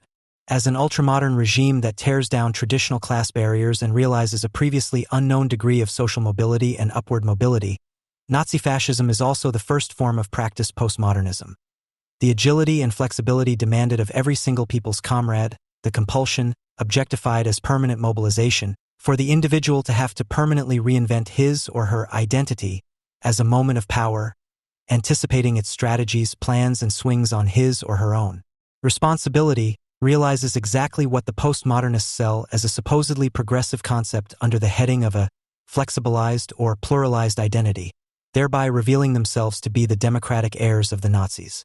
The fact that this form of gang-like co-optation is not merely an internal social phenomenon, but a process of geopolitical proportions, is demonstrated by all those German auxiliary peoples who, from the Ukrainians to the Latvians, Lithuanians, and Albanians to the Muslim fascists and Palestinians, recommended themselves as competent and disinterested executors of the German policy of extermination.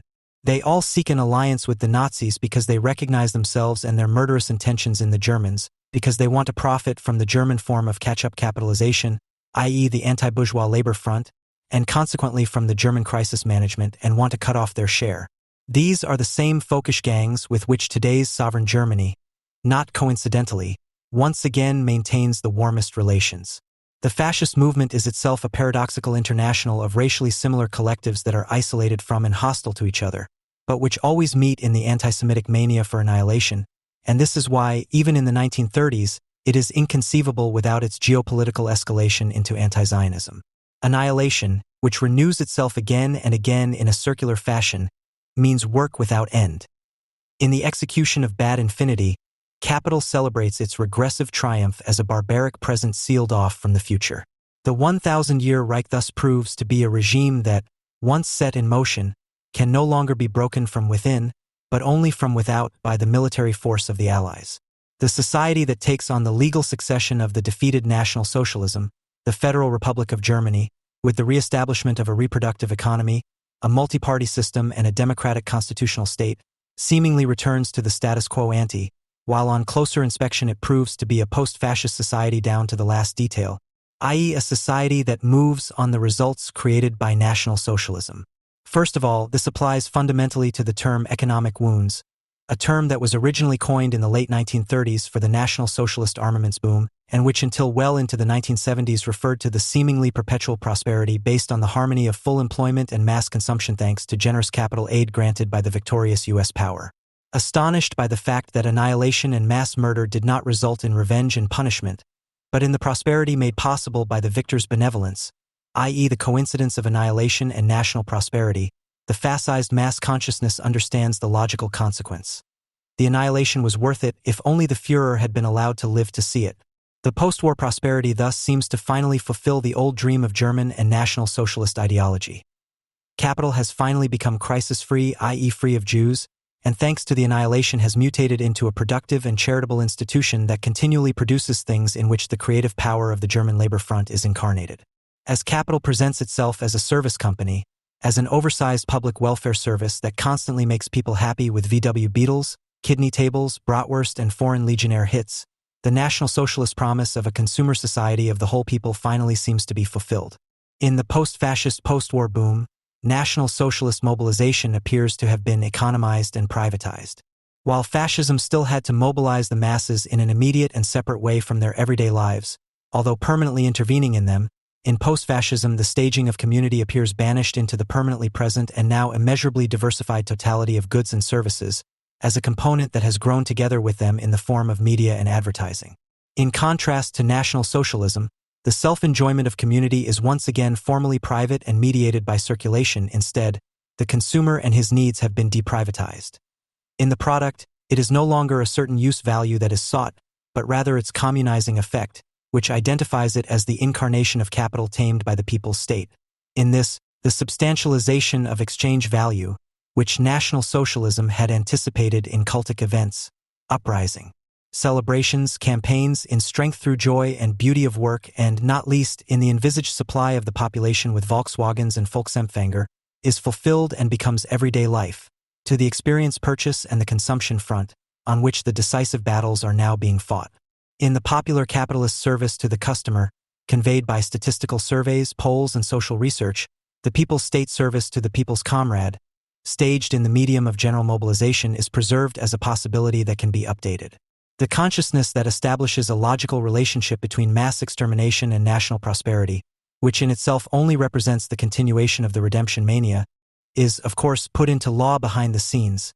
In fact, the capitalist crisis was cleared up during the World War through the gigantic destruction of physical and human capital, and indeed the rationalization and modernization measures that the Nazi-fascist regime increasingly carried out from the 1940s onwards were, viewed ex post, a prerequisite of the economic miracle. And last but not least, this mass consciousness is nourished and confirmed by the way in which the West German state continues to democratically manage the collectivist statism that Nazism put into practice. Unlike its predecessor, the West German state does not intervene immediately in the reproduction of capital, but rather installs a system of active crisis prevention that strives to prevent the possible return of that apparently successfully averted crisis, and that is intended to characterize the Federal Republic as a social market economy, in contrast to the community-destroying Manchester capitalism. In the concept of the substantive value order, the National Socialist Volksgemeinschaft is legalistically fixed as the basis of the post-fascist community of defensive Democrats and, following the pattern of fascist mobilization, established as a content that stands above legality and is to be authenticated by the citizens of the state through anticipatory servitude. This system of a constitutionally tamed, prepositioned state of emergency, of crisis management as crisis prevention, is incarnated in the Bundesbank, which is responsible for the stability of the general equivalent, which has since been replaced by the European Central Bank modeled after it at Germany's insistence, as well as in the state obligation to ensure macroeconomic equilibrium, which was inserted into the Basic Law at the end of the 1960s after the first crisis-induced collapse. It is institutionalized in the constitutional definition of freedom as a substantialized state objective to be enforced against its illegitimate abuse, as well as in the establishment of the Federal Constitutional Court as a body of the high priests of the common good. It can be found in the corporatist order of the social partnership inheriting the labor front as well as in the formed pluralism of the people's parties, which no longer represent particular interests but act as honest brokers of the common good and use populist rhetoric and community cultivation to court the favor of the people's comrade who has mutated into the little man, whose murderous resentments must be served by the political personnel because they form the basis of the post-fascist Protection and Defense Association conspired to ward off the crisis, but who are not granted any immediate influence on the course of political decisions. In this, the West German state is a model of legalistically tamed fascism. It does not end the National Socialist mobilization, but only keeps it on a low flame and reserves it as an emergency reserve. In the formula of Sachwang, as whose appointed executor the political personnel present themselves, the resigned mythology of the Nazis, urging them to take action, and thus the post-bourgeois social character that understands its self-emancipation as self-empowerment, is preserved in a technocratic form.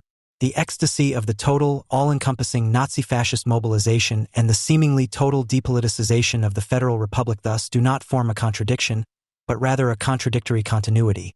It corresponds to the continuity of a social character that has sunk back from the frenzy of annihilation into consumption-saturated apathy, but even in times of prosperity is always on the verge of turning back into a willingness to stir things up.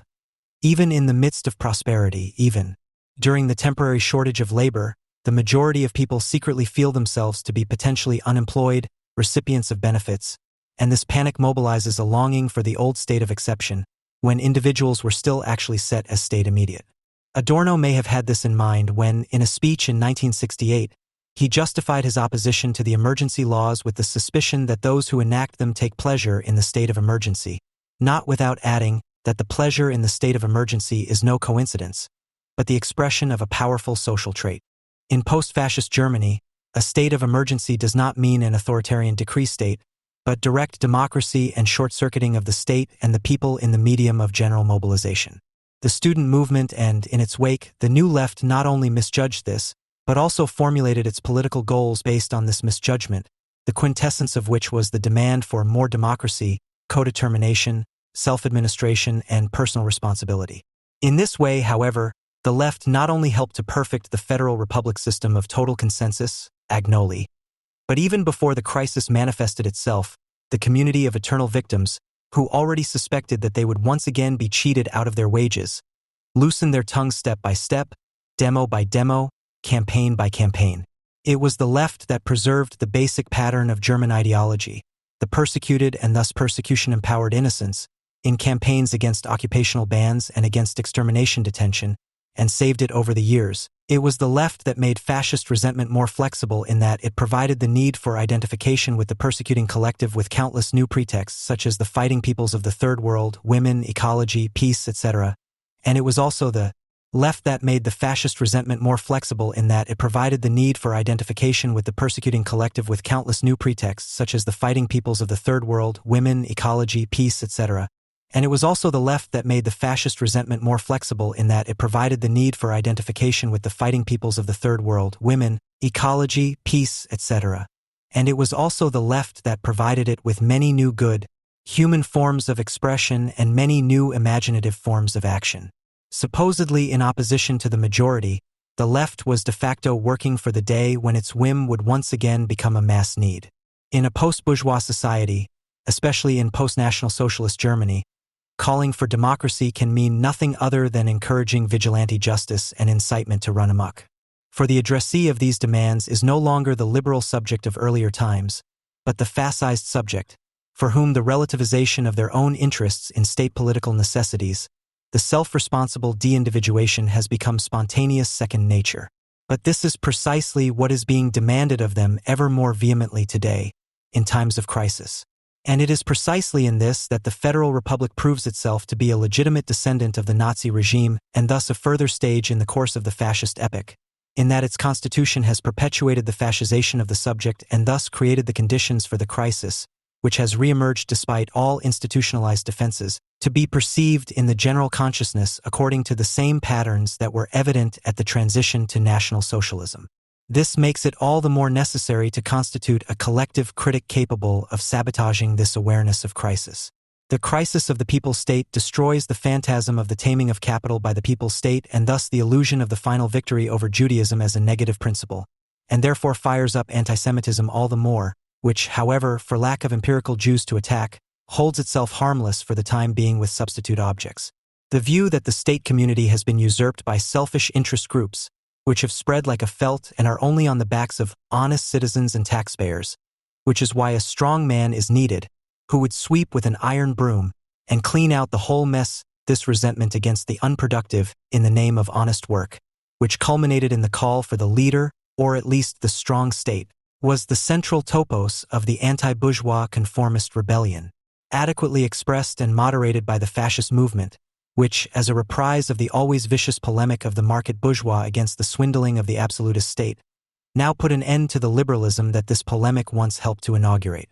And the same thing is happening again today, with the difference, of course, that conformist resentment is now directed against the very immediate statist forms of regulation of the authoritarian state of fascist and then democratic provenance that it once helped to prepare and in which it believed itself to be safe for a long time.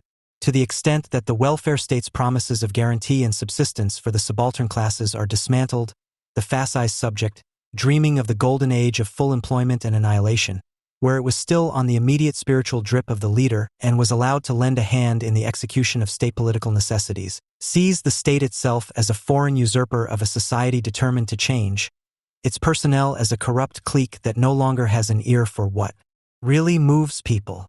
The empirical state appears to its citizens as a betrayal of the idea of the true state, the state-turned-popular movement of the Nazis. This is the reason for the anti-corruption campaigns that literally chase each other. The hectic and obsessive search for ever-new enemy projections that are worn out at ever shorter intervals has long since taken on the form of a permanent mobilization that has been released from its latency. Who is treated as a threat to the community and is allowed to play the role of the enemy of the people has become quite irrelevant. It can be so-called child abusers, corrupt politicians, farmers, and the agricultural industry, and even the Nazis, as the Antifa summer of 2000 proved, can become the target of fascist resentment. In other words, it can affect everyone. Everyone is suspect. Whereas in the old FRG the declaration of the enemy was one of the center against the extremes, the left, the RAF, today everyone is targeted by popular anger and therefore every new declaration of the enemy can only intensify atomization, hostility, and competition of all against all. Because everyone is all too aware of their superfluousness, everyone wants the others to get it before they do. Before they themselves are shot down, they join in the hunt. This is the old fascist reaction pattern, and its logical perspective is generalized civil war. The campaign on BSE and foot and mouth disease has already discreetly conveyed to the middle classes where they stand and what they can expect, i.e. what could happen to the worthless human capital, which is also devalued meat. Shortly after the cigar-smoking parvenu Gerhard Schroeder went public with his words about the unemployed being unwilling to work and shirkers, the Süddeutsche Zeitung of April 18, 2001 was delighted with these first constructive proposals to combat the national epidemic of mass unemployment. The pathological cases, the ulcer threatening the national body, etc., are no longer portrayed as a few unteachable communists, but the economically marginalized middle itself. German employer President Hunt's call for compulsory mobility for the unemployed 56 puts this development in a nutshell. Bourgeois society once made mobility possible, as a liberation from the idiocy and dullness of a stationary life chained to family and land. Freedom of movement, codified as a fundamental right, has always carried with it an unspoken obligation. Now freedom is shedding its pretense and openly declaring itself to be a duty and a sacrifice. It will be interesting to see to which social phenomena and areas the originally fascist construction of the FDGO, i.e. the dutiful, desirable, and opportune use of freedom, which used to be aimed at the left, will be extended. In any case, there is no shortage of constructive proposals. In 2001, the Hessian Minister of Justice, Wagner, commented as follows on the trial of electronic ankle bracelets that has been running in Hesse since the previous year. It promotes initiative and self-discipline among offenders who are under probation supervision. Wagner said that the ankle bracelet was suitable, for example, for motivating the long-term unemployed and addicts to maintain a regular daily routine. It therefore provides important help for self-help that benefits everyone. In 2002, the universal suspicion of corruption caught the venerable and snoring Federal Employment Agency, which is now being transformed into a modern service company with an old and ascetic social fascist at the top. 2 years later, he himself was removed from office following allegations of corruption. This is how the post-fascist constellation, which poured the Nazi-fascist system of mobilization into the bourgeois system of representation and thus both preserved its substance and curbed its course, disintegrated. It is no coincidence that it is the mediatizing instances that have so far prevented the will of the people from gaining too much unrestrained air, which are now particularly suspected of having become too inflexible, because alien to the people, parties, parliament, associations, trade unions, the state apparatus and all quasi-state institutions on the one hand, and society on the other are breaking apart and beginning to come together again in a plebiscitary mobilization staged by the mass media, which for their part have been converted from educational and welfare institutions into mobilization agencies and no longer address their audience as passive recipients, but as active citizens encouraged to engage in active dialogue. With a view to the campaign mobilization that has always been cultivated by the left, which has been successfully appropriated by moderators of common sense a la Haider, the state is beginning to reassign its role as a general social welfare provider without further ado. Instead of acting as a collective welfare committee that distributes gratifications, it now appears as a collective therapist that lends its sympathetic ear to the fears, worries, and needs of its citizens and seeks to respond to them as best it can in its actions, striving to recruit civil society initiatives from Antifa to the anti-globalization movement as its front organizations and sometimes even acting as a mobilizing authority itself. The self-retraction of state action actually means its expansion. In the course of the streamlining of the state, the diffusion and democratization of the state monopoly on the use of force returns in the form of general mobilization, in which the most original traits of National Socialism reappear, but without the mass set in motion needing to appear as a mass, as a present collective movement. As a result of the post-fascist boom, in which the staging of communal experiences shifts from the state to the spectacular presence of the immense collection of goods flanked by advertising and media processing, and thus the enjoyment of community is pushed into the deprivatized private sphere, the Volksgemeinschaft is also privatized. It literally exists only as the generality of the isolated, as an anonymous mass. Its individual atoms, long since declared to be actual or virtual superfluous existences, are now engaged in a fierce competition with each other and with the state over the question of how to continue the intertwining of capital accumulation and the provision of existence, the transformation of the automatic subject into the state subject of capital, by sacrificing the anti-subjects that the fascist state used to take care of. In this, however, everyone becomes their own state subject capital, everyone fights their own way and must now carry out the exorcism of the crisis and the looting that they used to do as those who were suspended in the state collective on their own responsibility. As a panicked collective of fear and envy, the Volksgemeinschaft becomes as amorphous as it is unpredictable. Because no one expects anything of the future except catastrophe and doom, a nihilistic extremism spreads, which, in a dark foreboding of doom, is intent on destroying reality for its own sake and expresses itself in enemy campaigns, popular movements, and the electoral success of right-wing parties. But these movements are just as lacking in perspective as their moderators, who, unlike the Nazis, no longer have anything constructive or edifying to offer. But there is no state to be made with mere destructiveness. There is no fascist regime on the horizon, not even a long-lasting folkish collective movement. The privatized people's comrades are no longer capable of anything more than temporary gatherings that immediately disintegrate. However, this is no reason to breathe a sigh of relief because, as with the National Socialist mobilization, it is also evident today that the privatization and diversification of the Volksgemeinschaft, the competition of all against all, drives anti-Semitic resentment instead of weakening it. Even the fact that the Jews are no longer readily available to them as the object of their lust for murder, because they have killed almost all of them, is just another motivation for the Germans. Circular madness. The community of the hostile is always united when it comes to the last remaining object of anti-Semitism, Israel. To the same extent that the supposed reward for Auschwitz is slipping away from them, the community of the failed, which once again sees itself cheated of its success by anonymous powers, recognizes itself in the collective of suicide bombers and Muslim fascists and resolutely abandons the official Israel friendliness, which today is only represented by the Springer Press. One recognizes in them those who could bring to an end what the Germans were prevented from doing, not least by the American military, and in the suicide bombers the unconditional willingness to sacrifice and destroy that once distinguished the Germans as a suicide sect. In the territories administered by the Palestinian Authority, the possible future of parts of the supposed islands of prosperity is anticipated, and the barbaric end of national revolutionary liberation that has already occurred is embodied in exemplary fashion. An economy of bankruptcy prevails in these areas, but not as a consequence of an economy in crisis, not as a result of its negative sublation, but as a conscious and deliberate perpetuation of a primitive political accumulation that is no longer pursued in the perspective of installing a reproductive economy, but is its own self-purposeful perspective. The supposed backwardness thus becomes a head start, insofar as capital and employment are created from the absence of employment and production, i.e. from bankruptcy itself. The only capital that the Palestinians have to utilize is their existence as citizens to be, which they have made themselves into through the mediation of their instigators. However, self-exploitation as citizens means nothing other than self-sacrifice and self-destruction in the endless struggle against the Jews, who have been declared the mortal enemy, in which the antagonism that is immobilized within the Palestinian collective appears exterritorialized and personalized. Thus, the most lucrative trades in the autonomous territories are the production and distribution of weapons and, even more so, self-disembodiment as assassins, from whose recruitment the political groups earn and for whom the autonomous authority pays martyrdom bonuses. As with the Nazis, this sacrifice is not ordered, but is completely voluntary.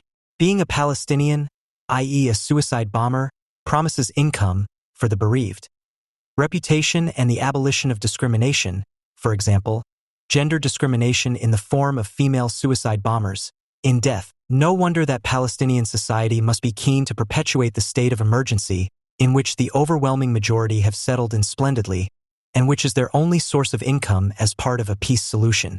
And it is the European states, Germany in particular, that are sponsoring this production of death, as a retreat and hinterland for Islamist terrorists, by subsidizing the autonomous authority and its institutions and by systematically delegitimizing Israel. Of course, the German public also knows that a peace solution means the perpetuation of the Palestinians' murder without prospects, one more reason for them to make this demand, because it is the most unsuspicious and morally unimpeachable form of wishing death and destruction on the Jews. Incidentally, the left also spelled out this anti-Semitism with a human face for the German majority in the First Gulf War. At the time, Geisel called this moral anti-Semitism the morality of debiles, although he could not have guessed how much his bitter criticism has come true today. Anti-Jewish resentment springs from the purest human needs. It comes from a longing for peace. It is therefore absolutely innocent. It is as universal as it is moral. This moral anti-Semitism concludes the German Wiedergutwerdung insofar as it heralds the completion of inhumanity, the banality of goodness. This finding obviously still applies today, even if the content has changed. Instead of unrestricted growth, today's intellectuals oppose capitalism with adaptation to natural cycles, the ideal of domination-free communication, peace at any price, Gulf War, justice for oppressed nations and peoples, Balkans, etc., or other constructs. The claim to absoluteness inherent in human rights, for example, naturally requires the use of all available means, including military ones. In addition to their interchangeability, they all have one thing in common.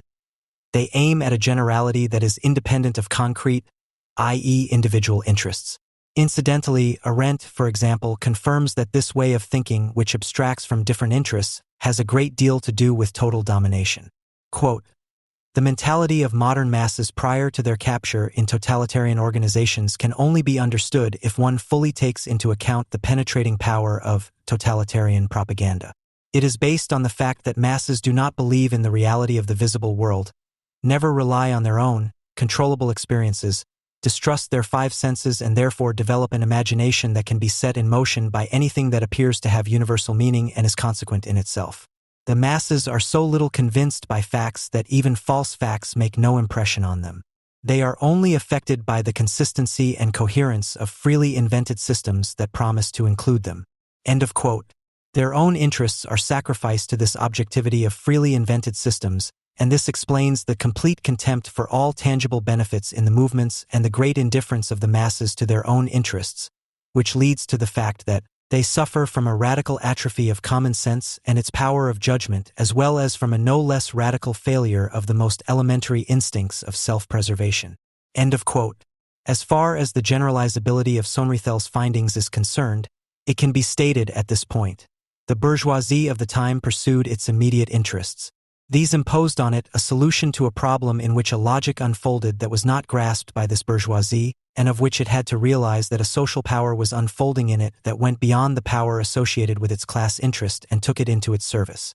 The reason why the logic brought to bear by the Nazis was able to develop this power could now be seen, and it is precisely at this point that Sohn-Rethel's analyses of fascism could be mediated with his critique of knowledge, as being that the Nazis were able to present themselves as free from any connection with concrete economic interests.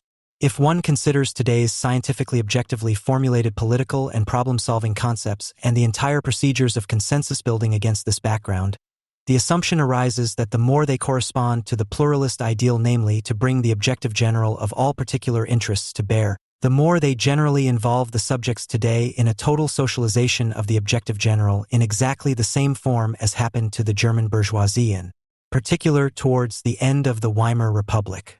With his concept of involution, Johannes Agnoli has pointed out how pluralism in itself, i.e. not only in relation to the masses, but also in the institutions organizing pluralism itself, logically contains the tendency towards its own abolition. Seen on this level, the behavior and thinking of the heavy industrialists of the Weimar Republic described by Sohn-Rethel can be generalized to modern subjects, insofar as the thinking of the intellectuals under the Nazis was generalized in them. In the form of their thinking, the subjects are incapable of rising above the presuppositions and results inherent therein, but rather unconsciously allow the problems to be dictated by the state of socialization they have reached. It is less in any identificatory attachment to any social institutions than in the way modern subjects reflect on themselves and the world and their now notorious inability to differentiate at all between themselves and the social preconditions that Nazism, initially still as narcissism, threatens to finally realize itself. Namely, immediately when the Nazis or some other totalitarian movement succeeds in presenting itself as a bearer of hope that promises to lead out of the hopelessness of perspective or lack of clarity, too much complexity, in which this subject believes itself to be entangled. In order to materialistically justify this initially purely abstract interconnection between logical deductive thinking, fascist power, and the social situation of the subject, it is necessary to return once again to the current social situation, albeit from a different perspective to the previous one, specifically to the concept that is of central importance for this connection and contains in itself the identity and difference between the current situation and that of the Weimar Republic, namely the concept of crisis.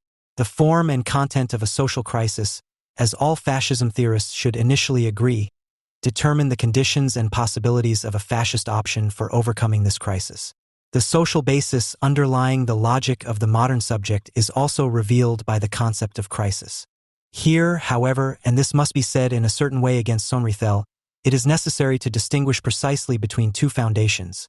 One is the subjective perception of the crisis, e.g. unemployment, being dependent on social welfare, falling out of official society or otherwise perceiving something as undeserved misfortune. The other is the normal, cyclical, or structural crisis of the political economy, allocation problems, tendency of the profit rate to fall, etc. All crisis theories, regardless of whether they speak of a social crisis of working society, politics, the state, or an economic crisis, overaccumulation, debt crisis, etc., assume that there is an authority in capitalist society, ideally the state, that has the task of being responsible for all individual members of society. However, the necessity of the existence of such an institution in bourgeois society, which synthesizes all individuals of a society as a whole, cannot be proven by means of the categories of political economy. There are no other categories that could prove the necessity of the existence of social institutions. And it is precisely the point of Marx's argument in Capital that the state is not what it appears and presents itself to be, to represent the place of social synthesis. This place is occupied, regardless of whether one argues as a value theorist or as a labor metaphysician. The fact that it by no means follows from this that one must somehow be able to derive the state from the economy is a logic that only notorious derivational Marxists can advocate, and value theorists a la Croesus can also be counted among them. Rather, from the point in time at which the state, in the transition from absolutism to capitalism, or currently, in the Third World, in the former Eastern Bloc states, etc., has fulfilled its historical task. The enforcement of the principle of value, i.e. private property, contract law, universal suffrage and universal conscription, police and justice, etc., It has no further task than to secure these achievements, i.e., to ensure that the objectively unavoidable cycles of crisis do not become a general social crisis or a threat to social peace, become a threat to social peace. It is, and in this alone the state is absorbed into the categories of political economy, merely the other, i.e. negative expression of the economy. It guarantees nothing more and nothing less than the functioning of the inner interplay between politics and the economy. This functioning is a self-reproductive process that can never get into an existential crisis of its own accord, since the absolutely necessary substance of value, i.e. labor, for the reproduction of this process now requires so little actual labor time thanks to technological development that this supply practically never dries up. This is where Marx's theory of impoverishment had its rational core. At a certain point, under the conditions Marx assumes, the workers as a class must refuse their labor power. At the current level of the relationship between living labor and dead labor invested in machinery and technological knowledge, however, so little living labor is necessary to maintain the exploitation of value that there will always be enough people who will take care of the remaining necessary living labor, even if it is for a corresponding payment that is more or less far above the value of the commodity labor power. It is precisely this connection, as well as the one developed below, that the crisis group's concept of crisis disregards.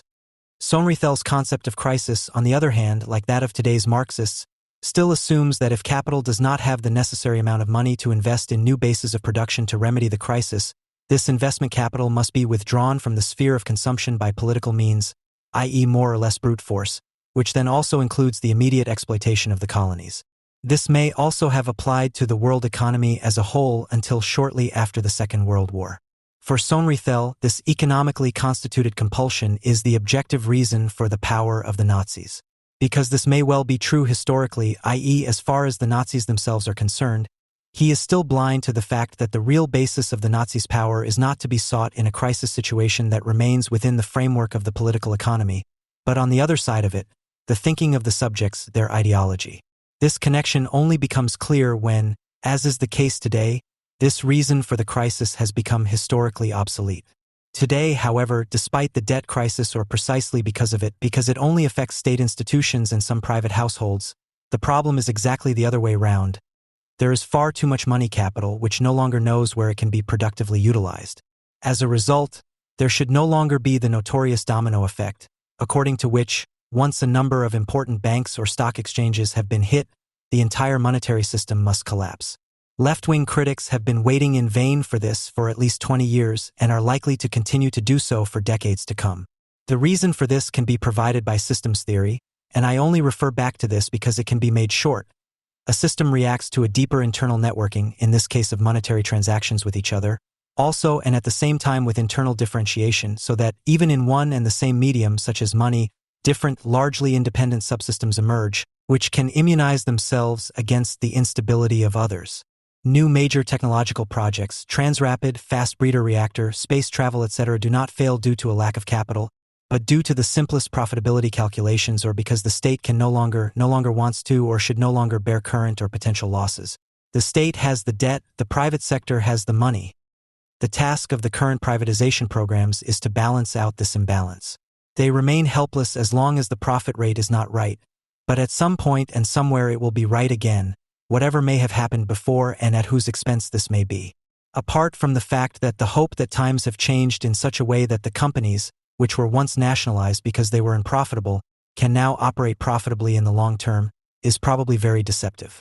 The politically mediated dip into the consumption pots of one's own people or the military dip into those of other populations is, as a deliberately planned strategy for solving today's economic problems, completely unnecessary and nonsensical, which does not mean that it is no longer being pursued. But, unlike was the case before the Second World War, it is no longer a rationally justifiable solution to problems today, and is therefore more comparable to pre-capitalist robbery than one that can be grasped using the categories of political economy. The balancing act that politicians or economists perform today when they call on consumers to buy cars again, but they should not complain if they are put on the street and have less money to spend, because the sacrifices in the interest of the whole reflects nothing more than the objective situation, i.e. it is honest. Many people are fully aware of the dilemma, as can be read daily in the business section of the FAZ and elsewhere. At the moment, there is no more realistic perspective for solving it than the one that is being pursued. To talk past the problems and let everything take its course, i.e. to sit it out. La Fontaine recently failed in his attempt to solve this problem by rational, which means anything but rational, means the market or the police or the military will sort it out if things get too tight and, contrary to what the modern apocalyptics paint on the wall, it undoubtedly will. What happens in the meantime to the people who fall victim to this development may not even matter subjectively to today's political class, but objectively they have no other influence on people's lives than that which the role of the subjects as consumers and voters opens up to them. What goes beyond that is ultimately not their issue. But it is the subject of the Nazis and of the left, because the other social basis of the crisis, the perception of the crisis in oneself, is what interests people, i.e. modern subjects, but not the system. The politicians and economists mentioned above are not subjects in this sense, but see Marx character masks, which does not mean that they could not be both at the same time. Nazi fascism, and this is its objective coercion to folkish and anti-Semitic thinking, was the only political movement so far that managed to successfully bring this side of the crisis to bear politically against the system and to subsume itself to this system. In other words, the power they assert permeates the whole of society. It arises in the unity of subject and objectivity, so its source lies, just like the system of political economy, in the synthesis through value. Under normal conditions, however, this power is almost completely absorbed by the system, police, army, judiciary, associations, social institutions, and ensures that those who are left to their fate do not stand in the way of the system even if their subjectivity has no longer internalized the objective coercion within itself and no longer wants to come to terms with this objectively concrete coercive power. This is the basis of every rebellion of the bourgeois subject against the effects of its own behavior. The only alternative to the self-reproductive system of political economy that has been realized so far was therefore Nazi fascism, and this, or another totalitarian movement, is also the only one capable of successfully activating the power potential invested here.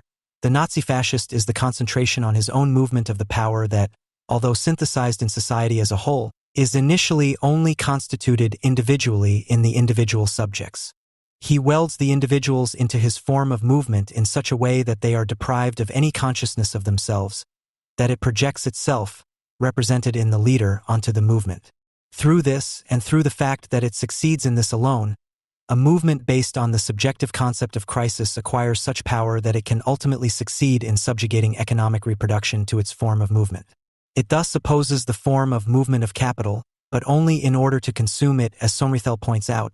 This is what characterizes the economy of bankruptcy. As Hannah Arendt shows, total domination only works as long as the movement can always be supplied with new substance that it can consume, but in the meantime this is enough to ensure that no stone is left standing on another in this world. To hope for self-preservation interests in this context is itself ideology. There is no need to refer to Freud's construction of a death drive or to Luhmann's general systems theory, which at least relativise such self-preservation theorems.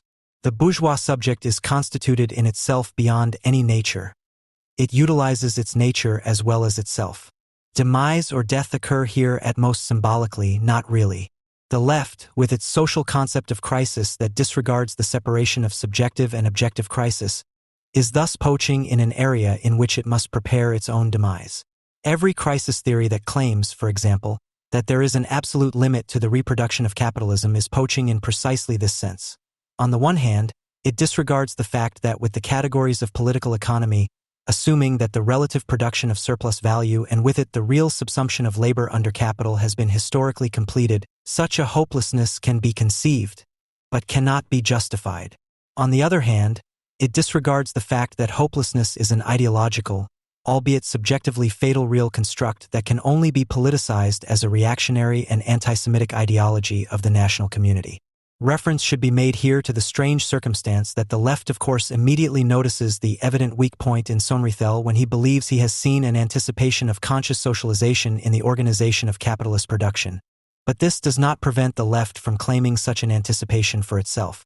In this utopia, however, the synthesis of value is inevitably transferred to a post-capitalist society, which, as a pure form detached from the political economy, corresponds exactly to what Arendt describes as total domination. And not to mention people like Habermas, who stylize the synthesis of value as a discourse free of domination and want to assert it against the only thing that still limits its totality: the logic of the system. It is not important to be a Nazi and not want to support them. The insignificance of the importance of the subjective will in relation to the objective power that the logic of one's own behavior and thinking unleashes connects today's subject precisely with the unrecognized logic of the conditions to which the German bourgeoisie was exposed at the beginning of the 1930s. To be able to formulate a radical critique presupposes that this connection between the empirical subject and social logic, a connection that is doubled in the logic of the system and the logic of values, can be conceptualized. The question is what creates the problem pressure in the value-socialized subjects and what appears to them as a solution perspective. The generalization of this form of thinking remains the problem and the object of criticism. Today, for example, this can be demonstrated by such banal examples as the general acceptance of the cost argument for securing a location. This is a completely ideological construct, beyond any economic necessity, which has the sole task of subjectively welding the Volksgemeinschaft together. Exactly the same could be shown with the ethics discussion, keywords, decline in values, individualization, communitarianism, etc.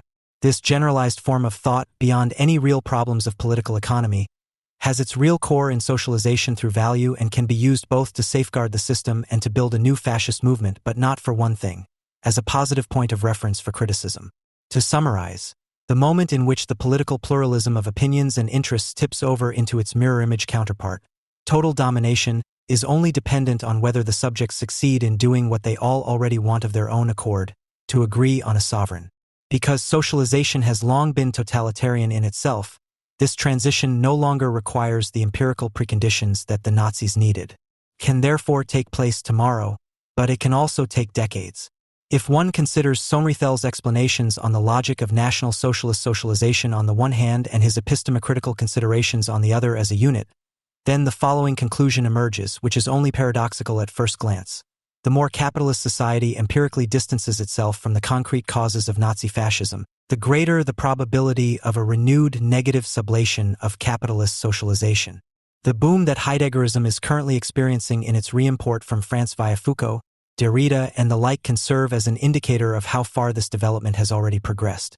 Like Heidegger himself, it already exactly represents the state of Nazi ideology among the rebellious intellectuals, albeit reduced by its concrete representative, the Führer.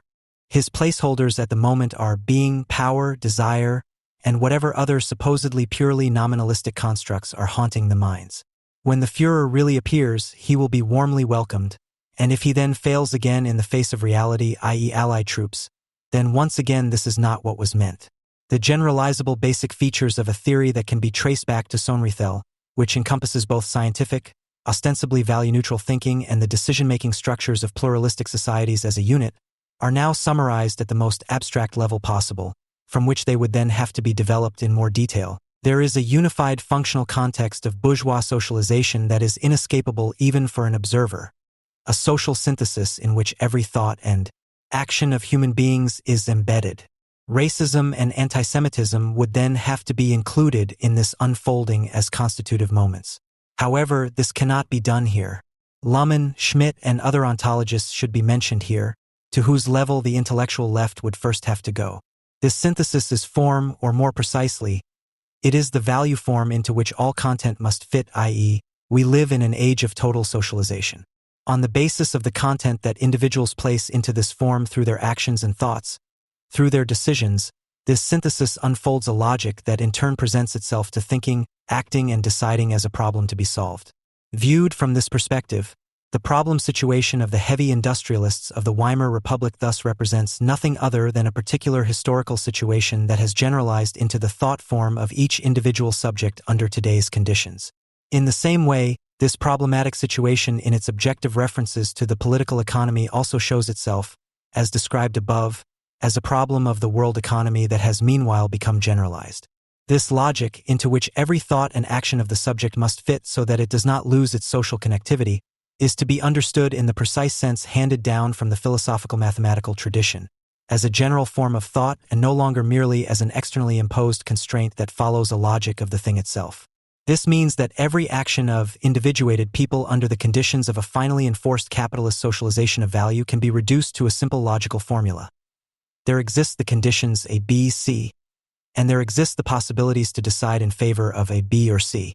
I now decide, for whatever reason, in favor of A, B, or C. From this it necessarily follows for me that I must act in the sense of a B-C.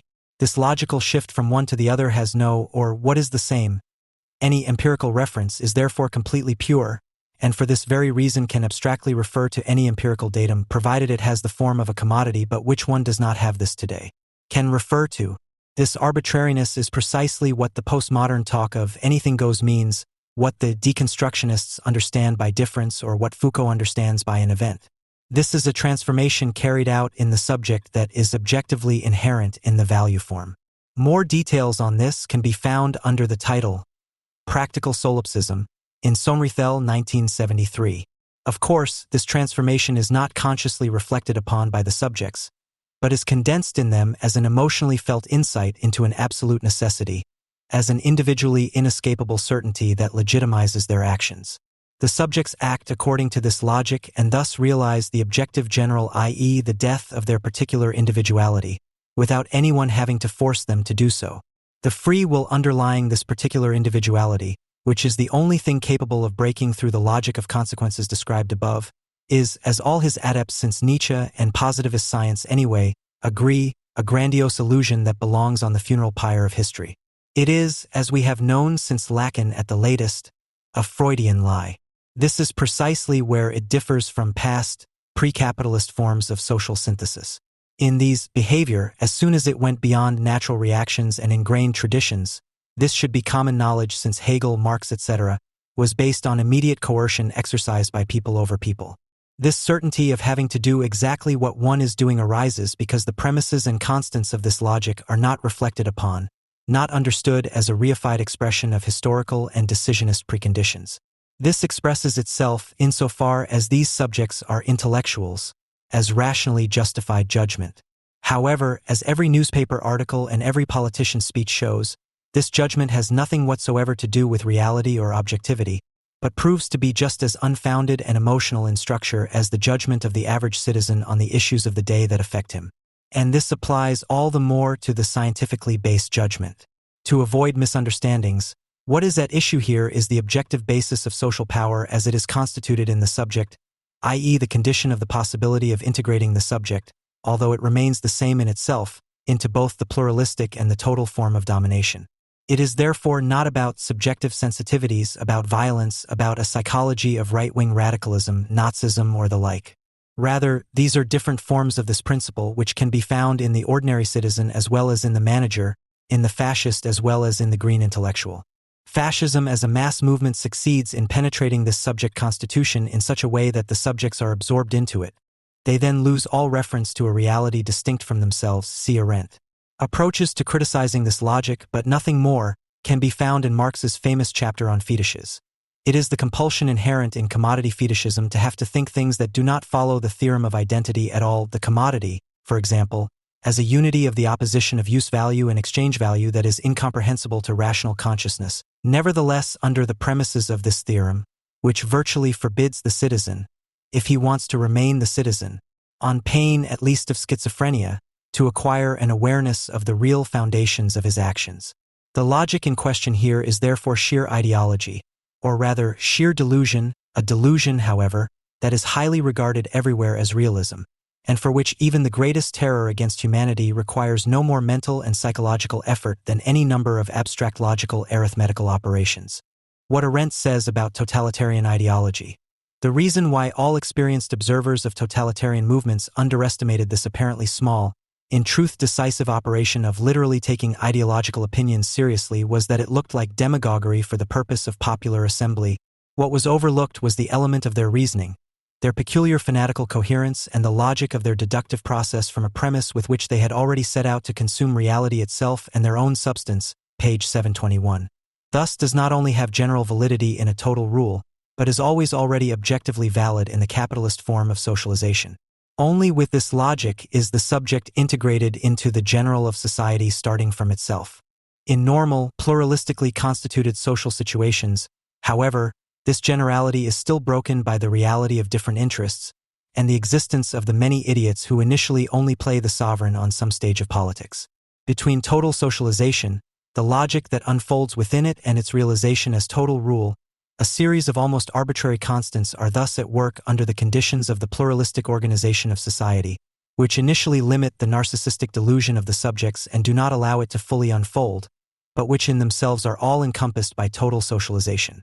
Philosophy normally characterizes these constants as ontological premises, of which anthropology is only one, formal mathematical logic as axioms.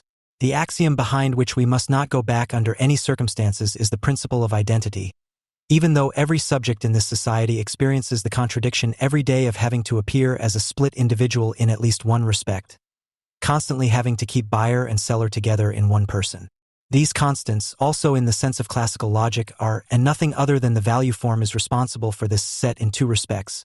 In historical terms, they are the results of previous processes and decisions which, however, denying their historical character, present themselves as factual constraints, as found and uncrossable conditions that are not questioned by those who are faced with a decision, for a variety of reasons. The interconnection of the following with the value form is admittedly not developed, but only descriptive and appeals to evidence. That this connection can nevertheless also be proven logically and historically can only be asserted here. What must remain completely unconsidered here is how and why money is the sensually appearing carrier of this anything but sensual logic. This is the basis of commonplace sayings such as, "The world is just like this and no different." On the other hand, the logic of the value form appears, decisionistically, as a compulsion to be able to decide only between objectively predetermined alternatives. For example, as a choice between lesser evils, or as a decision for the better instead of the less good or bad.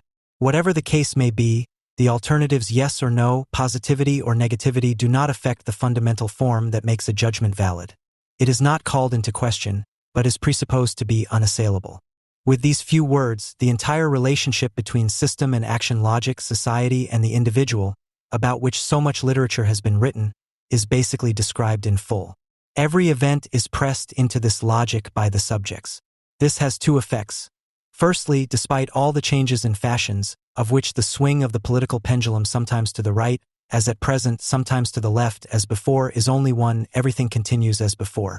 But secondly, if the subjective pressure of the problem can be generalized in such a way that a sovereign, that is the one who decides on the state of emergency, whatever name he then has is available, who relieves the individuals of the entire burden of having to decide for themselves on their own responsibility, and who reshuffles the cards, then it is achieved that, after a phase of the destruction of people and capital, for those who survive this, things go on as before, and that, in the latter case, a repetition of everything associated with the Nazi terror is inherent in the logic of the matter, or at least cannot be ruled out.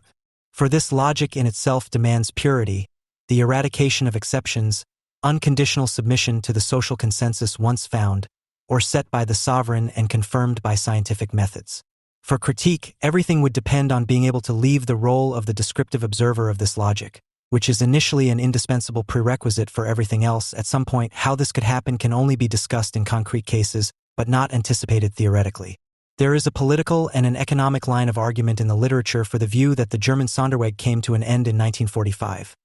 On the one hand, the focus is on the fact that the forced political integration of the FRG into the West meant that the basis for rule by reactionary elites was lost and the results of the lack of a bourgeois revolution were brought with tanks.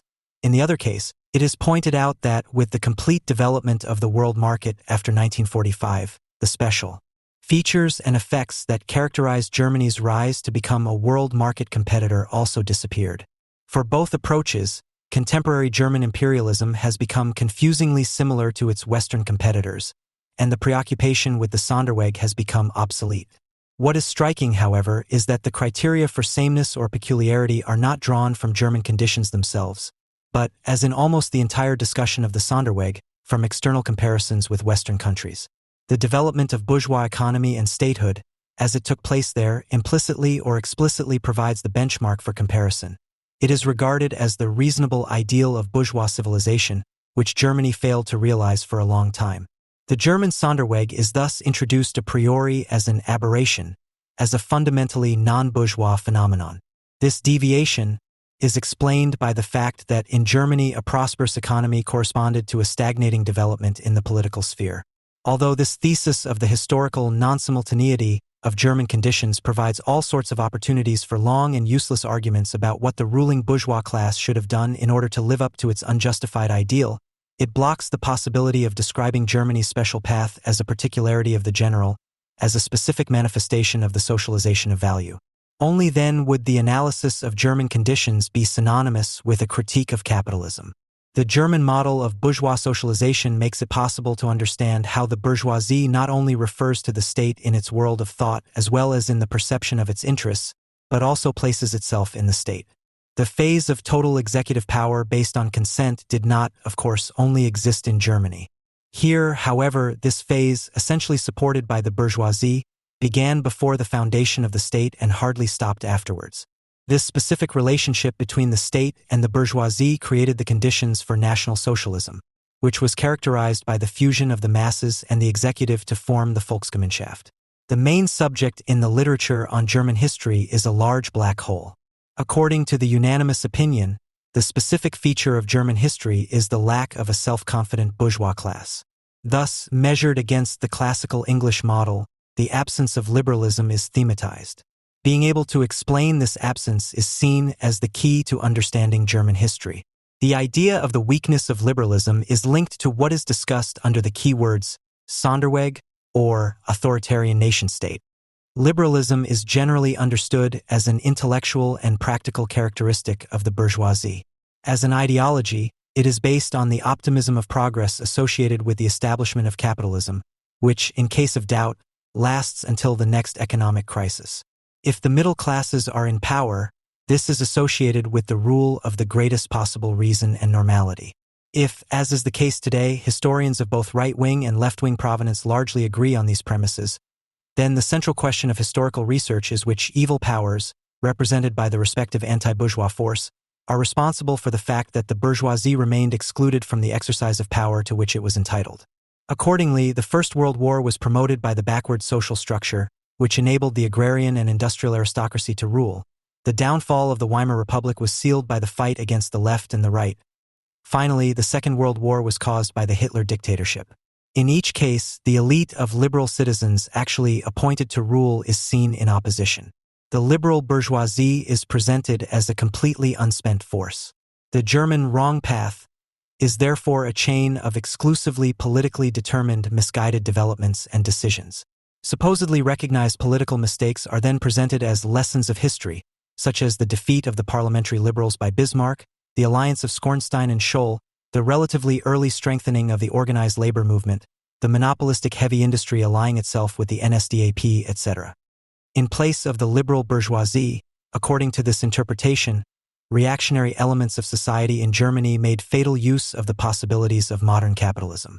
Ultimately, however, the forces of capitalist modernization prevailed even without the bourgeoisie as the ruling class, virtually through the agents of evil. Capitalist reason was thus merely on a detour. The catastrophe of the Sonderweg is interpreted as the price of modernization. Even with Hitler, there is something objectively progressive to be discovered, as the discussion about the Nazis has suggested for years. Zittelmann only adds the nuance that Hitler also saw himself as a modernizer. Optimism with regard to the workings of capitalist reason becomes identical with trust in reason in the world. Anyone who subjects the ideals of reason and civilization themselves to radical criticism, who points out that these noble goods represent the condition of the German Sonderweg, including National Socialist barbarism, is accused of a defeatist offense against reason and civilization and blackened as an advocate of irrationalism, which is indeed traditionally at home in Germany. With so much sense being made of the present, it is no wonder that this fascism research will never come to an end. Instead of analyzing fascism as a conceptuological and historically concrete consequence of capitalist socialization of value, it is declared to be an exception to the rule of normal development. It appears as a temporary absence of an ideal of bourgeois reason and civilization, as well as its prehistory. After 1945, the special path came to an end due to the completion of modernization. On the unreasonable path, the reason of the capitalist socialization process itself ultimately prevailed. The so-called critical historiography of Fritz Fischer and Hans-Ulrich Weller, who sees the problem of modernity in this synchronization of socio-economic and political development, also operates on the level of the transfiguration of bourgeois rule.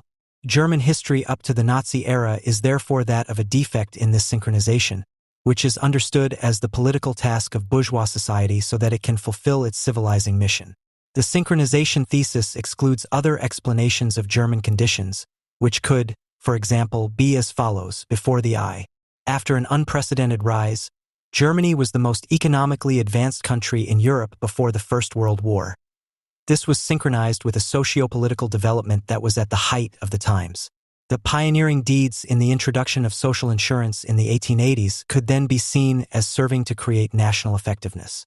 Jeff Ely also argues in this direction when he points out that, compared to England, it was precisely the most modern and progressive aspects of the development of capitalism in the empire, namely the higher level of concentration, the rapidly increasing investment in new factories and new technologies, and the experimentation with more sophisticated methods of division of labor that made possible the often detailed and exhaustive description of the repressive relationship between employers and workers. End of quote.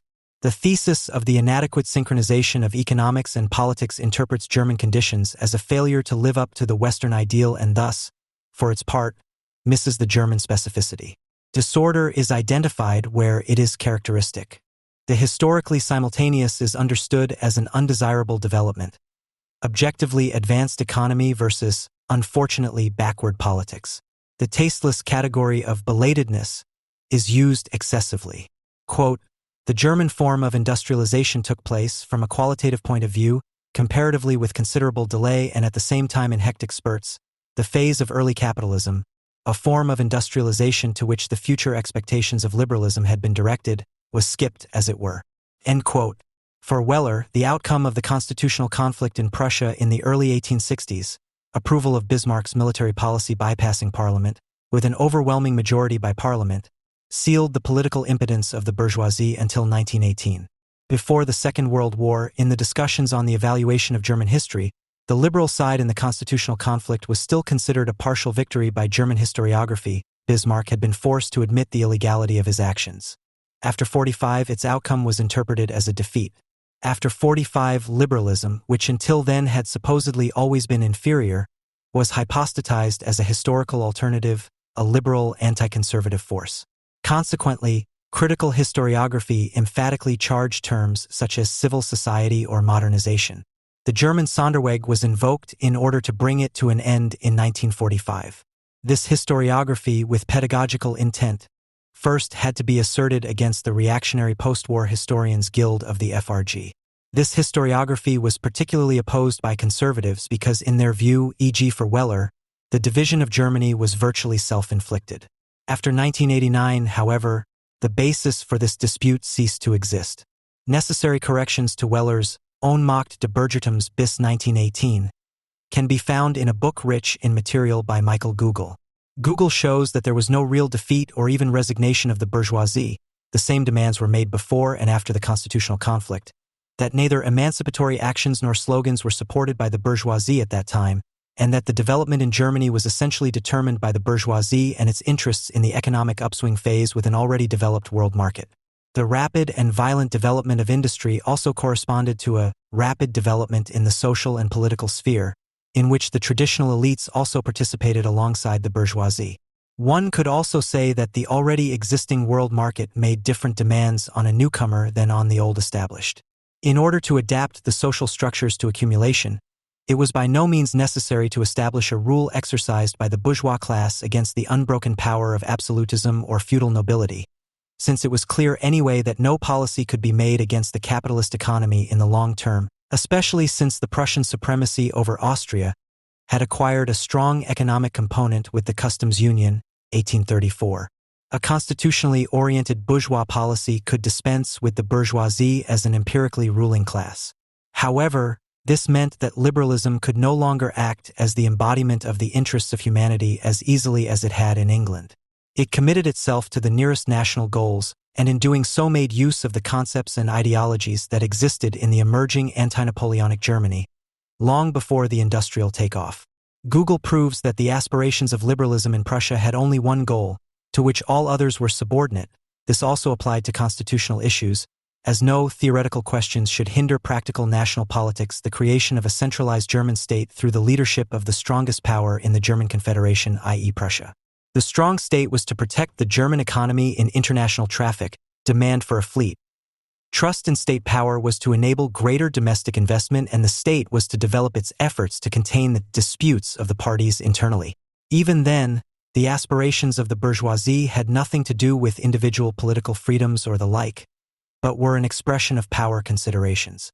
The main liberal institutions in Prussia had adopted this view, namely the National Economic Congress, the German Progressive Party, and the National Association, the National Liberal Party from 1867, was no different from the Progressive Party in this respect. It was merely more willing to compromise on constitutional issues, e.g. the Indemnity Bill. The Progressive Party and the National Association had set out directly with the aim of making patriotism the politically determining factor across the political camps.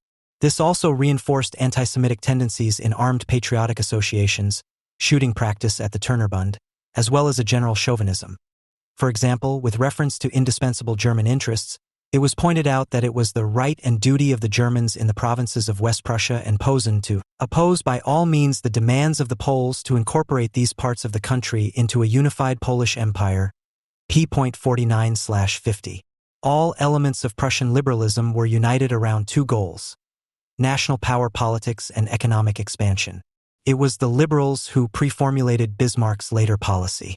After the creation of the German Empire, this was also evident in the Kulturkampf, cultural struggle, which Bismarck launched in line with the liberals' aims of pushing back the influence of the Catholic Church, which was seen as a hindrance to economic development, strengthening the relationship between citizens and the state and promoting national homogenization.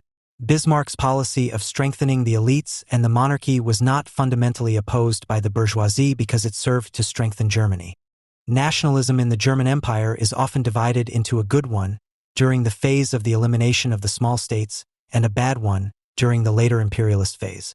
Winkler speaks of the usurpation of the national slogan by the conservative forces, whereby nationalism after 1878-79, for the majority of national liberals, completely lost its emancipatory impulses. Ely, on the other hand, sees two sides to nationalism, the state-forming side and the side that allowed itself to be manipulated by Bismarck.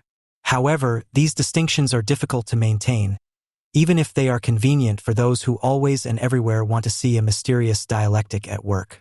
For Winkler, the distinction in the functional change of nationalism serves to protect his esteemed liberals from their own actions, because the German bourgeoisie was also the social carrier of German imperialism, which it first had to enforce against partly conservative inhibitions. Nationalism itself, because it was a successful concept, was soon no longer limited to the liberal parties and associations. Furthermore, the liberals' alignment with the Prussian state is not a fearful reaction explained by reference to the emerging working class, as is often made out to be the case. The SPD did not become the largest socialist movement in Europe until the end of the century. In the 1840s, industrialization was only partially emancipated from direct state guidance. There were hardly any industrial workers at that time. It was more likely to be a rural proletariat. In addition to the desire to assert themselves on the world market, the reliance on the state was more due to the fear of any disorder, be it a legal uncertainty that might arise in the course of a bourgeois revolution. This led to the Revolution of 1848 being stifled by liberals when, in 1849, the majority of them switched to the camp of the defenders of stability and order against the radical advocates of popular sovereignty, understood as an organic and not a political entity according to the views of the time. Prussia repaid this with the Constitution of 1850 and the modernization and standardization of the law to promote the economy. This constitution remained in force almost unchanged until 1918. Contrary to the projection of 1848, the Constitution introduced three-class suffrage, and this was very much in the interests of some liberals. For example, the national liberals in Bremen, Lübeck, and the Saxon cities were responsible for legislation that introduced even more restricted suffrage in order to keep the influence of the SPD as low as possible. Although the liberal side argued for the facilitation of economic activity, extra state influence on the administration, the separation of state and church, especially in education, and the coexistence of civil and military cabinets, the Progress Party placed the aspect of administrative modernization as a whole in the foreground. It was not about liberal or liberal democratic principles, but about competition, merit, secularism, law and order, etc., in accordance with bourgeois interests. End quote.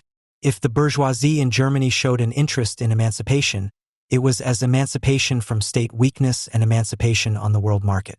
From the outset, the bourgeoisie did not believe in the liberal ideology of freedom through state abstinence. The state in Germany was supported for market intervention and the most important domestic task, social integration. The fact that a liberal phase in Germany was virtually absent is absolutely constitutive of German history. It does not point to an element of backwardness, but to how straightforwardly the German bourgeoisie approached the catch-up development. Perhaps in future we should speak of Stratism rather than Sonderweg. It is often pointed out in the literature that German liberalism was lugging around the ballast of the Vormars. However, the continuity of organizational nationalist ideas in German liberalism has nothing to do with its estate's baggage. As early as 1832, Paul Acacius Pfizer called for German liberalism to join forces with the Prussian state to establish the nation, even though Prussia had brusquely rebuffed the German constitutional movements following the French July Revolution in 1830. This continuity is based on an idea of state and law that is not committed to abstract, rationalist and absolute ideas of human nature founded on natural law, but is rooted in the idea of the German people as a historically developed, spiritual and cultural unity. This counterconcept to a universal, enlightened theory of the state relativized the absolute demands of the West's bourgeois theory of the state as a temporal phenomenon, historicism. The irrational character of the German conception of the state, however, lies in the fact that ideas based on natural law were interpreted as an expression of a certain, e.g. French, national character. In contrast to this, the ideal community and organic unity of its citizens was declared to be the basis of a German state, whereby, contrary to its own self-understanding, this organized conception was fed by substantialist theories of the state as formulated by the French Jacobins. From the status quo, a specifically German concept of the state was created in an ideal phrase, in which the people and the king were abolished in a coexistence as state sovereignty. In Prussian liberal circles at the time of the constitutional conflict, the ideal state was considered to be a state that stood above the people and above the parties and which, as the state sovereign, was to shape society into a whole. In the Vormars period, popular sovereignty was derived from an organic concept of the people. After the Vormars, the liberal concept of the state could no longer be imagined without the king. This reflected a practically affirmative relationship to state power that could not simply be traced back to the traditions of the estates. At the beginning of the narrow so-called liberal age of 1870 to 1890, liberalism had established itself as the governing party in the UK, France, Scandinavia, and Italy. Since the economic crisis of 1873, however, confidence in the self-regulating forces of the market had been shaken again. In Germany, the National Liberals had entered into an alliance with Bismarck. Mommsen also dates the decline of liberalism to the beginning of the 1870s. The liberal age also saw the transition to a policy of open imperialism in all major European states from around 1880. The development of a multilateral world market, compared to the former supremacy of the UK, put individual entrepreneurs under increased competitive pressure, to which they responded with rationalization and/or the demand for state intervention. In Germany, as in other countries, the bourgeoisie, as the main pillar of the strong state, was the social carrier of aggressive imperialism. With imperialism, the bourgeoisie had prevailed over parts of conservatism, although it did not govern. The attempts to ensure the survival of liberalism by the social liberal faction wanting to do business with the labor movement, while the national liberals aligned themselves with conservatism, were doomed to failure, as they were only able to formulate a copy of the original. Even if the literature admits that elements of organized liberalism were involved in fascism, personally, institutionally, structurally, this does not lead to a questioning of the approach according to which the essence of the development in Germany was a question of the absence of bourgeois class rule. Liberalism is, however, quite compatible with fascism for a time. The total authoritarian state diverts its struggle against liberalism to a struggle of worldviews, because it largely agrees with the basic structure. In an essay referring to Bremen, it can be seen that the merchants of Bremen, to whom one likes to refer there when it comes to affirming the steadfastness of liberal sentiments even during the Nazi era, not only welcomed the elimination of the workers' organizations. The aims of Bremen's merchant community can be filtered out, among other things, in the speech that the vice president of the Chamber of Commerce, Wilhelm Biedermann, gave on April 16, 1933 at a meeting of Bremen's merchants in the stock exchange. Biedermann made it clear that the merchants of Bremen had never got over the loss of the colonies and the defeat in the First World War. In terms of foreign policy, they hoped that the Nazi government would regain the colonies and secure their place in the sun.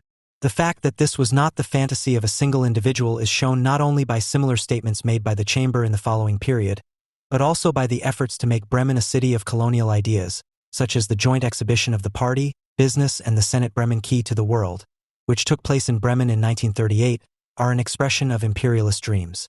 End quote. Sympathy for the strong state has a long tradition in Germany, but is not a German peculiarity. Absolute increase in surplus value and predatory economics only meet with bourgeois opposition when business is better elsewhere. For liberalism, the freedom of the commodity-producing society and Darwinian ideas are equally constitutive. Thus Italian fascism, was surrounded by an atmosphere of sympathy. This bourgeois philofascism was a kind of aura that surrounded almost every fascist movement. Only the late-emerging groups in countries neighboring Nazi Germany had to develop against an almost universal antipathy. End quote. The political moral reference to nation and nationalism was largely universal. The potential for aggression of German imperialism was based on the unity of citizens and state. In Germany, the only freedom accepted was that of state sovereignty. This is becoming increasingly important again in the course of current world market competition. As an ideology of general advantage through free exchange, liberalism must come into conflict with practical requirements, especially world market competition. In Germany, it therefore logically articulated itself very early on as national liberalism. Since the wars against Napoleon, homogenization through folkish national delusion has been the accompanying music that is supposed to lead to the strengthening of sovereignty. The weakness of liberal theory is the strength of liberalism as a practice adaptable to the respective social conditions. As an ideology of practitioners, liberalism also has a practical relationship with the state. The liberal state was always as strong as the political and social situation and bourgeois interests demanded. End quote. The 19th century was only too happy to see itself as an era in which a historical mission was entering the home straight. Everyone from Street Simon to Spencer and Engels was of one mind. The latter in particular put the common sense of optimism about progress, which celebrated its greatest triumphs in the labor movement, into the usual pithy formulas. In The Origin of the Family, Private Property and the State, a work that not only clearly indulges in obsessions with the laws of natural history but also Germanophilia, Engels marks out the start and finish line of the historical process, barbarism as its necessary beginning, civilization as its necessary end. Not only Engels assumes a fixed progression of modern society on the path from so-called barbaric, i.e. naturally coercive production relations by means of division of labor, expropriation and commodity production, culminating in industrialization, to a civilized, i.e. harmonious, or at least pacified realization of world reason. This canon of progress, which the enlightened liberal citizen shares with Marxism-Leninism, prominently includes the nation as a revolutionary achievement.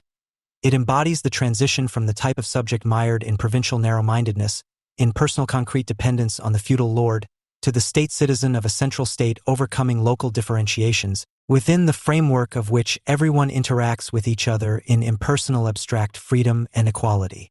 However, the process did not always proceed entirely evenly along its prescribed path. It even turned out that the celebrated progress of the productive forces felt quite at home in seemingly autocratic conditions.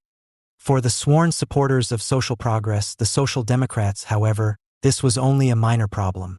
The self-acting movement of matter, the so-called social substructure, by which was meant the shaping of the productive force of science, embodied progress. The growth and centralization of the productive apparatus, which went hand in hand with the expropriation of the individual bourgeois in favor of joint stock companies, the replacement of the personal regiment of the owner by the material constraint of mechanized production. Did all this not seem to correspond to the general direction of progress, the replacement of personal dependence by objective necessity, indeed to run ahead of it?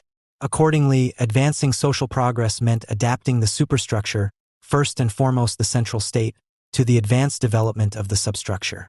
Lenin, in this respect a legitimate child of German social democracy, only at odds with it in the choice of appropriate means, then coined the view of this attitude that is still common today. Society is strictly and mechanically divided into politics on the one hand and economics on the other, and the former is attested progress or regression according to personal assessment, measured against the undoubted rationality potential of the latter. Already a little impatient with all kinds of left-wing childishness, Lenin instructs its followers on the path of progress by way of an example. Quote, "Everyone knows what kind of example this is, Germany. Here we have the last word of modern large-scale capitalist technology and planned organization, which are subordinated to bourgeois imperialism. Omit the highlighted words, replace the military, junker, bourgeois, imperialist state with a state, but a state of a different social type, and you will get the whole sum of the conditions that make up socialism. And history took such a peculiar course that in 1918 it gave birth to two separate halves of socialism, one next to the other, like two future chicks under the one shell of international imperialism. Germany and Russia in 1918 embody most vividly the material realization, on the one hand, of the economic, production technical, socio-economic conditions and, on the other, of the political conditions for socialism. End quote. For Lenin, therefore, everything seemed to be going well in Germany in particular, with nothing seriously standing in the way of the exemplary progress of civilization. The shock that National Socialism gave to this worldview was immeasurable, despite the unwavering rationality of the productive forces, and in Germany of all places, their planness is seamlessly combined with the seemingly archaic unity of the two products of civilization par excellence, the people's state and the state people in the joint and planned mass murder. What should have long been obsolete on the path of progress showed itself at the height of civilization in undreamt of virulence, instead of joining, according to Engels' famous dictum from a conscious primer on progress, the Museum of Antiquities, next to the spinning wheel and the bronze axe. End of quote. What can be done to ensure that historical materialism is not damaged, so that we can continue to believe that the path of modern society, at least in general, continues to lead from A equals barbarism to B equals civilization? Germany must be declared a special historical case, i.e. it must be on a detour, a special path from A to B. It was Lukács who summarized this solution in a coherent concept of the German Sonderweg, true to the precept of bifurcated sociality, true to the slogan of the primacy of politics. He leaves the economic basis of bourgeois society with its rational, progressive, civilizational, etc. Nimbus. As if the propagandistic ideal of bourgeois liberalism were necessarily linked to the development of capitalism. He declares Germany and its irrationalism to be a special case. Through the superstructure phenomenon of a too late and all too weak democratization, caused by the weakness of its supposedly natural protagonist, the liberal bourgeoisie in the face of the revolution from above, on the part of Prussian absolutism, the existing rationality potential had been misused. The nation thus created always carried an irrational surplus tending towards catastrophe in comparison to the inherently progressive nation, which was due to the contradiction between the advanced economic basis and reactionary political formation within German society. This contradiction could only be temporarily and laboriously glossed over with the help of irrational constructs such as racial affiliation, and would inevitably have to discharge apocalyptically. Unfortunately, these hackneyed staples of the Sonderweg debate do not become as provocative as they would like to be and often seem, even through constant regurgitation.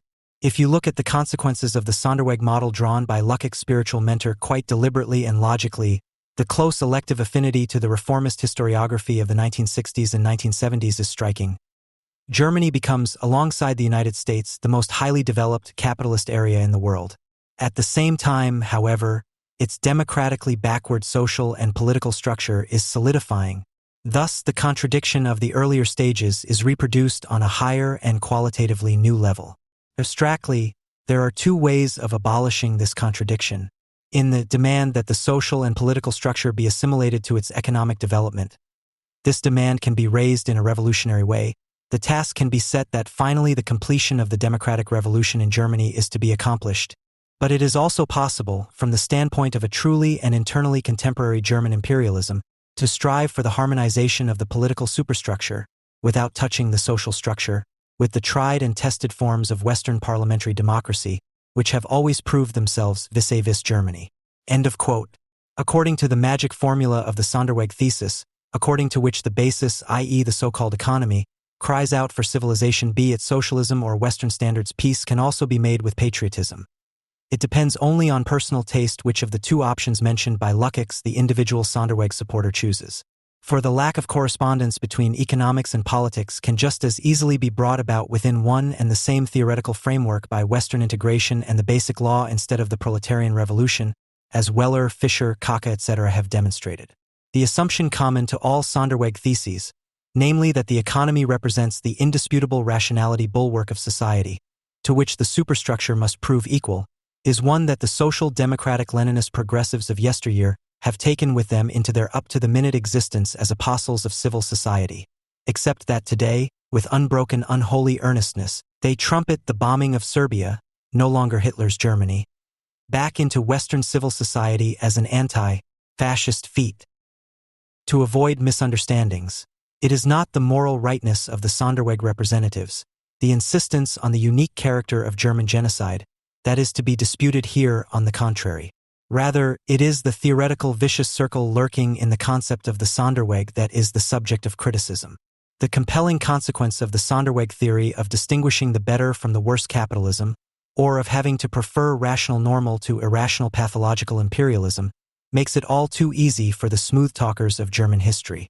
Those such as Karl held in the almost ridiculous debate with Gremlise as to whether there was a German monstrosity or not only need to fall back on the general with the argument that imperialism is a bad thing in itself and that every nation is dirty, which is certainly indisputable in this banality. In practice, however, such banality only underpins resentful slogans such as anti-German racism. The attitude of Robert Kurz, on the other hand, cannot be dismissed in this way. It is aimed precisely at the Achilles heel of the Sonderweg assumption, because it strips the mystified economic basis of its blindly believed rationality, which is based on the accounting model. Kurz rightly points to the enormous potential of irrationality and delusion generated by the transition of social dependency relations from personal, concrete material ones to abstract commodity ones, which can only be personalized with an enormous loss of reality, a potential that is not reserved for one nation as a specific sign, but occurs in all societies in which the exchange of commodities becomes the dominant form of transport. With this argument, Kurz succeeds in assigning the Shoah to the general history of abstract labor. However, this insight, which Kurz rightly and gleefully spreads on Trampert/Ebermann's bread and butter, is discredited by the fact that it is ultimately biased towards the same model of history from which naive image materialism sprang. Kurz shares the simple juxtaposition of politics and economics, but is a few lessons ahead of sophism. For here, too, history moves from A to B, but according to Hegel's model. The path to civilization goes through its opposite in order to ultimately reach its goal, instead of immediately following the self-movement of the productive forces. What is right about this is the realization that progress does not increase linearly, that the people do not become wiser every day, according to the famous saying of the social democratic folk poet Dietz Gen, that the abolition of natural barbarism is paid for with second-nature barbarism. But the expectation of a dialectical reversal in such a way that the seeds of a new civilization would develop through and only through such an apocalypse is fundamentally wrong. This is only possible at the cost of the social democratic fetishism of productive power celebrating a joyous revival as the communism of things. Kurz's construction thus offers more, since it does not have to make the absurd distinctions between the path and the Sonderweg and thus knows how to name the general pathology of socialization under the yoke of exchange value, but also much less, more unbroken than those who cling to the Sonderweg. It believes itself to be in harmony with the tendency of history, and this is because it also regards the real, what has happened and what is to come, as reasonable as necessary. In this way, it preserves that stubborn indifference towards the extreme that became real in Germany, an indifference that not without reason refers back to a characteristic deeply rooted in German tradition, the peace of mind of the worldly spirited regulars table strategist. In the everyday political consciousness of the protagonists in the discussions about the pros and cons of the Sonderweg, the historical metaphysics sedimented in the clashing positions is rarely reflected, with a tendency towards never. Confusingly, with ulterior motives of consensual compromise slogans for a movement policy, which can also come across as a current policy when hung a little lower, attempts are made at synthesizing. Quote, "The U.S. state must identify its opponents. There is still something rational about this, even if the enemy is of course defined according to the usual exclusion mechanisms of capitalist socialization of value.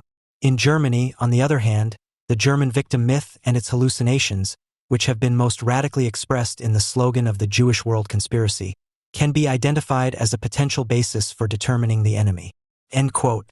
While the socialization of value is ennobled as the bastion of the still somewhat rational, antisemitism advances to a hallucination that as such lacks any connection with this form of socialization and is, on top of that, an almost exclusive privilege of Germany.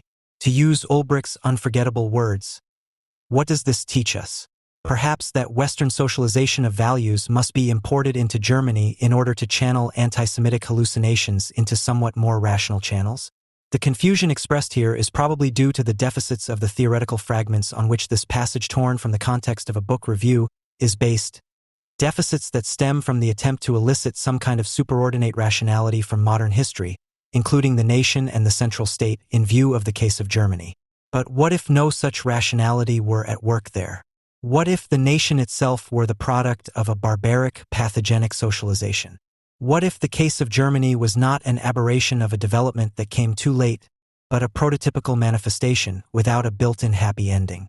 What if the German grimace were merely the face, stripped of all cosmetic layers, of the subject created as an appendage of commodity exchange?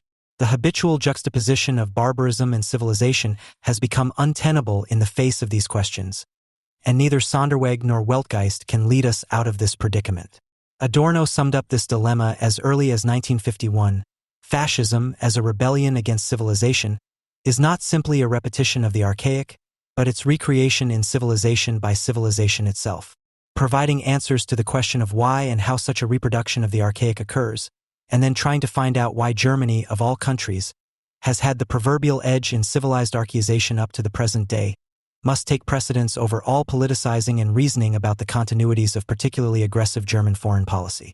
As the concept of nation already resonates in its heroic phase, as a militant paraphrase of the political self-elevation of the productive third estate to the sovereign of the state, it is already a reproduced archaism. Nation, i.e. community of birth, appears from the outset to be related back to an ostensible human natural state, precisely that of productivity. Not fulfilling this condition was a criterion for excluding parts of the population from the nation in the guise of natural necessity. It was one of the basic tenets of the Enlightenment to act as an advocate of an institution of society in accordance with the assumed nature of man, against religious blindness and feudal arrogance. The naturalization of social forms that emerged in the process was a general feature of social consciousness in modern times. The emergence of anthropology and linguistics as independent sciences and their intimate connection with the emergence and popularity of the Aryan myth, the classification of peoples and races, bears witness to this. However, racial mania and antisemitism are more than just gruesome side effects, more than just general birth pangs of the Occidental process of modernization. They turn out to be its very origins. For if it is true that the particular expresses something of the general, that Auschwitz and modern antisemitism are no longer conceivable without each other, the synthesis of people and state in the nation can no longer be regarded as a more or less unproblematic ingredient of capitalist normality. Without understanding the nation in general as an expression of an inherently pathogenic form of socialization, the nation in the form of the German murder collective cannot be dealt with. For this reason, all those who want to attribute the barbarism that took place in Germany to some accidental peculiarities, be it to the role of the state in a revolution from above, be it to Bismarck's Bonapartism, be it to the late absolutist character of the empire, etc., fall short. It would be easy to find parallels to all of this in Italy, France, Spain, and other countries. In the unfortunate disputes that ignite over the degree of justification for such parallelization, the disgusting climax of which regularly turns out to be haggling over the uniqueness of the Shoah, no one usually asks a decisive question. What is the standard of comparison that, in the language of the critique of political economy, allows the qualitatively incomparable to be placed in a quantitative relation to one another? Shouldn't there be a common factor that makes bargaining, calculating, and weighing up possible in the first place? And yet none of the participants seems to be aware of it as such, and thus not coincidentally reminds us of the theological quirks of commodities? This common form is so omnipresent that it resembles a forest invisible because of the trees. The nation. No one seems to notice anymore what Horkheimer was still able to diagnose in dry words in 1940, namely that the order that began its journey in 1789 as a progressive one carried the tendency towards National Socialism from the very beginning. End of quote. Even at a superficial glance, it becomes clear that this order, through the realization of a concept of the people previously preached by its ideologues, bears within itself the necessity of an anti-people. The old European division of the continent into here rabble and their nobility, which extends across all administrative boundaries of rule and linguistic areas, is finally replaced. It was replaced by a new order of nations, whose market-like knitting pattern was openly revealed by its most famous propagandist, the Abbé Sieyès, on the eve of the revolution. The nation is identical with the number of those people who can demonstrate a necessary function within the bourgeois market society, and thus belong to the third estate. True to the idea of an organism in equilibrium. The reason why the quasi-natural functional context that makes up the complete nation, the real people, does not find this balance lies in the existence of the fake people, which clings to the body of the nation like a parasite, unproductive, and therefore useless. In this coupling of the right to physical existence with the usefulness to be proven on the market, the nation is already separated from the empirical population in its hour of birth, whereby the useless surplus of population appears as the trigger of the dysfunctions occurring in the body of the people that is to be abolished. The heroic nation as the people's declaration of sovereignty over the population must emphasize its pathic moment to the same extent that it becomes obvious that the mute compulsion of the market, in whose image the people are supposed to be modeled, can by no means be pacified by the guillotining of the parasites. The body of labor called the nation, which is prepared out of the empirical population, remains subject to the unpredictability of commodity exchange. The internal and external functional natural balance of this organism, as suggested by the accounting rational organization of the immediate labor process, and which the workers' movement not least was based on, is at the same time constantly endangered and overturned by the nation's underlying criterion of belonging, usefulness or productivity. Only post festum does the commodity exchanger experience success or failure on the market, and thus its usefulness or superfluousness. As little as it is clear to the individuals mediating through the exchange of goods where the things they produce receive this ability to socialize, it is just as little clear to them in the national collective why they are allowed to belong to it, and whether this will still be the case tomorrow. The same abstraction that remains mysterious to those involved, which elevates things to exchange values, also elevates populations to nations. So if you don't want to talk about value, the synthesis of bourgeois society, you shouldn't speak too full-bodiedly of the nation, one of the forms in which this synthesis gains ghostly objectivity. The sovereignty of the people as a nation replaces the sovereignty of the absolute prince, not least because the former is the consequent political imprint of the social relationship in which the exchangers really stand to one another, while the latter was only the midwife of that relationship. The nation as a network of general usefulness of the individual exchangers for one another corresponds to the commonwealth, established solely by means of the general commodity, money, which on the one hand stands above all private ties and yet mediates all private interests, as an impersonal sovereign. Quote, "The individuals face each other only as owners of exchange values, as those who have given each other an objective existence through their product, the commodity. They exist only objectively for each other, which is only further developed in the money relation, where their commonwealth itself appears to all as an external and therefore accidental thing, since they are neither subsumed under a natural commonwealth, nor, on the other hand, subsume the commonwealth under themselves as consciously communal. It must exist towards them as the independent subjects as an equally independent, external, accidental, objective thing." End of quote.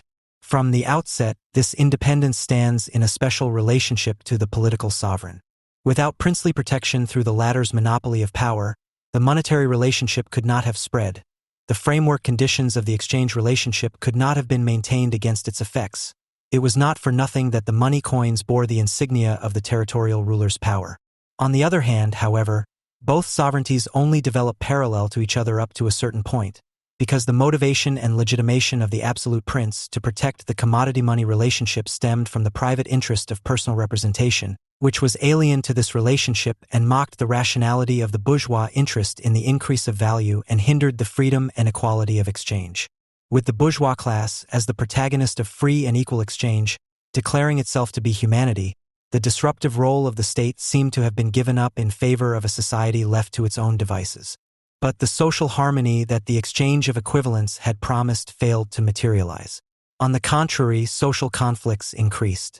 The Third Estate, which declared itself to be the state, was shocked to discover that it, the classical representative of the market, Enderwitz, only represented a particular interest in the universality of the real commonwealth.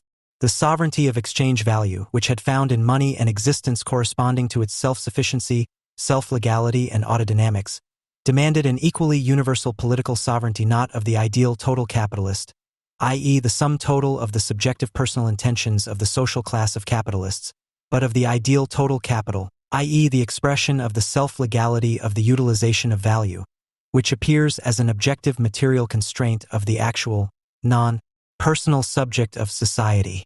The bourgeoisification of society, understood as the universalization of the commodity-money relationship, thus entails the resurrection of an authority that has just been laid to rest.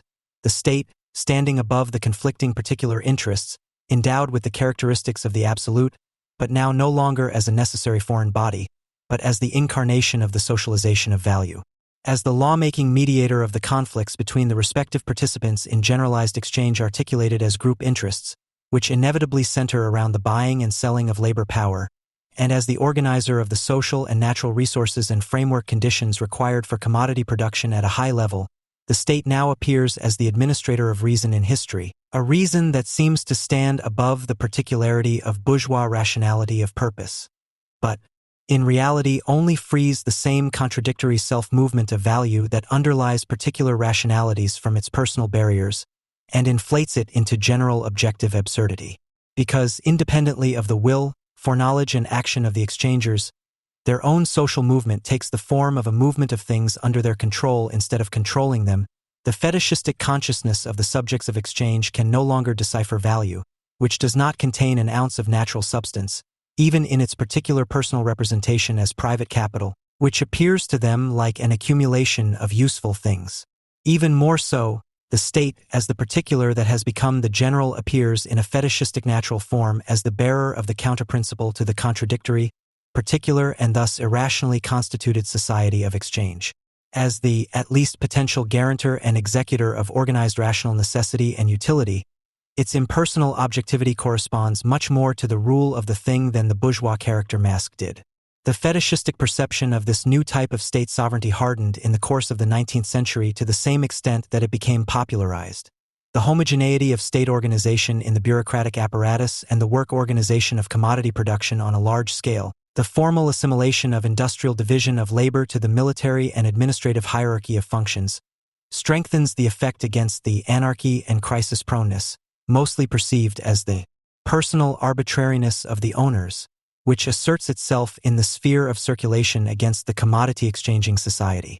The crisis inherent in the ambivalence of the commodity as a sensual thing and a supersensual thing of value, and which can condemn any materially sensible labor effort to nullity, is not revealed in production, but in exchange.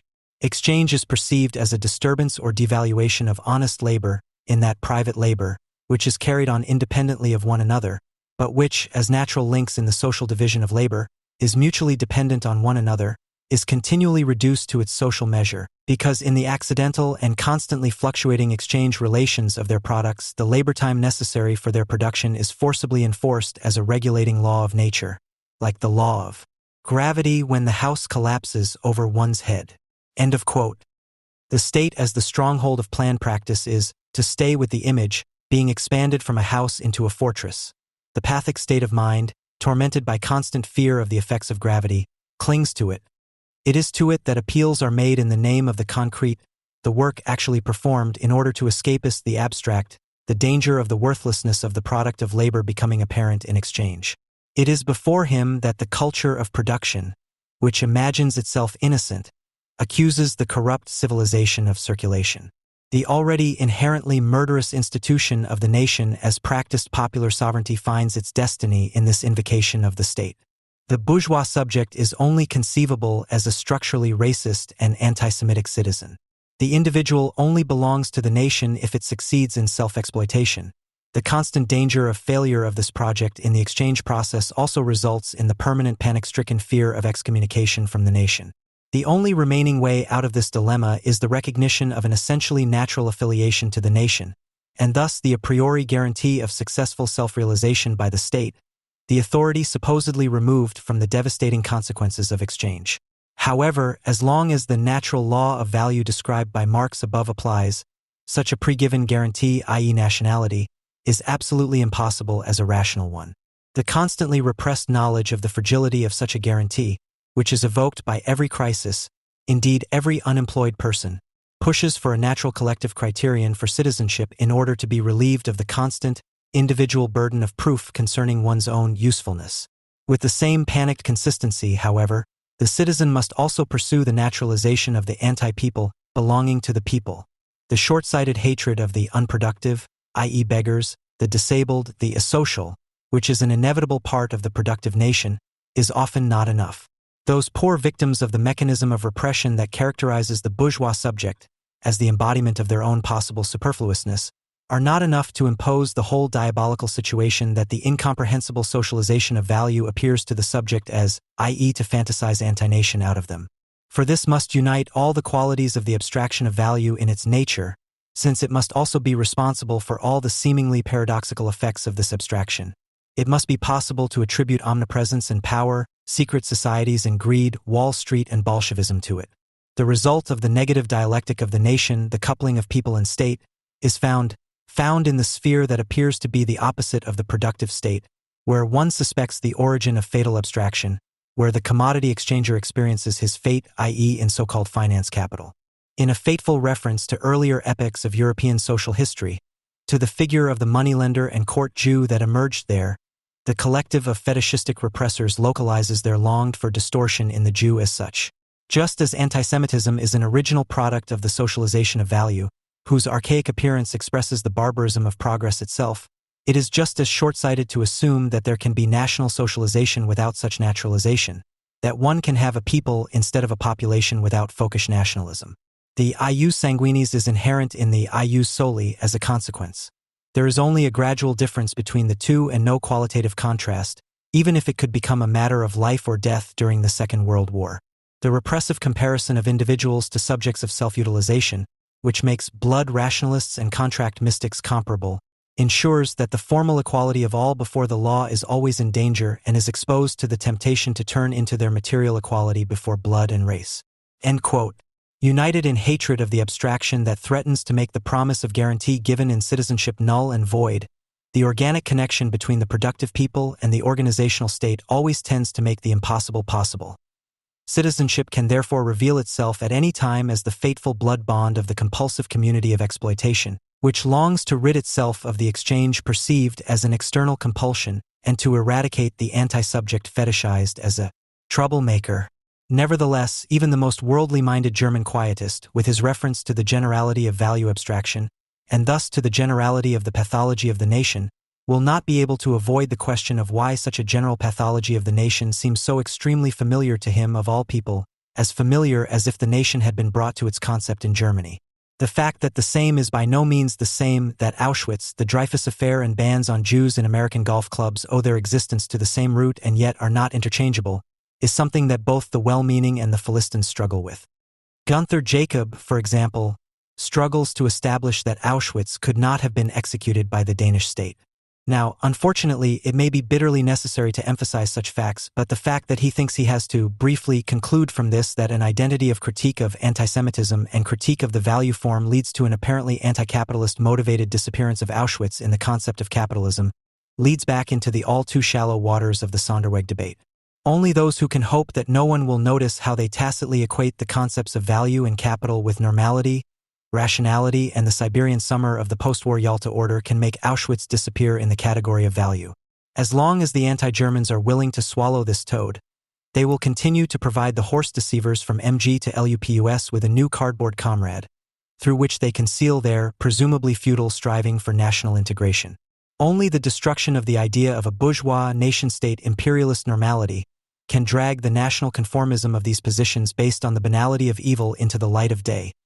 The category of value as a kind of discursive trick in no way makes Auschwitz disappear, as the pop structuralist Jacob exclaims with good intentions, but only the smoking crematoria bring the barbaric potentiality of the socialization of value sans phrase to light.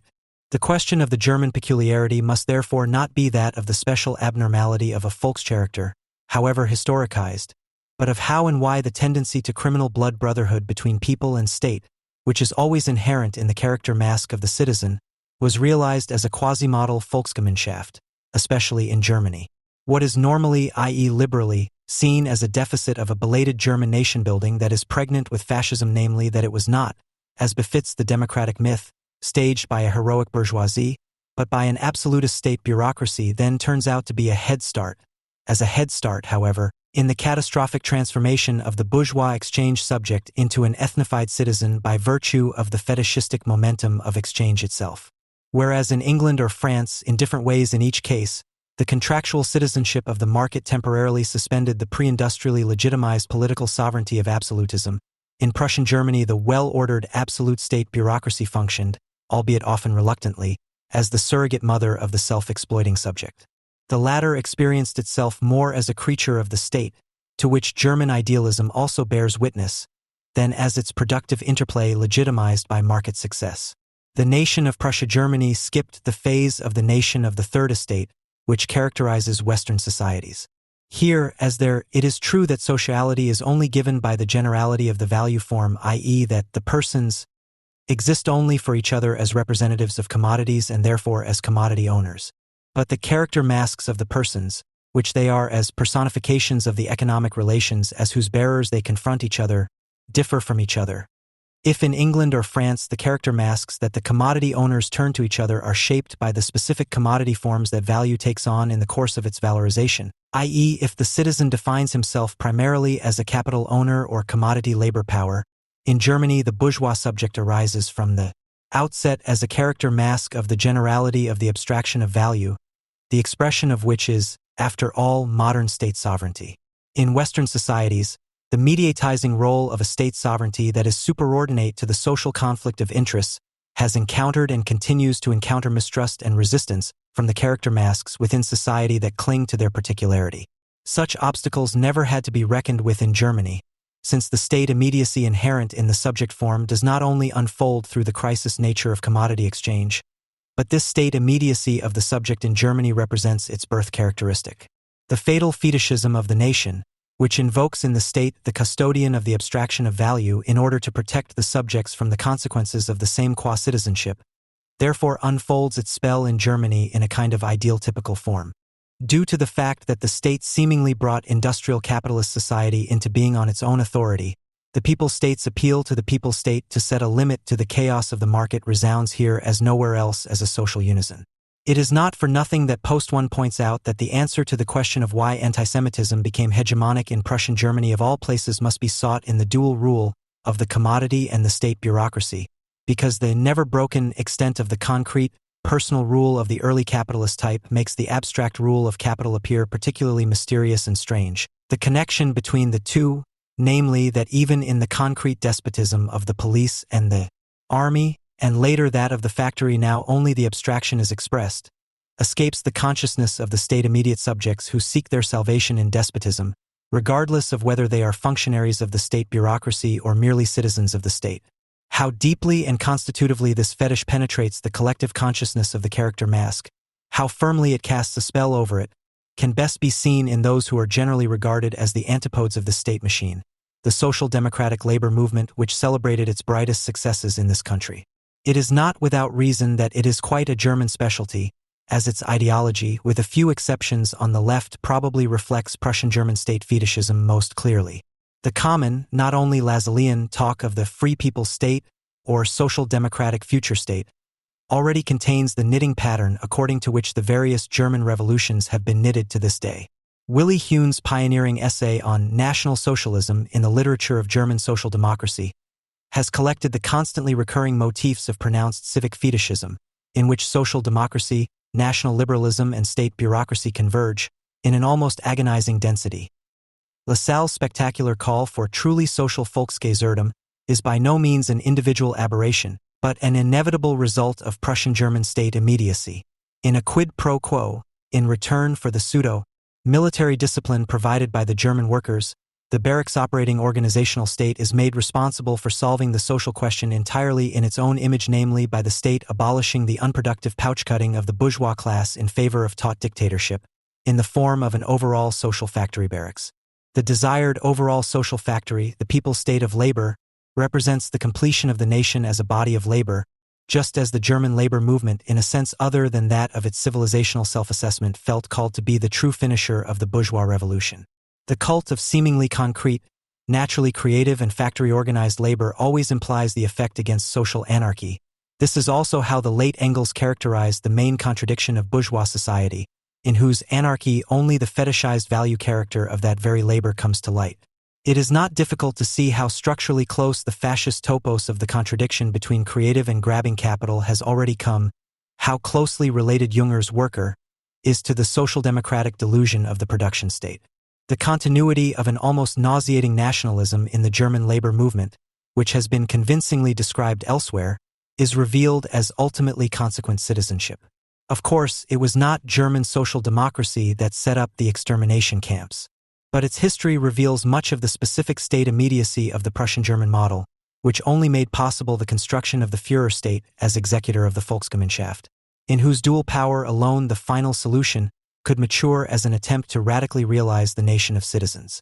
Quote, in the figure of the Führer, the self-acting state apparatus, irrationalized as much as individualized into a sovereign person, into a living mask, both are embodied in an indissoluble coincidentia oppositorum, the social function and the capital determination, the formal representation of the formation of the folkish community and the material intendance of the capital exploitation process. End quote. In the indissoluble contradiction of the national community state entangled in the national pseudosynthesis of value and reproduction of the commodity of labor power, the continuing crisis, which becomes completely incomprehensible to the people's comrades, urges a final reckoning with the confusing abstraction personalized according to a fetishistic pattern, which appears as a Jewish world conspiracy. Auschwitz was the real German revolution, the real pseudo-revolution of the existing social formation. End of quote. The foundations of this German revolution were by no means destroyed in 1945. The camps were liberated, but the camp-guarding community pupated into the community of values of the Democrats, the Volksgemeinschaft on demand. The so-called German Sonderweg modernized itself into the model Germany. The state immediacy of the German character mask remained, and with it that dubious head start in national socialization. What is set in motion in other nations is a tacit prerequisite in Germany. The naturalized ethnicized identity of the national remained, as did his self-definition as a member of the productive body interwoven with his state and committed to its goals. It is with this constantly latency-preserving barbarism of the national community that one could explain the repeated appearance of the national murder collective, like a reflex, suddenly and ad hoc throwing off the cloak of civil society, be it in the German autumn, in the widespread pogroms of the years 91 and 92, in antiziganism as a community ideology. The structure is unbroken, even effective. In the National Alliance for Labor, the pathological crisis reaction of unbreakable social partnership, the labor front grouped around the state emerges anew as a modernized location variant. The German model could also be used to examine whether the frequently cited contradiction between the new subjectivity and the national community of exploitation is perhaps just as superficial as that between social democracy and the state of the Volksgemeinschaft. Whether the fetishistic potential continues to exist in more colorful guises in the appeal to the mediator state to take care of their interests in the sense of the common good. In my opinion, the notorious search for identity of these self-proclaimed subjects in what is hallucinated as natural would be a pointer in this direction. Only by determining society's internal potential for civilized archaism can the tiresome dispute about the admissibility of the undoubtedly drawable historical analogies about German continuities be turned into a meaningful debate. As long as the spell of the fetish of the nation is not cleared up, it remains incomprehensible why the nation succeeds time and again in cashing in on the social question, and why the holy trinity of contradiction interventionists thus involuntarily degenerates into fellow travelers of the people's structurally anti-Semitic call for the organizing hand of the state. Despite all criticism of the antiquated model of a special German way of thinking, only adherence to the special nature of the nation of Germany offers the chance to protect oneself from an even worse trivialization. For the murderous dialectic of the socialization of values, which reveals itself most clearly in Germany, could immunize us against the temptation to counterfactually cling to ideas of imperialist normality or a happy ending just around the corner, both of which can ultimately only ever serve social pacifism. A Facebook post published by the ARD News magazine Monitor on November 17, 2015, in which editor Sohn-Rethel gave free rein to his fantasies about dealing with IS and refugees, was shared 1,496 times. Quote, "It's a tempting thought, to smoke out terror nests somewhere out there, to put an end to the Islamist spook with military strikes. A final battle that wipes out the brood that keeps on killing. A thought so reassuring because it satisfies our basest needs for revenge and retribution, and so comfortable because it makes any further thought superfluous. The Old Testament longing for the eradication of all godlessness is still with us these days. It is only clothed anew in words of targeted military strikes and European solidarity. But it is and remains a wishful thinking, a naive dream of a final victory over terror. It is a war that the murderous journeymen of IS long for because it corresponds to their apocalyptic fantasies of doom, their idea of a jihad that will set the world ablaze." End quote. It is by no means a coincidence that the German press can only imagine a war against IS as a war of annihilation by the Wehrmacht. It is just as little a coincidence that this war of extermination is imagined with relish, but that it is superficially rejected so that it can be blamed on the Jews. Only against the backdrop of the anti-Semitic jargon of peace lovers and critics of Israel do the delusional associations of the Monitor editorial team correspond to any logic. The Jewish principle for Rethel, the Old Testament longing for extermination, is redressing itself even in these days. It is behind the demand for European solidarity, as well as being in cahoots with the IS, once again setting the world on fire in the dream of final victory. But Germany, and the German press in the form of George Rethel, is fortunately also taking responsibility. By offering the victims of war, poverty, and persecution refuge here, we are also creating the conditions for reconstruction to succeed there. By showing them here that only an open society offers a true perspective, we are also creating change there. This is another way of depriving the ideologues of a medieval dictatorship of their insane basis for legitimacy. Not today, but tomorrow. A German believes his own lies, and so there is of course no mention of the fact that the admission of refugees serves to expand a low-wage sector in the Federal Republic, and that it was accompanied by an economic stimulus program that revived the domestic market of the world export champion and provided a well-educated clientele with jobs and volunteer positions without permanently satisfying economic needs. The state benefits for refugees act like a small economic stimulus package, as they ultimately benefit German companies and employees in particular by increasing demand, reports Marcel Fratzschers, president of the German Institute for Economic Research, for example. As a result of this economic stimulus package, economic growth increased by 0.3% in 2016, but the positive effect will intensify in the coming years, he assures us. The welcoming culture that people up and down the country are putting so much stock in is first and foremost a kind of scrappage scheme 2.0. The idea that we would help the Syrians not today, but tomorrow in the fight against IS and other Islamist gangs by putting the well-educated Syrian, Iraqi, and Afghan middle classes to work in German retirement homes and by explaining to people fleeing to liberal societies why liberal societies are good is nothing more than the laborious rationalization of the German stance in geopolitics. We don't care about other states or even the sheer survival of individuals, and we make a good living. By vehemently claiming the opposite, the fact that this is not just an empirically German geopolitical stance, i.e. one represented by the Federal Republic of Germany, but also a German one in the sense of German ideology, becomes clear not only in the outpourings of the state-supporting press, but also in the second political demand that became more strongly articulated in the context of the summer of migration on the German left and beyond: the demand for an end to German arms exports. Those who sow weapons will reap refugees, said teacher and weapons export expert Jürgen Graslin in front of 300 unfortunate students at the Berufliches Schulzentrum Beietheim-Bissingen Vocational School. He and numerous left-wing and Christian initiatives and alliances are absolutely clear.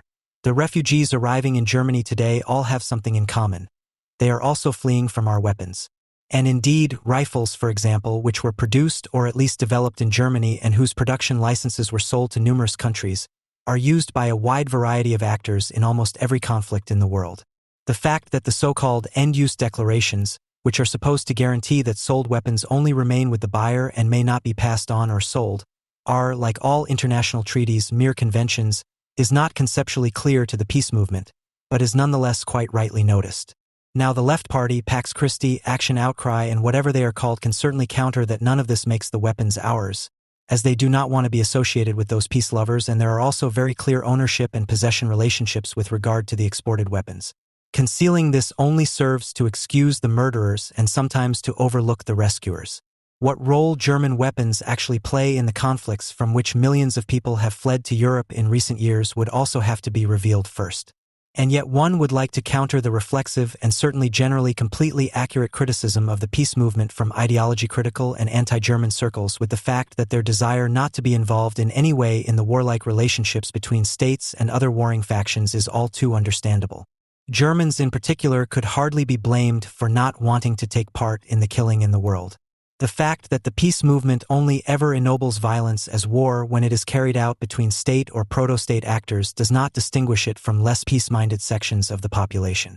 In the polemic against this criticism of war while at the same time concealing other forms of violence, however, it is lost that they are at least implicitly still driven by an idea of the difference between unmediated violence and the bourgeois forms that are based on violence. And yet, the criticism of the demand to ban arms exports is able to reveal an ideological constellation that is typical of the German as a citizen. It is determined much less by a refusal to participate personally in the wrong institution of society than by an engagement for a specific cause, the German cause, an engagement that does not reveal itself as such. This criticism therefore does not stop at the completely marginalized peace movement and its journalistic and parliamentary front organizations. The fact that arms exports should stop is completely obvious to Germans as a whole. According to an Mnet survey, 83% of Germans answered the question in principle, do you think Germany should sell arms and other military equipment to other countries? In the negative. In the Bild newspaper, Margot Kastman asks, what would Jesus say about German arms deals?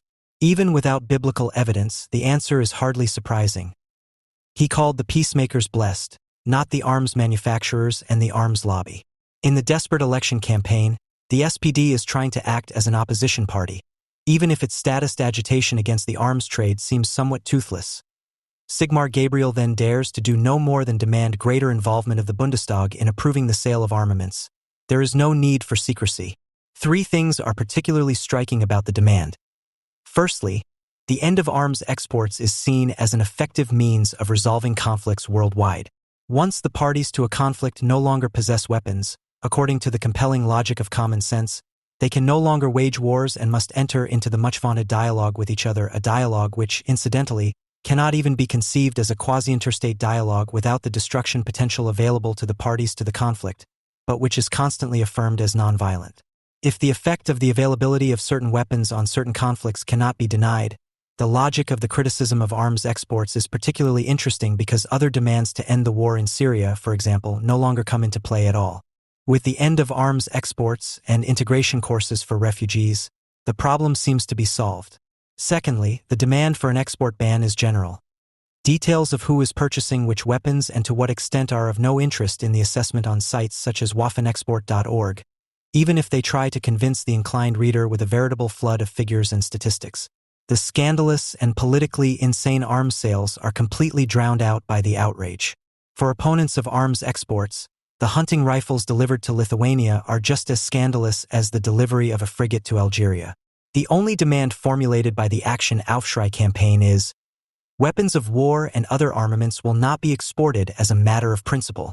It is a matter of principle, but only a matter of principle. Thirdly, what is particularly striking about the criticism of arms exports is that it is not directed against the arms industry in general, but is limited solely to exports. Production, on the other hand, is completely ignored. The German peace movement has nothing against weapons being built in Germany. It just doesn't want to give them away, no matter to whom. For example, the conversion of the arms industry to sustainable civilian products only appears as the last of 6 points in the steps on the way to fulfilling the above-mentioned demand of Action Outcry, where it would be logical to start by stopping production if the goal of global disarmament is to be pursued. The part of production that does not leave Germany is also not mentioned by the critics. Consequently, Martin Schulz can position himself against arms exports in a guest article for Spiegel Online and at the same time promise the Bundeswehr more and better equipment without anyone being bothered. In general, the demand to abolish or at least disarm the Bundeswehr plays virtually no role compared to the desire to stop trading in weapons, even in the core of the peace movement. As will be shown elsewhere, disarmament is only discussed in order to position oneself as a counter-hegemon to the USA. Why is the peace movement so suspiciously silent when it comes to the arms industry? It is obvious to confront this restriction of arms export opponents to trade while at the same time ignoring production with the considerations that Moishe Postone made in relation to the anti-capitalist revolt of the National Socialists. In capitalism, social relations are not perceived as such, but rather objectified, fetishized as second nature. On different levels of the commodity of capital, these relationships appear as an antinomy between the abstract social and the concrete natural. In the form of a potentiated fetish, however, the anti-Semite also perceives the abstract side of the antinomy in a concrete and personified way in the form of the Jew.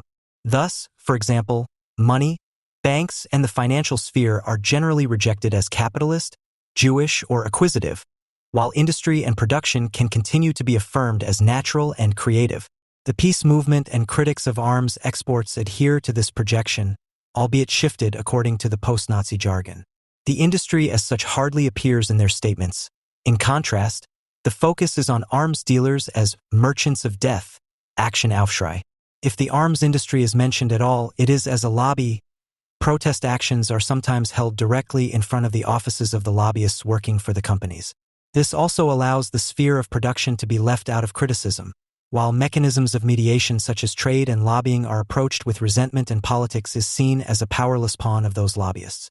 They prefer to remain silent about the profiting of entire communities and municipalities from this very industry, about the numerous jobs in the arms industry and in the civilian divisions of companies and their suppliers, which cannot be separated from the military branch, and about all those unpleasant questions to the Volksgemeinschaft of taxpayers.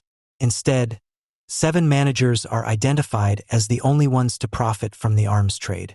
Unconsciously, but all the more unerringly in the use of anti-Semitic imagery, an alliance of left-wing and church critics of arms exports erects giant golden noses in front of the Bundestag. According to the website, the aim is to give name and face to the allegedly few who profit from the arms trade. However, the actions of the German left are not reflected in this fetishized perception of fetishized conditions. Just as capital is dependent on law so that the commodity guardians can carry out the exchange at all and the value can be utilized, the empathy with value as an automatic subject by the subjects as bourgeois cannot be separated from their empathy with the state as the monopolist of violence and ideal total capitalist. The demand not to export weapons, when one has no objection to their production, can be explained not least by this empathy of the citizens. Empathy with a state that one wishes to be both economically successful and militarily powerful. In a letter from December 1938, Benjamin wrote to Adorno in response to his thesis on the consumption of exchange value. In fact, it is difficult to imagine anything other than empathy with exchange value under the consumption of exchange value. You say, the consumer actually worships the money that he himself spent on the ticket to the Toscanini concert. Empathy with its exchange value still makes cannons the object of consumption that is more enjoyable than butter. When the vernacular says of someone, he is worth 5 million marks, the Volksgemeinschaft itself currently feels itself to be worth several hundred billion.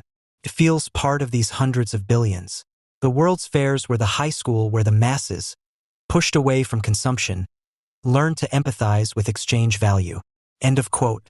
The thesis of the albeit deceptive takeover of the function of use value by exchange value and the associated sharp separation between the two, as undertaken by Adorno for cultural goods in his essay on the fetish character in music, has often been the subject of criticism. As Gerhard Scheidt has noted, Benjamin does not choose the canon as an example of empathy with exchange value alongside butter by chance or merely as a contrast. This contains the reference to a different social relationship, one that does not originally coincide with exchange value and capital, but forms the conditio sine qua non for it, the reference to the state which, as is well known, unconditionally claims the monopoly in the application of lethal use values. So if there can be an empathy with the real abstract, it is inevitably mediated in and through the state. Cannons and kings, submarines and leader figures merge into a single object of identification that offers the concreteness that the value itself must lack. Yet its innermost core is nothing other than its total abstraction. Volksgemeinschaft is empathy with the state's potential for annihilation. Only as a people's comrade does the individual fully profess the character mask that he has always been and must be in relation to capital as long as capital has existed and will exist. Only as a national-minded citizen can he affirm with all his senses and without reservation that he wants to be nothing other than the personification of capital and the state. In his criticism of Benjamin's Baudelaire book, Adorno misses the mediation of the observed phenomena through the social totality that would first have to be brought to the concept. With this in mind, Scheidt would argue with Benjamin that the empathy with exchange value is rather an empathy with value as an automatic subject and that this only takes place in conjunction with the empathy with the state. Benjamin's interpretation of the man of the crowd in Poe, who, driven by impulses, imitates the conjuncture that gives the commodity its impulses, speaks for the former. In Poe, people behave as if they could only express themselves reflexively. But Baudelaire's flaneur also speaks of the commodity itself, which is the subject of the state of intoxication in the big city into which he enters. The connection between this empathy with the commodity soul, as Benjamin writes with Marx, and the empathy with the state is also suggested by Benjamin himself, even beyond the mention of butter and cannons. The World Exhibitions, which Benjamin describes as a high school for the empathy with exchange value, see everything, touch nothing, ultimately show the commodities as an expression of national, i.e. state, production. As part of a Volksgemeinschaft and thus a citizen, It is then possible for the subject to do what is impossible for him as a penniless individual. He feels worth billions on the shoulders of VW, Siemens, and ADS. In addition to empathy with the state's potential for destruction, there is also empathy with the value accumulated under the state. If the individual only benefits from this exploitation in a highly mediated way, the Export World Cup is nevertheless celebrated without the need for a fan mile, while at the same time the due wage increase has been foregone for years. The stagnating development of real wages in Germany is the obvious proof that Germans in particular prefer to empathize with the exchange value of the gun rather than the utility value of butter. The empathy with the exchange value of the gun described by Benjamin could thus be understood as an indication of the double identification of citizens with the state as a monopolist of violence and ideal total capitalist. Banning the arms trade and at the same time not wanting to know anything about the production of these weapons, this paradoxical position refers to this double empathy. And indeed, every publication by opponents of arms exports also expresses a fascination with the products of the arms industry and their truly murderous efficiency. Video clips such as the one for the song Vaterland by the band Silly, which is critical of arms exports, hardly differ in their aesthetics from the advertising videos of Rheinmetall and Co. Tanks, ships and airplanes in formation and on parade, guns and cannons fired in slow motion, vehicles plowing dynamically through vast landscapes. Even the images of war casualties that are finally cut and seem in their context more like a demonstration of the effectiveness of the weapons previously shown. After all, Germany's workmanship is legendary to this day, as we learn from images of grazing deer in a forest clearing. Utility value continues to play a central role in this fascination, in the case of armaments as the actual potential for destruction. For despite all the pride in German workmanship, which is also evident in the completely unpatriotic left's affirmation of production and fascination with weapons technology, the value of this specific commodity, unlike the value of butter, is not to be realized in exchange. The Germans do not want to give up the possibility of annihilation, regardless of their attempt to grasp capitalism in concrete terms. They are already inwardly preparing for the violent manifestation of a state of emergency between states, and they want their own state to be well equipped for this. The Federal Republic's People's Comrade not only thinks of himself as worth billions, but also armed to the teeth. In another video, produced by the Left Party and advertised by it as very beautiful, scary, the Federal Eagle has machine guns growing under its wings. This desire for military strength is also subordinated to the realization of the value of armaments as commodities. Opponents of arms exports have to laboriously rationalize the at least immediate contradiction between the accumulation of capital and the potential for destruction when the conversation turns to the arms industry. Sarah Wagenknecht, for example, tries to reassure her own supporters. Quote, "Compared to the USA, for example, the importance of the military-industrial complex in Germany is small. The contribution of the arms industry to total value creation is, generously calculated, around 1%. The share of employment in the arms industry in total employment is a maximum of 0.24%. End of quote. The miraculous history of value creation in Germany should under no circumstances be threatened by its own demand to no longer trade in weapons. What is specifically German about this empathy for value and the state is not only the intensity of this empathy, but also its specific character. It does not appear as nationalism or chauvinism. The wish that Germany should become even more powerful, both economically and militarily, would not cross the lips of the German left in particular. They have to clothe their longing for omnipotence, not least to themselves, in the demand for an end to arms exports in order to be able to sell their own geopolitical ambitions as a service to the common good, to the peaceful coexistence of peoples, as it says in the Basic Law. The perception of these peoples and their coexistence, which is reflected in the demand for an end to arms exports, is another aspect of the ideological constitution of German opponents of the arms trade.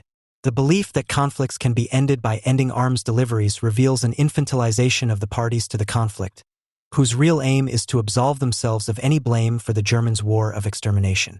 It resembles the logic of an overburdened teacher supervising the break. Two children are arguing and beating each other up with sticks, so the sticks are taken away. There is no time for much more pedagogical intervention, and lo and behold, it works. This is how the peace movement, which not coincidentally consists largely of retired teachers, imagines the solution to an international conflict. Just take away their weapons and they'll get along. There is no trace of a materialistic analysis that would take into account the lack of or uneven integration into the world market of states that have emerged under questionable historical constellations, which favors the emergence of conflicts and the rise of certain ideologies that are capable of fundamentally changing the character of such conflicts. No trace of any effort to think that takes the constitution of the world and the subjects seriously and takes it into account.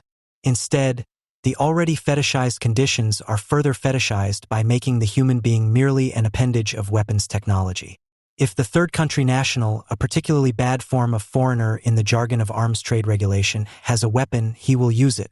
However, he is not to be held responsible for this. After all, he is only an innocent appendage. If this undoubtedly reflects the racist infantilization of a large part of the world's population from a left-wing German perspective, this infantilization and exculpation is ultimately aimed at the Germans themselves. In the aforementioned Vaterland song, which calls for an end to all arms exports, the possibility of no longer being able to love this country due to Germany's involvement in the arms trade is initially raised, i.e. guilt is admitted. However, in a statement that embeds the actual video clip in the YouTube video, the Ostrachers then leave no doubt that they are much more concerned with relieving the German people of their debts. Arms trade is a topic that has occupied us for a long time, that raises many questions about German history and the winners of the war. And, quite honestly, in light of recent war events around the world, we are absolutely shocked. This video is not directed against the people defending their country and their families, but against the arms lobby and all those who get rich from death. What questions about German history are raised by silliest current arms trade remains the band's secret, but the answer is clear. The Germans, who defended their country and their families, are not to blame for the World War, but the arms lobby and all those who enrich themselves in death, vague formulations that make it all the more certain that everyone understands. Getting rich from the death of others instead of selflessly causing it millions of times over has been regarded by Germans as the worst form of moral decay ever since Himmler's Posen speeches. In front of SS group leaders, the Reichsführer SS had stated that in the extermination of the Jewish people, apart from human exceptions, they had remained decent and had suffered no damage to our inner being, our soul, our character during the murder, but we had the moral right, we had the duty towards our people to kill this people who wanted to kill us. But we do not have the right to enrich ourselves even with a fur, a watch, a mark, a cigarette, or anything else. End of quote. The actual winners of the war that silly undoubtedly mean with their talk of German history or historical responsibility, even if they can't even name it, are actually more important arms exporters than Germany.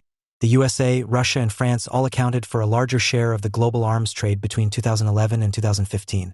The criticism of arms exports is a defense of guilt and hatred of the competition rolled into one.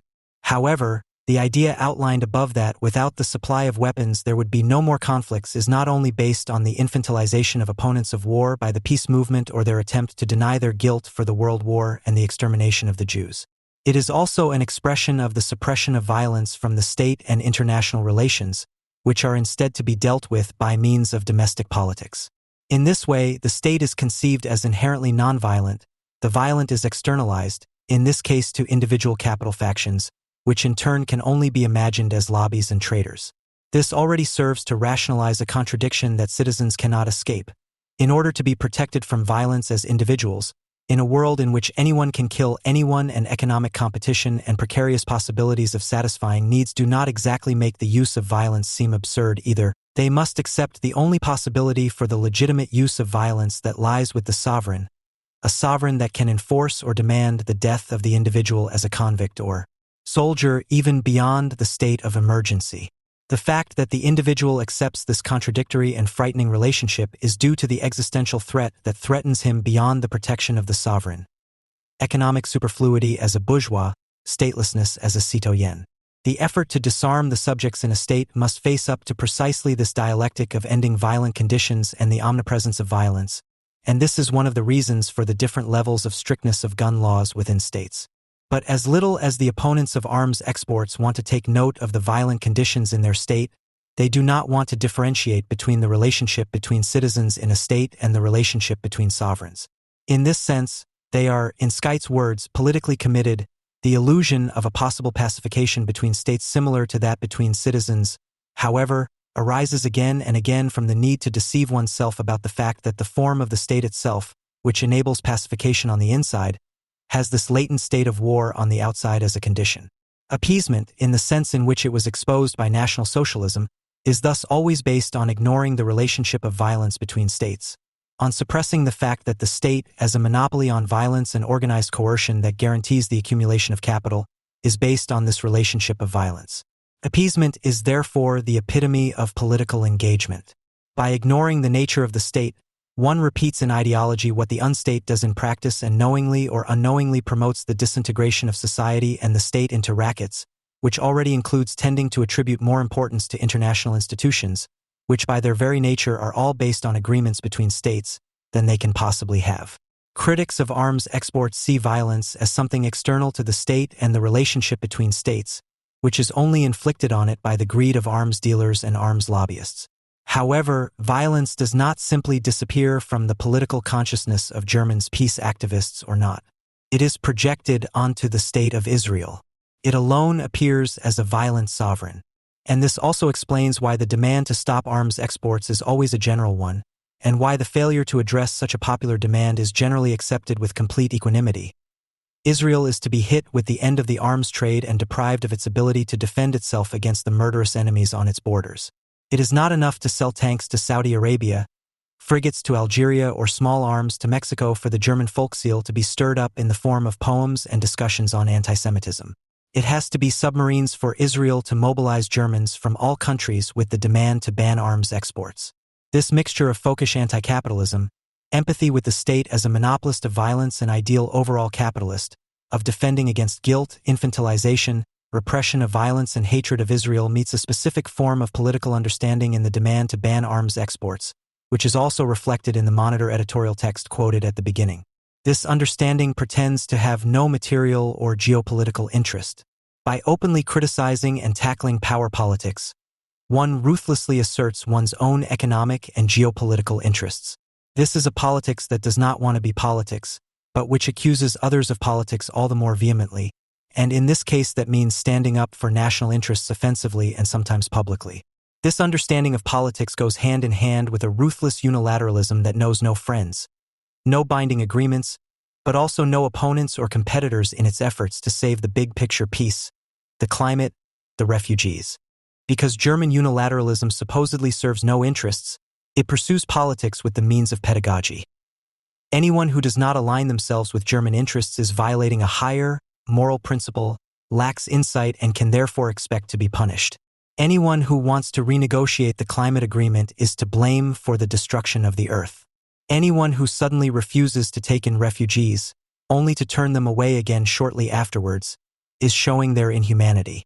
And anyone who wants to get NATO states to distribute their armaments and rearmament spending as agreed is endangering world peace. Germany, of course, is taking a different approach. It is simply violating the CO2 reduction targets set in the Paris Agreement instead of trying to renegotiate them like the Trump administration, so that it can then dismiss their demands as a slap in the face of humanity, German watch.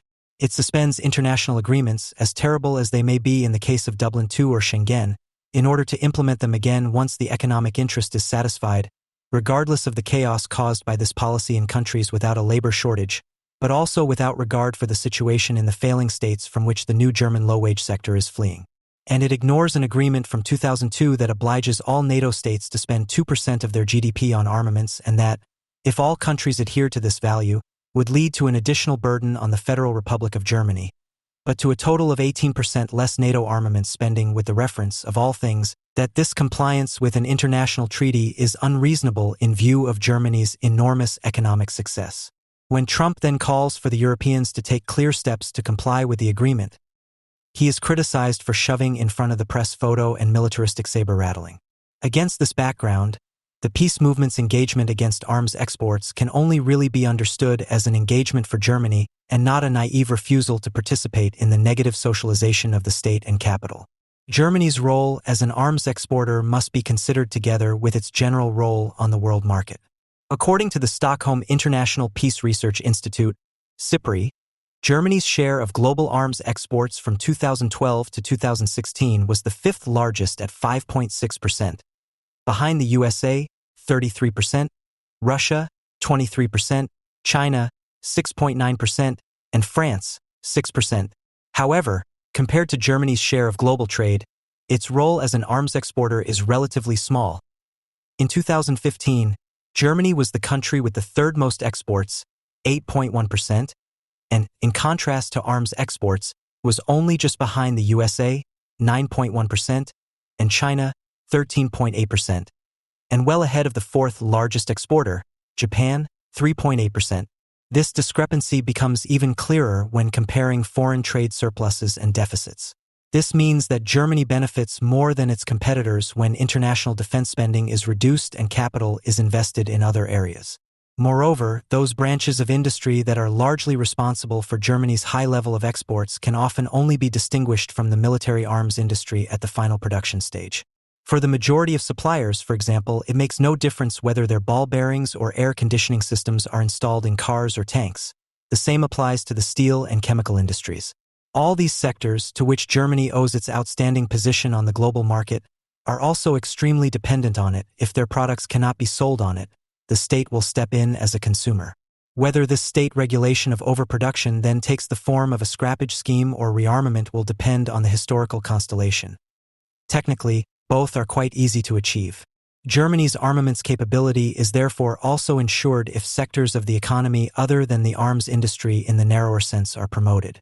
At the same time, Germany is also keen to do business when others open up new markets through the use of armed force. As a reluctant pacifist, Germany has been able to land major contracts for the reconstruction of Iraq since 2004, for example, even against the wishes of the USA. German politics is counterpolitics. Politics with anti-political rhetoric. As such, it is associated with pedagogy and knows no competitors on the world market or opponents in conflicts of interest. It only knows enemies who lack understanding. It is not without reason that it is usually the USA against which one legitimizes the enforcement of one's own interests in the service of the good cause. It is not without reason that the German left is so enthusiastic about the left-wing populists of the world, who also put the myth and the enemy in the place of the common interest. And should this German definition of the enemy actually one day allow its object to be shot down, the German left will have made its contribution, albeit a meager one. By demanding that arms exports be stopped, the German sovereign will at least be well equipped.